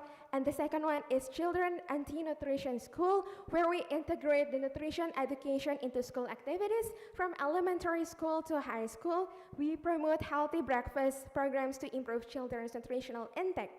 And last but not least is the Community Nutrition Kitchen, where we establish rotating healthy food kitchens at the neighborhood level to ensure access to nutritious meal. Activities such as nutrition education sessions and also cooking demonstrations. All right, the second implication of my action was presenting the policy brief at the UNESCO Knowledge Summit, a high-level forum involving various national and also international stakeholders. First, in the formal presentation, we had the opportunity to present in front of 300 attendees. The presentation focused on the role of posyandu or community health service in Indonesia in stunting prevention and also socio-economic development in Indonesia. Next, we held discussions with stakeholders such as representatives from the British Embassy, UNESCO, Tanoto Foundation, and also academic institutions. These dialogues allowed us to receive constructive feedback and build meaningful networks for future collaboration in stunting prevention in Indonesia. And lastly, our project was awarded as the best project in the UNESCO Knowledge Summit. This recognition came from the high level of interest and engagement from attendees who appreciated the way we address the complex issue of stunting in Indonesia. And this engagement marked a significant advancement in raising awareness of stunting, about the urgency of stunting prevention and the wider implications of food and nutrition security within the community.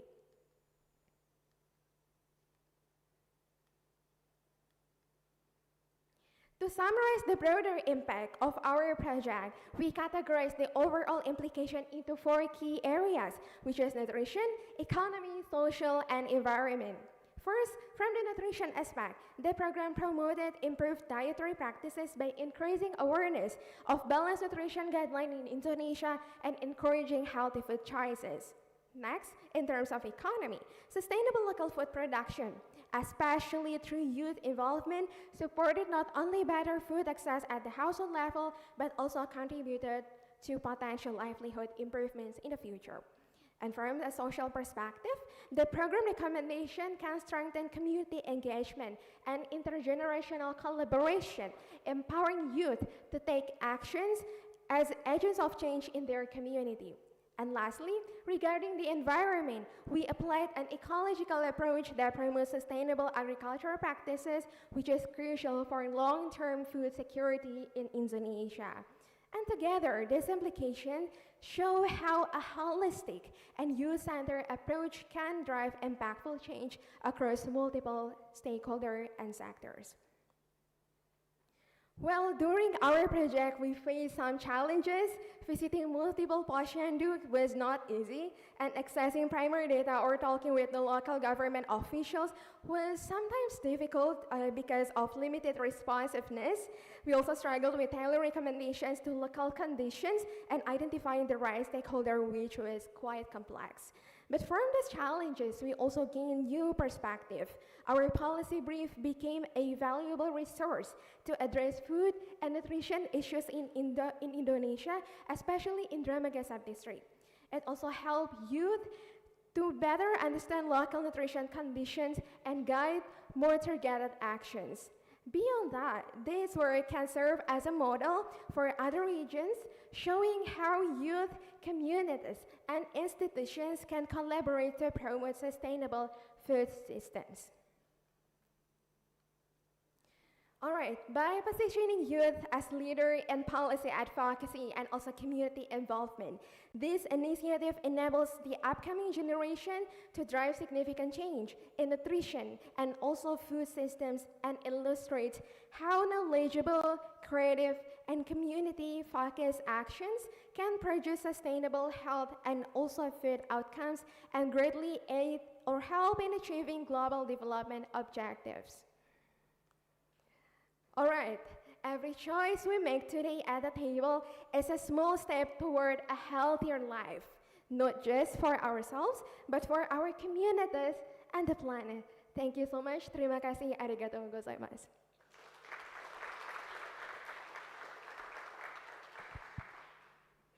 Thank you so much, Sarah, for your insightful presentation and your efforts and action in addressing nutrition issue and stunting in Indonesia. Your dedication to this is truly inspiring. Now I would like to begin the discussion session. If you have any question, comments, or advice, please feel free to raise your hand.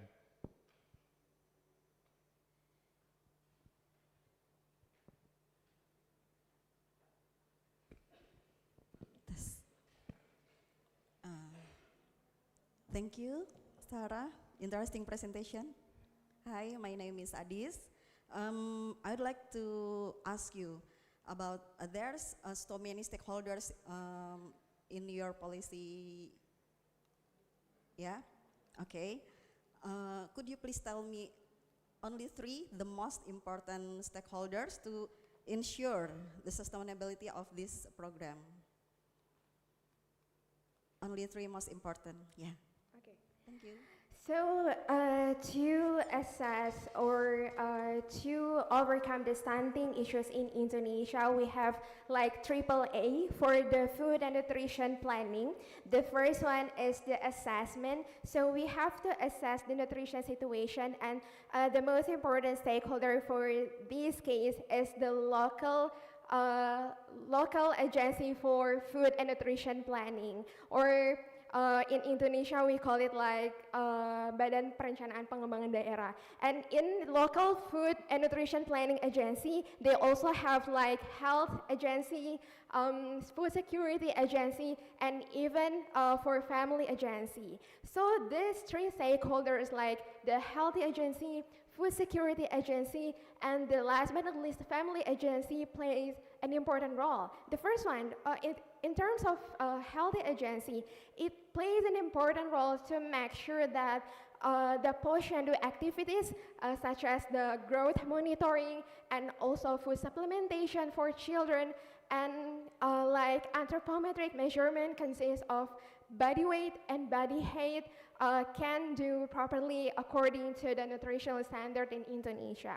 And the second one, the Food Security Agency plays an important role to make sure that the region or the sub-district can have adequate food supply and also food availability. And last but not least, the family agency plays an important role to educate family about how they take care of their children, how about family regulation to like nutrition intake and so on. So yeah, that's all. Thank you so much for the answer and question. So we will now take one more question. Is there anyone else who want to ask?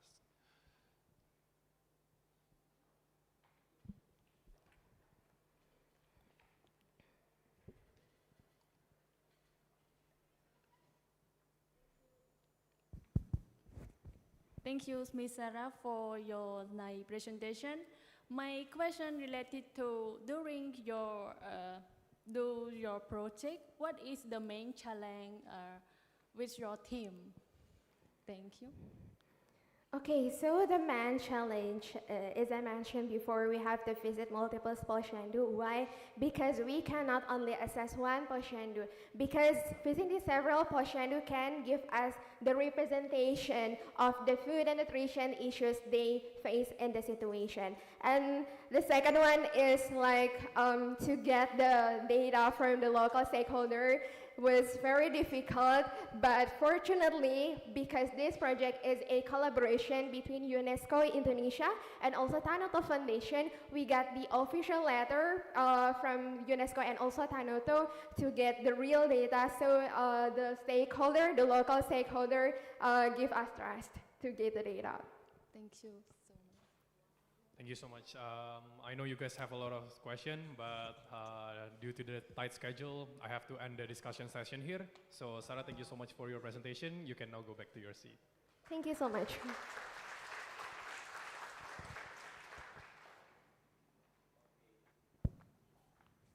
Okay, so that was the presentation from Sarah Firjani. So how was it, guys? How are you so far? Are you still energized? Yes? Are you still energized? Yeah, so you have to be, Now, okay, so now we enter the third presentation for today. So the third presentation will be presented by Kiran Bairu, which is from CCS Haryana Agricultural University from India. And Kiran here will be addressing about her community empowerment with food diversification in India, which I found very interesting. And her presentation today with the title of Sustainable Nutrition, Millets as a Measure to Prevent Undernutrition and Community Empowerment. So Kiran, whenever you're ready, the stage is yours. Before I start, I want to make sure that I'm audible at the last. If I'm audible, please show me a thumbs up or an okay. At the last, thank you. So, Namaskar, good afternoon. I am Kiran from CCS Haryana Agricultural University. As one of the last presenters, today I'm going to talk about sustainable nutrition, millets as a measure to prevent undernutrition and community empowerment. As most of you might be aware that India is home to the highest number of youth population in the world. As for the record, we have 253 million adolescents in our country, out of which 120 million are adolescent girls. This large number of adolescents is a pool of limitless potential. However, women and adolescent girls in India have poor nutritional status. According to the National Family Health Survey, which was the 5th National Family Health Survey, 59.1% adolescent girls in India are anemic. In the northwestern region, which is the Haryana state, my own state, 15.1% women have body mass index below 18.5, which means they are in the underweight category. A woman's nutrition doesn't only affect her, it affects her family, her community, and ultimately the development of the country. When a malnourished young girl becomes a mother, she gives birth to a malnourished child. And this child, if his or her nutritional requirements are not met, lead on to become a malnourished mother again. And the cycle of malnutrition persists. This directly impacts economic development, creating a cycle of poor health and low productivity. And the other major problem in the northwestern region of the country is the intensive wheat and rice cropping pattern. We, for the last few decades, have been cultivating wheat and rice alternatively to enhance the productivity, but it has degraded our soil. Before we move forward, let us take a look.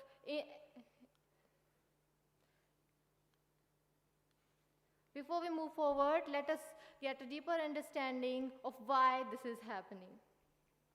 Poverty and hunger are the dominant issues which leads to the triple burden of malnutrition. This means not only malnutrition, overnutrition, but the hidden hunger coexist. What I mean by that is there might be someone who is obese. That person has been dealing with overnutrition, but there is underlying micronutrient deficiencies which we might not be aware of. High food inflation, which is a global issue, makes food less affordable for the underprivileged member of the community.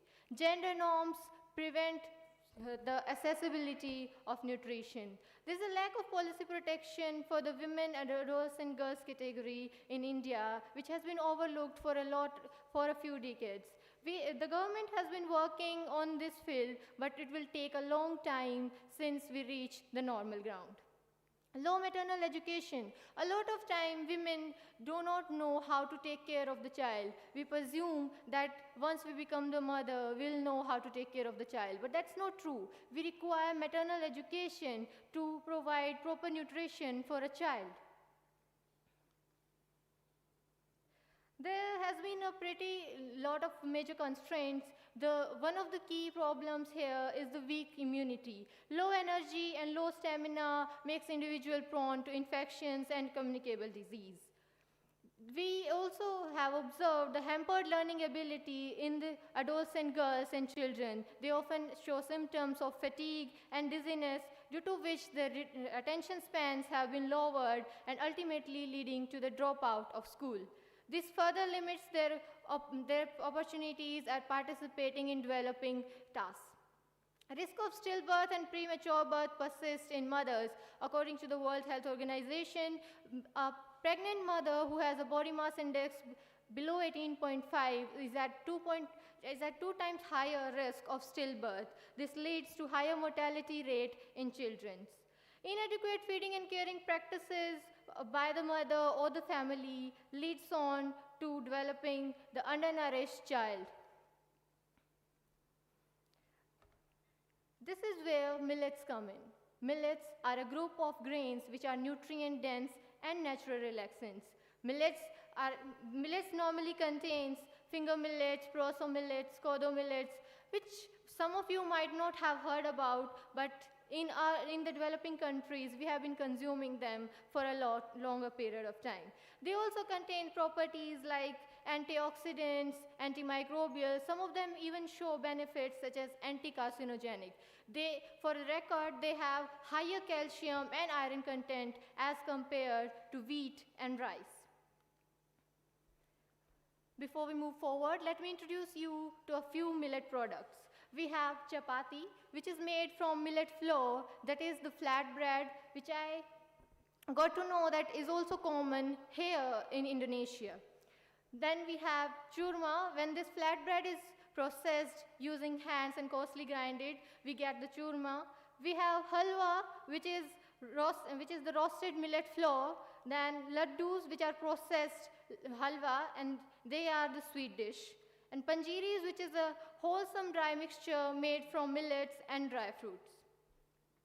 These are some of the products which our university has developed. We have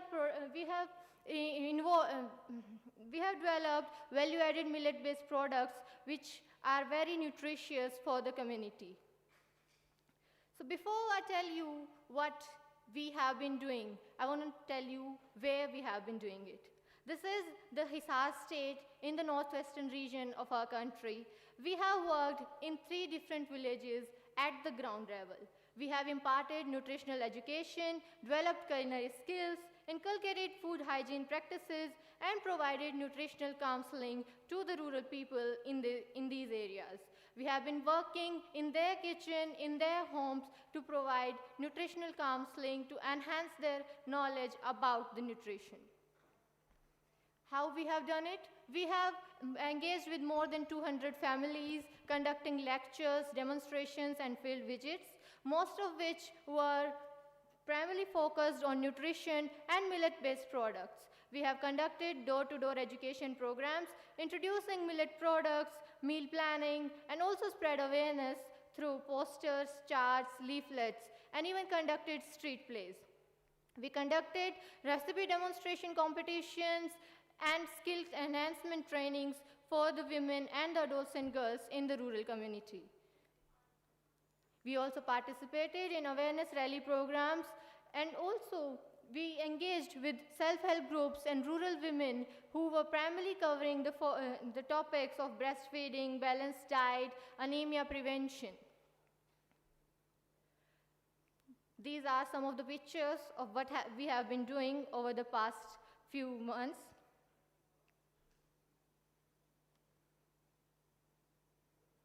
It has led to a lot of benefits. Millets have provided benefits in sustainable nutrition, social and economic empowerment, grassroots intervention. Through these programs, we have been able to contribute towards sustainable nutrition while creating avenues for entrepreneurship. In short, millets became a sustainable and economic solution at grassroots levels. Of course, we faced a lot of challenges while we were conducting these programs. Despite initiatives like Agribusiness Incubation Center, which is established by the university to provide low-interest financial aid to the local farmers, or the regular farmer visits and the awareness rally programs, farmers were resistant to change their dietary pattern.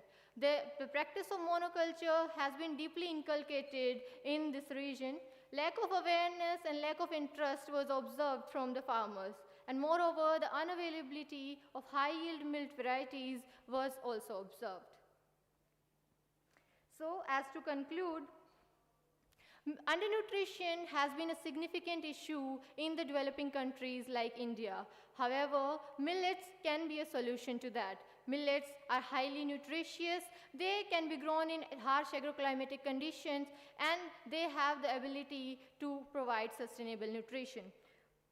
By combining millet-based diets with community education and entrepreneurship, we can empower families and transform health outcomes. As the first Prime Minister of India said that everything else can wait, but agriculture can't, I would like to improvise it that everything else can wait, but agriculture and nutrition can't. So,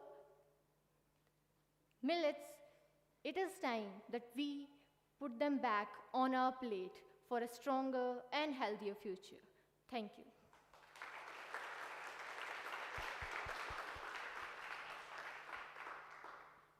Thank you so much, Kiran, for your amazing presentation. You've shown us that everything else can wait, but not agriculture. You also shown us that while nutrition issues are often overlooked, they have a profound impact on our future, and addressing them is truly urgent. You've also highlighted that the part of the solution may lie within our own local knowledge and traditions. With that being said, I want to open the discussion session. So if you guys have any question, comments, or advice, please raise your hand.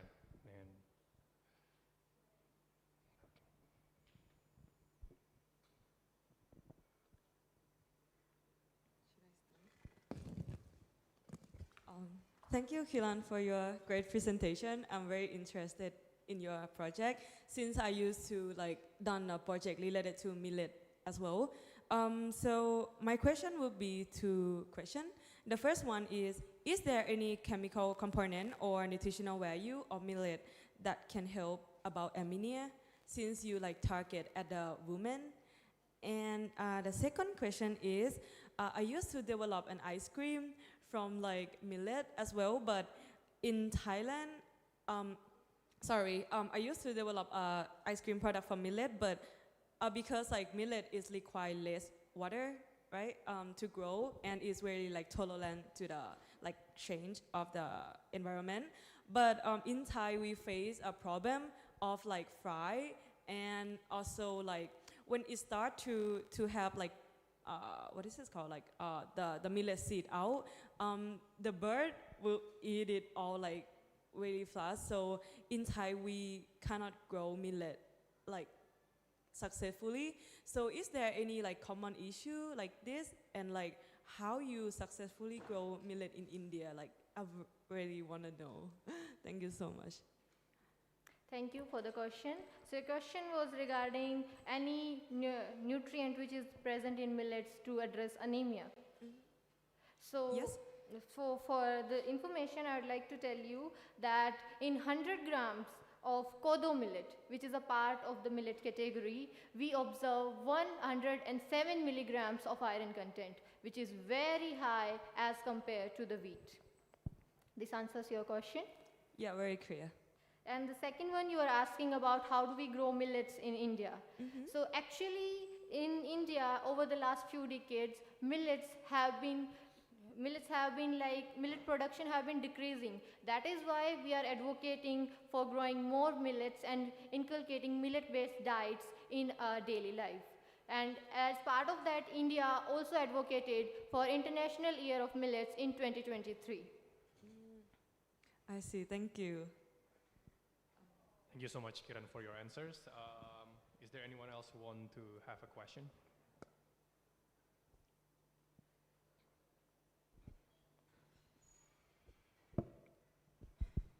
Hello, Kiran.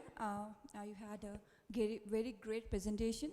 In our country, Nepal, we're quite familiar about the nutrition and the taste of the millets, but I found many part of the countries many other countries, they are unaware about the importance of the millets, they don't know the word millet.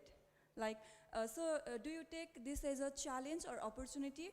And so that's my question. It's a challenge or opportunity that most of the countries, they are unaware about the millet, and what's your opinion about it, and what's you can contribute for the world to know about the importance of millet? Okay, thank you. So as I said before, that India has been advocating to inculcate millets in the diets. We celebrated the International Year of Millets in 2023. So according to my personal opinion, we have an opportunity for the countries who knows about millets and their nutritional benefits. Because the world get to know about millets now, but we have been in the practice for a lot of years. So we have a head-on advancement in that field. Thank you. Okay, thank you.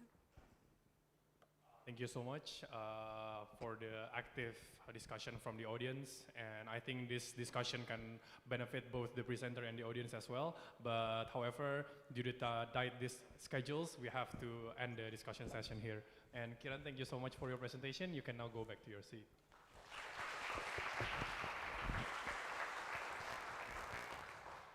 Okay, that was the presentation from Kiran. Now, for the very last presentation, and certainly not the least, and I think this is probably one of the most unique one because it hasn't been actually discussed intensively throughout the ISS. And I think it is very interesting because the next presentation is about the unique situation found in Australia and also the uniqueness of the solution that my next presenter has suggested. So my next presenter is Jack Douglas from the University of Western Australia, which is in Perth. And his title is Goals in Mental Health, How Sporting Clubs Can Improve Mental Health and Social Capital in Family Communities.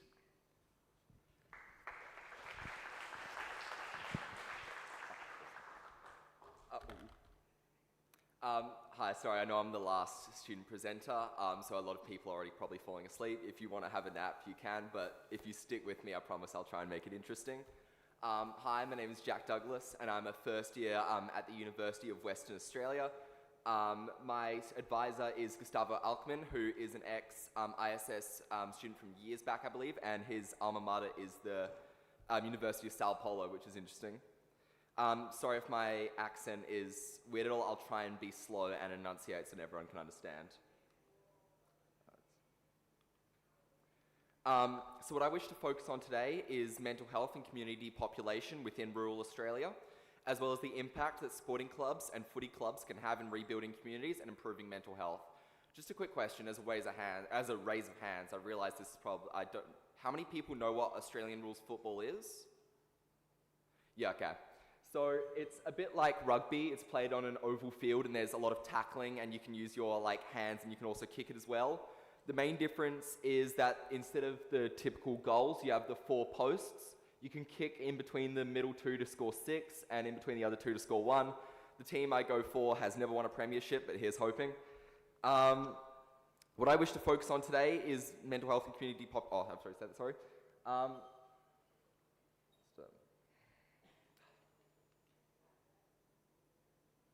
So these are some pictures I took on a farm in the central wheat belt of Western Australia, looking out at sheep harvesting and paddocks on a typical broadacre farm. Broadacre is a large-scale agricultural system in Australia that focuses on expansive land use, as the average farm size in Australia is 2,384 hectares. For context, Bogor is around 11,000 hectares, so about 5 Australian farms are larger than the size of Bogor, and there are over 134,000 farms in Australia. These are used typically for mixed livestock and cropping operations, affectionately known as wheat and sheep operations. Australia is often considered a world leader in terms of widespread adoption of no-tillage, crop rotation, and precision agriculture. The problem I'm looking at today is a lot more silent and is based on the slow depopulation of rural communities and the increasing mental health crisis within farming towns in Australia.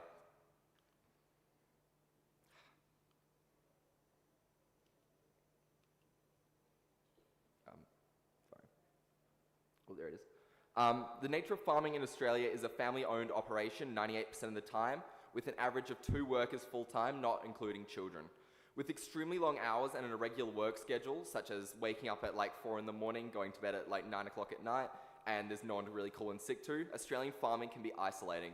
Many of my friends in agriculture have said they can go over a week without seeing anyone, which is a completely foreign concept to me. Beyond the isolation as well, there are several pressures on Australian farmers, including financial pressure, considering that prices are dictated by 2 major corporations which have a monopoly on the market, which are Coles and Woolworths, which act as a cartel that dictates prices that farmers must sell for. Up until recently, for example, most dairy farmers had to sell at a loss because the cartel decided to muscle them into selling for cheap. I'm sure a lot of you can imagine that working hard for months just to be unable to make money for your family because a mega corporation wants to make a bigger profit. There's also the environmental pressure, as late rains or not enough rain can reduce yield significantly. We are the land, as the poem goes, of droughts and flooding rains after all, as well as the incoming ban on live export, which will destroy operations and livelihoods of many sheep farmers, whose largest export is Indonesia. These pressures all have devastating impacts on the mental health of Australian agricultural workers. As you can see on this graph, the farther out you go from population centres, the worse the suicide rate gets, showing even over double that of urban environments in very remote areas and a significant percentage increase since even 2010. This is further compounded by the increasing rural depopulation within Australia, as less and less of the community live rurally year by year. This has a flow-on effect of decreasing the community cohesion and social capital, which represents the strength of social networks and relationships within a community. The total percent of Australia in rural areas has decreased from 18.47% to 13.38% over the past 60 years, which this may not seem like much because it's only about 5%, but for Australia to have maintained an 18% rural population level, about 1.4 million more people would be required, and this is double the current population growth rate in the entirety of Australia. So I would first of all like to acknowledge that I only heard of the ISS about a month ago, and I was initially going to be a poster presenter. As such, I've decided to use this time that I have to speak on something that I think is important in many people's communities around the world, and something I'm very curious about starting discussion on and finding other solutions that work in many other nations. As such, the focus of these actions in this presentation will be research-based, looking from several different perspectives on the issue of rural mental health and depopulation. First of all is a study by Matthew Tonts, a UWA professor, who investigated interviews with 40 residents in the northern wheatbelt area of Western Australia, alongside a survey of approximately 285 households in the area. The interviews and surveys focused on perceptions of community, participation in sport, and the role of sport in rural life. Second is a study by Jasmine M. Peterson from Flinders University in Adelaide, published this year, looking at the promotion of mental health initiatives in Australia and the impact and in Australian sports clubs and the impact it has on players. Stakeholders aged 17 and older from around Australia were invited to respond, with a final sample size of about 309 people. They were asked about the extent to which mental health initiatives and education were provided in their clubs and were tested on their mental health literacy. Finally is a study by Heidi Hutchison in 2020, which is a qualitative descriptive study interviewing senior members from 10 clubs in the rural South Australian Football League. These interviews explored mental health and wellbeing issues experienced in clubs and asked about what were the barriers to opening discussions on mental health, as well as the impact that sport has on community. Along with these reports, the data is supplemented with qualitative interviews I've conducted with stakeholders in rural Western Australia, particularly in the Australian wheat belt, looking at reasons for why there is rural depopulation, the importance of rural sporting clubs, and the reason why mental health and suicide is such a challenge in rural Australia. Regarding the results and implications of these studies, there are a number of interesting finds relating to sports clubs in community and mental health. First is looking at community and social capital through sport. Of the 285 households surveyed in the Northern Wheat Belt, over 90% said that sport was an important way of staying connected and promoting a sense of community among rural community members. Very few of these households gave any indication that rural sport was cliquey or unwelcoming, and some of the people, and almost all the people I talked to, said it was one of the easiest ways to integrate into a new community, especially if you're constantly traveling around for work. The more I talked to people on the matter, the more this theme of sport becoming more than just a footy club became obvious. I heard stories from Augusta, a West Australian town with a population of just over 1,000 people, about being able to hear the game happening from all around, and half the town taking the day to show up. Another I heard was in Kojonup, a town in central WA, of a group of 70 to 80-year-old footy godfathers who put a lot of effort into organising and running the footy clubs for the younger years, including toddlers to up to about year 6. Sporting clubs in rural communities have a remarkable ability to create a sense of intergenerational connection, something that's slowly being lost in the modern age. Second is looking at the implementation of mental health initiatives within sporting clubs in Australia. From the survey of 302 stakeholders in Australian rural sporting clubs, only 47% included even basic mental health initiatives like mental health days or promotion of mental health services like helplines. Only 8% of these initiatives implemented were evidence-based programs like mental health first aid, which can be crucial in recognising and supporting mental health crises. These programs can often be the first line of defence if someone is at absolute rock bottom and doesn't see any way out of their situation except for drastic measures. Further, players and staff in footy clubs that have implemented mental health programs showed significantly higher prioritisation of mental health literacy, higher prioritisation of mental health in their lives, and higher satisfaction and comfort within their community and in their clubs. There's a genuine demonstrable value to implementing mental health initiatives in football clubs. So the question becomes, why aren't more clubs implementing mental health initiatives in their own communities? Despite adopting mental health initiatives in sporting clubs, there are several barriers to their implementation that became clear during research. First, there is still a significant stigma around mental health and opening up about mental health in Australia, and, as well as talking about the extent to which rural communities suffer from a mental health crisis. Many young people, who are some of the worst victims of mental health, fear being outcasted by their community if they speak up about what they're going through, due to a "you're weak if you talk" mentality. Further, there are significant budget and resource restraints that clubs must work around, many of which are already struggling to attract players and maintain the quality of their facilities. Without enough funding, many of the most important initiatives are extremely difficult or unable to be implemented. Moreover, many people fear being a burden to the people around them, as many fear having failed as a father, a mother, an older sibling, and so many issues are internalized until it becomes physically too much to handle. As I've emphasized, sporting clubs and increasing social capital in communities are not a total solution to the issues of rural mental health nor depopulation, though they are a phenomenal start to these issues. From many of the people I talk to, there's also a significant emphasis on the role of education and why so many people go to urban areas. Rural schools are often underfunded and don't have the ability to teach and support students in the same way that urban schools can. For example, the average 15-year-old from remote Australia is 1.5 years behind in science and significantly below the international average in mathematics. Many families living and working in rural communities often take relocation opportunities to send their children to better schools to give them a better chance within Australian workforce. Further, the extent to which suicide affects communities in Australia is often not discussed and rarely published about in the news. For example, in Kojonup, 10 people over the last 5 years have taken their life. That's 2 people a year in a town of less than 2,000 people. More often than not, it's someone in a population that small, it's people you know, like your mothers, fathers, brothers, sisters, mates, or co-workers. The fact that the extent of suicide in Australia on a personal level is not often discussed further makes it harder to bring to light the importance of mental health initiatives in rural Australia. Moreover, while footy clubs can be a centre for rural communities and a builder of social capital, they aren't ever present, and most of the time suicides happen when people are alone, and don't think people need or care for them. Rural depopulation and mental health in agriculture are extremely multifaceted problems that relate to many of the challenges present within the lucky country. One solution by itself is not enough, and there are hundreds of people in all areas of Australian society looking at how to tackle the problems present. Rural sporting clubs are uniquely positioned in Australia due to our love for sport to become a strong beginning point in our community and opening dialogue on mental health. And I ask you all to think about what form these institutions take in your own nations, considering the state of mental health worldwide. If we can harness the power of community through something as simple as sport, perhaps we can begin to turn the tide on one of the greatest challenges facing not just rural Australia, but the world.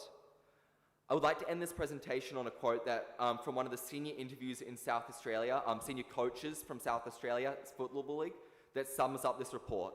They stated that they'd known 5 footballers that they'd played against or coached or played with who had committed suicide, and none of them had done so during the football season. Thank you.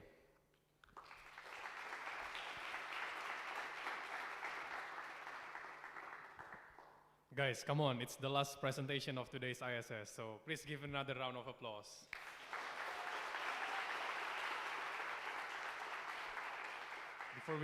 Before we begin the discussion session, I want to thank you, Jack, for your presentation. And you reminded us that although mental health is often overlooked, it should never be overlooked, but rather acknowledged and addressed with care and understanding. So, with that being said, I would like to open the discussion session. If you have any questions, comments, or advice, please raise your hand.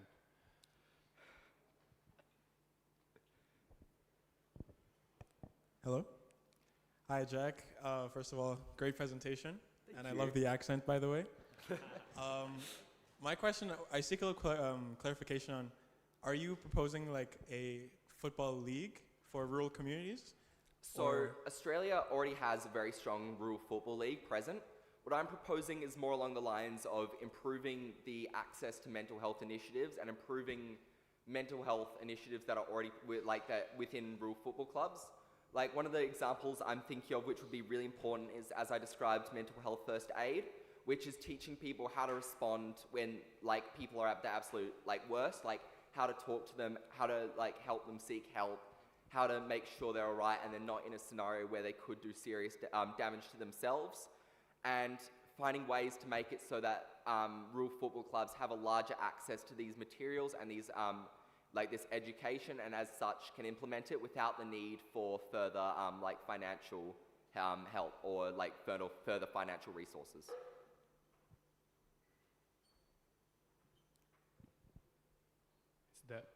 Is that answer your question? Yeah, okay. Sorry. Let me know if I need to repeat things or if I'm speaking too fast. I do that when I get nervous. Thank you, Jack. So is there anyone else who want to ask a question? So can you please... Okay.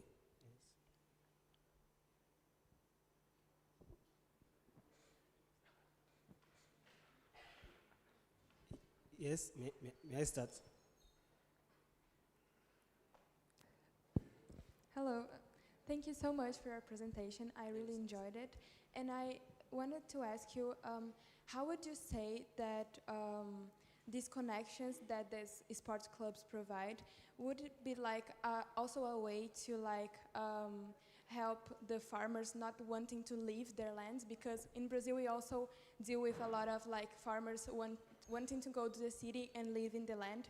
So I really think that maybe these connections is also a way to improve like their connections to their land and making them proud to be a part of this community. Thank you. Yeah, no, I completely agree. I think there's a lot of issue in rural communities and among farmers of like isolation, in that it becomes almost like hazardous to your health to even continue like doing it if you're constantly isolated. Sorry, that's probably an exaggeration, but a lot of the connections that you make through sport, especially in Australia, are often really strong friendships and can be really important for maintaining, especially in like farming. And I wholeheartedly agree that it is super important that the connections you make are for mental health, and then also in communities and people who are living in rural communities.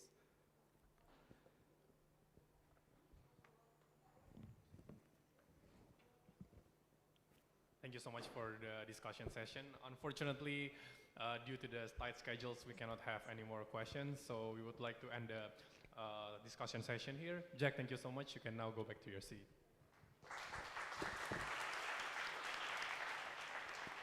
Guys, before we end the session, I'd like to thank everyone here, and I would officially thank my group as well, because despite their busy schedules and time differences, they always made time to attend the meetings organized by me and my partner Andy. Thank you for your time, your insights, and your commitment to taking action towards a more sustainable future. Please give them another round of applause.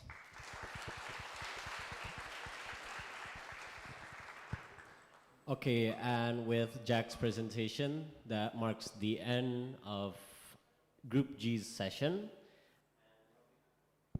Oh, good God. Okay, that marks the end of Group G's session. I would like to conclude a few things. Whether problems faced by Michigan farmers on food access and inefficiencies in agricultural practices, or policy briefs to prevent stunting in Indonesia, or community empowerment through millets, or even using sport clubs, mental health. One thing is for sure, us youth have a mission to increase the quality of life, one person at a time. So with that, as Michael has already said, thank you very much for listening. We apologize if there's anything that may be a burden to you. And with that, I would like to close Group G's session. Kiite kurete arigato. Thank you very much. Assalamualaikum warahmatullahi wabarakatuh.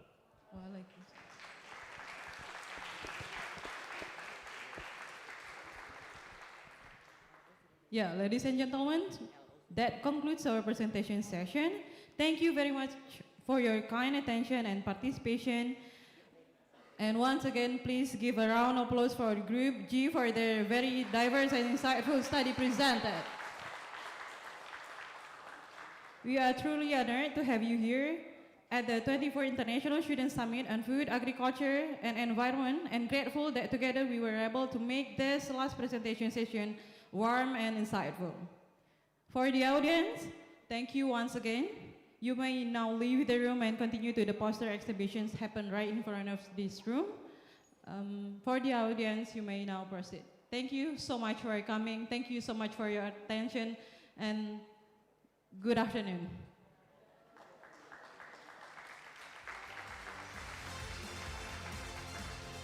For the chairperson and presenters, please also proceed to the poster exhibition first.